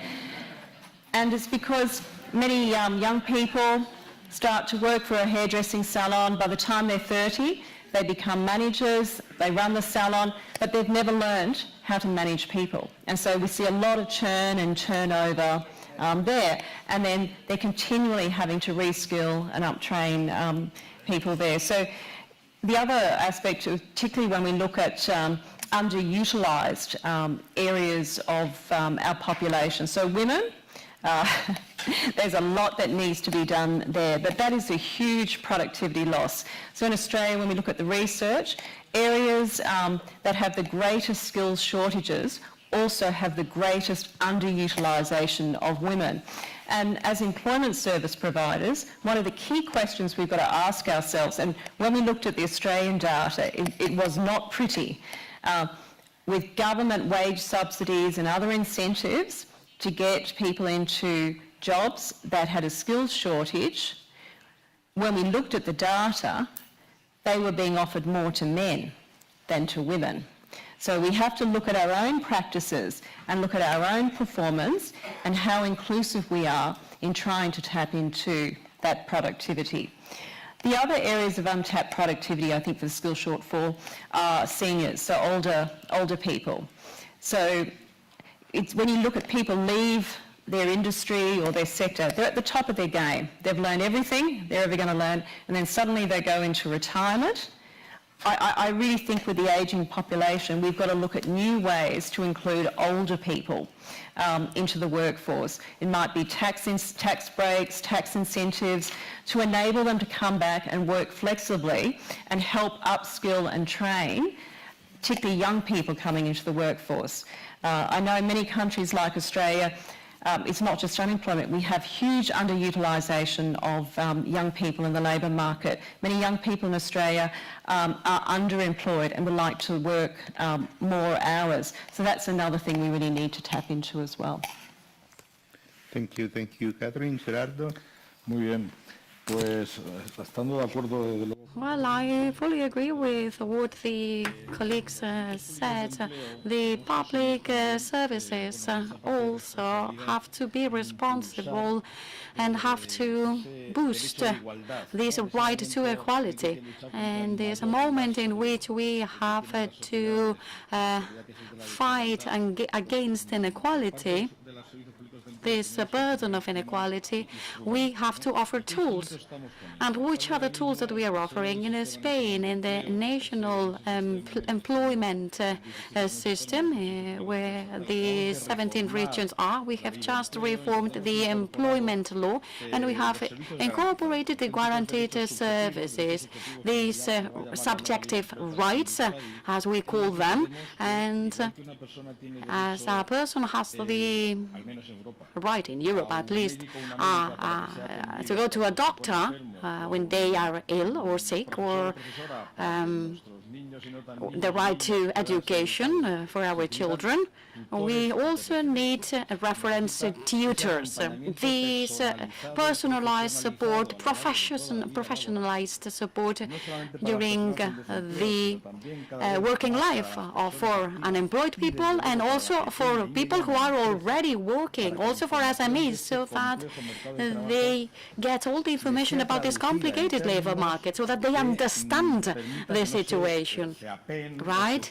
And so that they are not left behind, and help them to make the good decisions, because we just click on something and then we get a lot of information nowadays.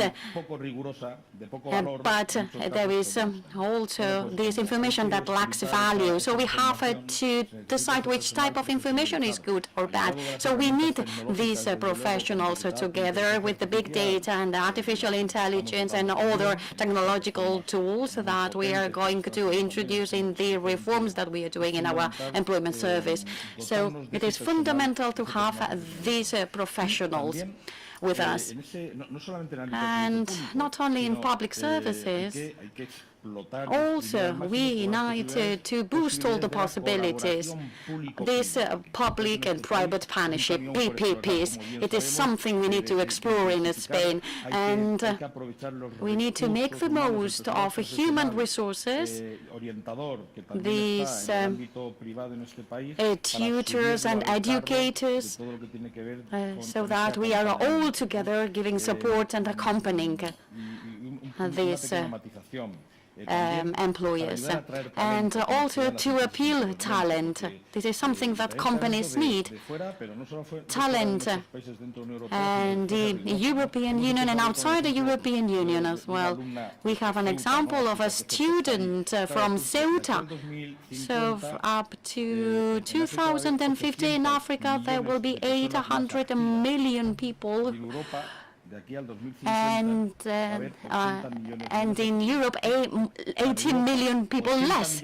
So in Europe 80 million people less, and in Africa 800 million people more. So in age to work. So this is a great opportunity, and it's just there. So when we talk about talent recruiting, it's not only that talent comes in a container from one port to another. Behind talent, there is a person with talent. So we will have to regulate the migration flows in our continent. And in the Spanish presidency, this is one of the hot topics. And there was an agreement not long ago, and we have to contribute as public services.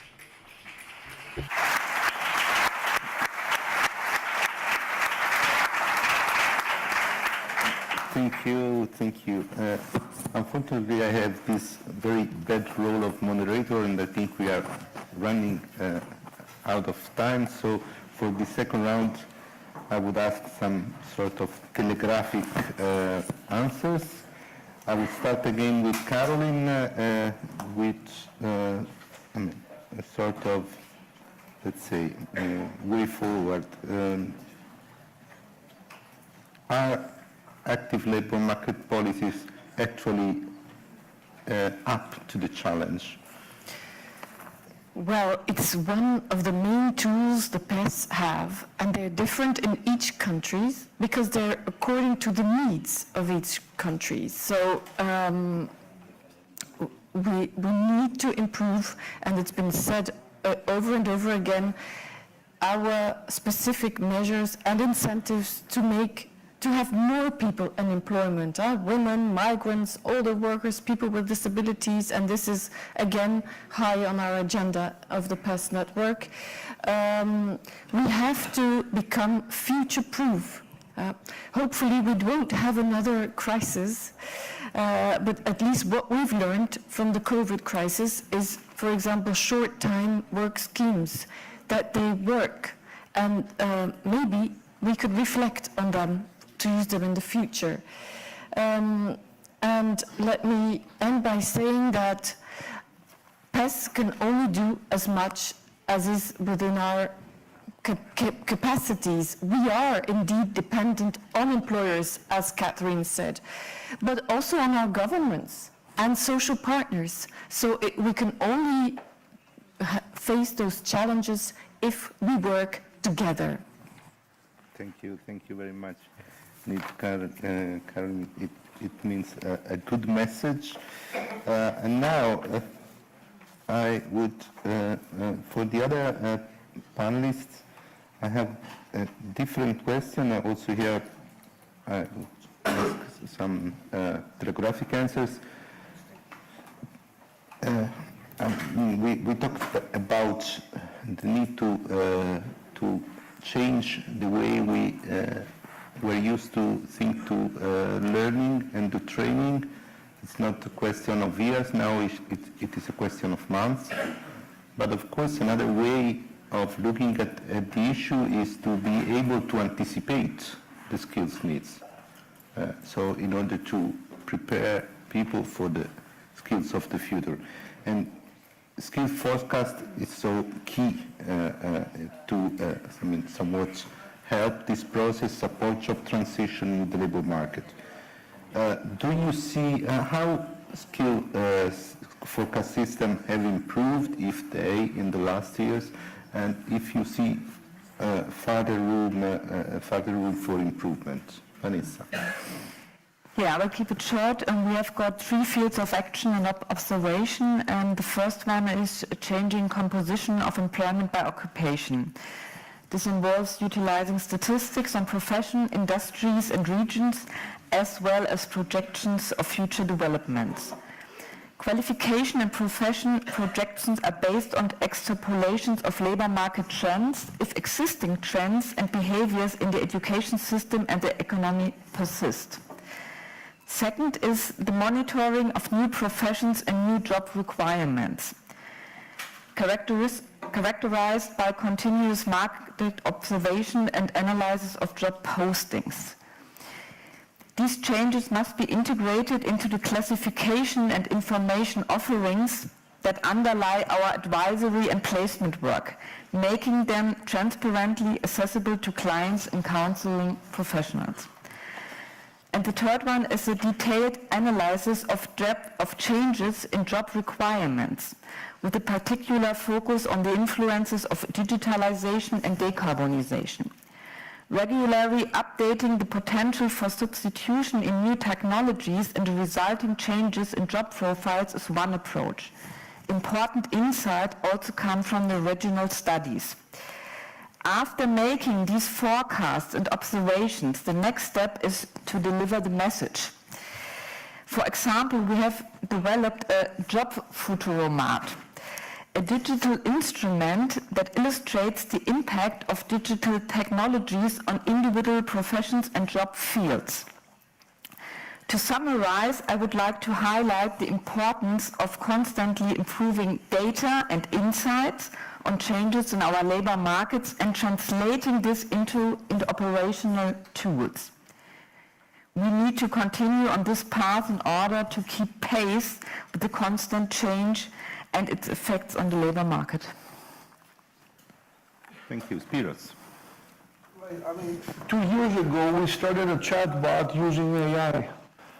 And when I went and I asked, how's it going? And it was so-and-so. And I asked why, and I realized that the data that we had put into the chatbot were not that good. So technology can only take you so far. It depends on what data you provide. And so when we're talking about skills and forecasting, we need to recognize that quantitative data is good, and we should use it, and we should maximize it. But some of the most important data is qualitative. And let me give you a classic example. Right now in Greece, it's underway the biggest, it's like the Athenian Riviera construction project, one of the biggest infrastructure projects in Europe. And everybody's saying, oh, we need electricity, we don't have it, no, we need such and such, we don't have it. Those conversations should have happened when the deal was done 2-3 years ago. But then the only thing they cared about was finding the funding, making all the workforce development was an afterthought. Labor was an afterthought to the investment discussion. Even if you have the best AI tool, AI can't predict that. That's intelligence that you get from the market. That's intelligence you get from speaking to the players in the market. Investment, real estate, whatever the market is. So human intelligence is necessary. You can't just do it just with data. And I think that that's important for forecasting. And why am I saying that? Because the hottest jobs of 2030 don't even exist today. I mean, isn't that what everybody says, that, you know, the most high demand jobs today, most of them didn't even exist 10 years ago, etc. When I was growing up, there was no such thing as social marketing. Now social marketing is one of the hottest jobs. It didn't even exist because there was no such thing as social marketing. So we need to admit that things are going to be happening in a speed we need to adjust to.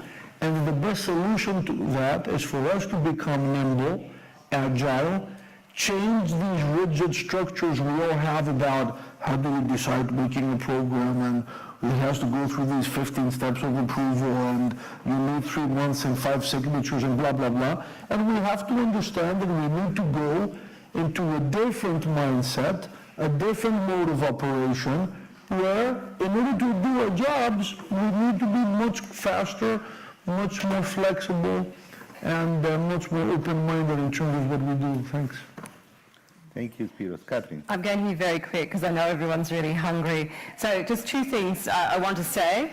Jobs and Skills Australia is a new agency which the Australian government set up last year because we've recognised we really need to invest in skills data. So there's hundreds of data nerds there doing the projections and the breakdown.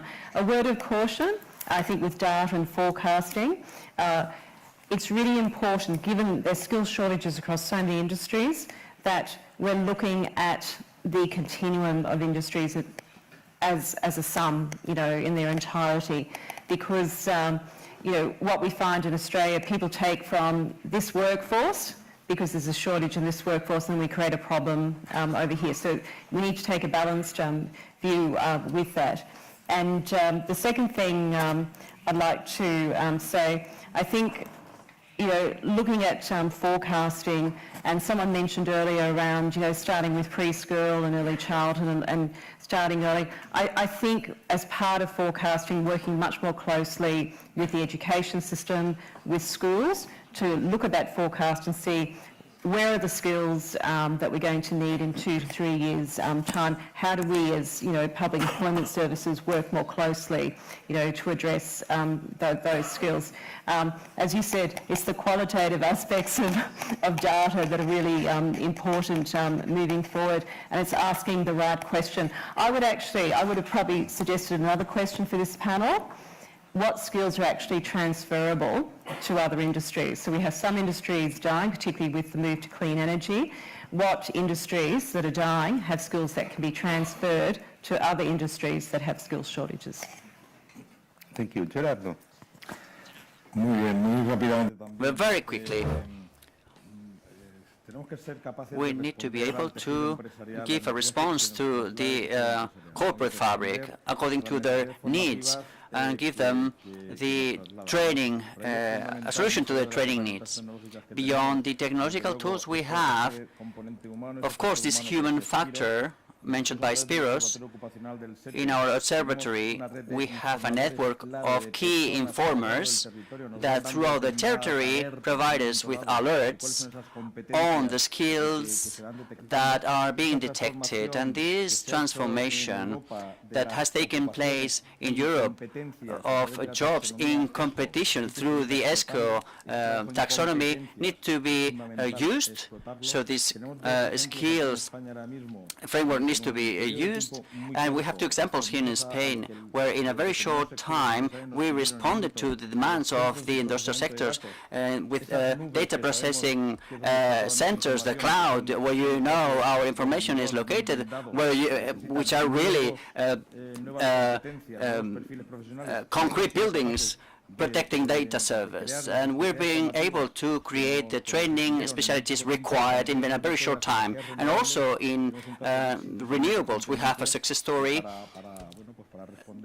that is a response to the revolution in renewables that's going on in Spain.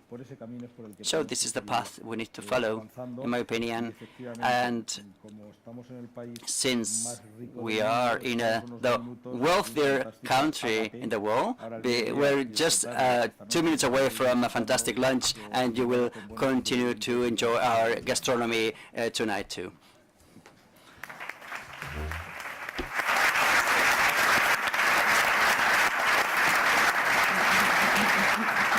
Well, I think that we received a lot of very interesting insights from the discussion. I would like to thank all the speakers. I hope that you had food for thought for your reflections. Since it's very late, I would stop here. But before, we have some videos of testimonials, so please stay in, look at the video, and then the organizers will give you the information for the lunch. Thank you very much.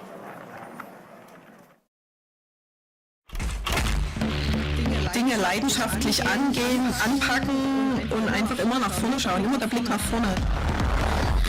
Ich wollte mich nie zwischen Beruf und Familie entscheiden müssen. Die Stelle als Bankkauffrau war für mich nicht mehr passend mit den Arbeitszeiten. Das war unheimlich stressig, unheimlich kräftezehrend und als junge Mutter nicht mehr umzusetzen. Dann kam das Thema Weiterbildung für mich ins Spiel. Bei der Bundesagentur für Arbeit wurde geschaut, welche Möglichkeiten am besten zu mir passen. War irgendwie ein Bauchladen voller Möglichkeiten. Für mich war unheimlich spannend, dass ich die Wahl hatte, zu sagen, ich mache es online von zu Hause aus. Und das mit 2 Kindern, die noch im Kindergartenalter waren. Die Bundesagentur für Arbeit hat mir dann auch noch ein spannendes Jobangebot gemacht. In Zeiten der Digitalisierung müssen wir umdenken. Silicon Valley ist in der Halbleitertechnologie tätig für autonomes Fahren. Für mich passt das unheimlich gut, weil es ein Startup ist, wo ich zum einen als Finanzexperte im operativen Geschäft agieren kann und zum anderen als Head of Executive Office die Geschäftsführung unterstützen kann. Das ist echt gut mitgedacht. Man steht im Leben, man ist erfolgreich, man hat einen Job, wo man happy ist und kann das gemeinsam mit der Familie kombinieren. Erkundigt euch, traut euch, es gibt unheimlich viele Möglichkeiten da draußen.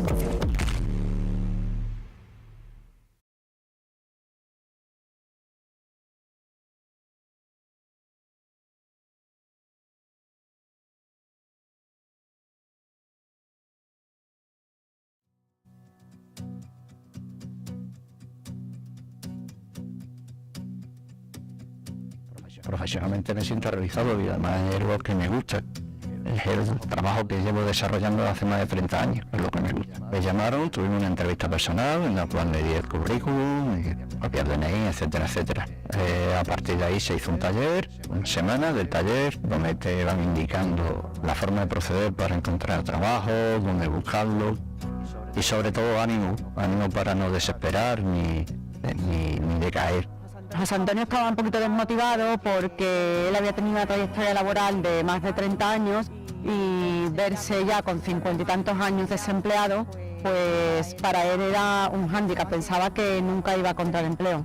Estamos felices los tres, está feliz de Reconstruya por haber posicionado a esta persona en esa vacante, José Antonio porque ha cumplido su sueño, que era trabajar como administrativo en lo que le gustaba, que eran las obras, y después nosotros como ingenieros nos sentimos muy satisfechos de haber podido a José Antonio ayudarlo a encontrar empleo. Cuando lo llamé para decirle que finalmente estaba seleccionado y que él era el que se incorporaba con nosotros, se emocionó y bueno, me dio las gracias 20 veces, vamos, digo, mira, no me tienes que dar las gracias, esto a nosotros nos ha gustado, creemos que puedes encajar en la empresa y buscamos gente como tú, vamos, y la verdad es que estamos encantados con él a día de hoy. Personalmente me cumple todas mis expectativas hoy.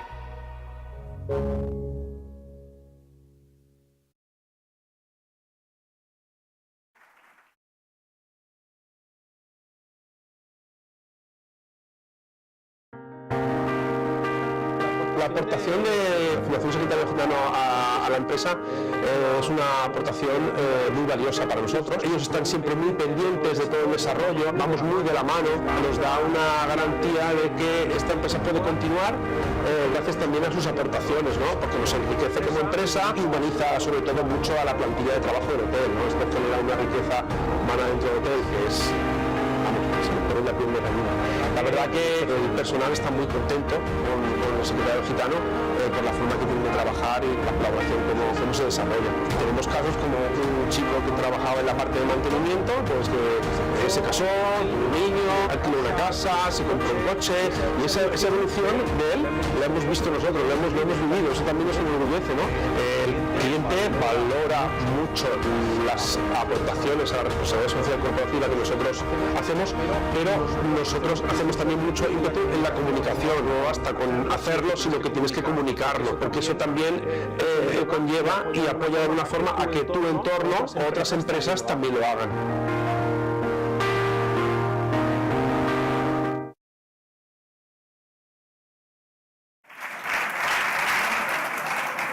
Con este último testimonio damos por finalizada la mañana, llega la hora de comer, les esperamos a las 3:30 y les recuerdo...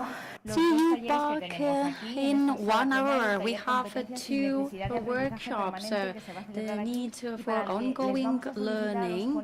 Here, speakers should come 10 minutes before 3:30 for the microphones. And then the workshop, Leave No One Behind, is going to be held in room A1. Please, the headsets should be left on the chairs and enjoy your food.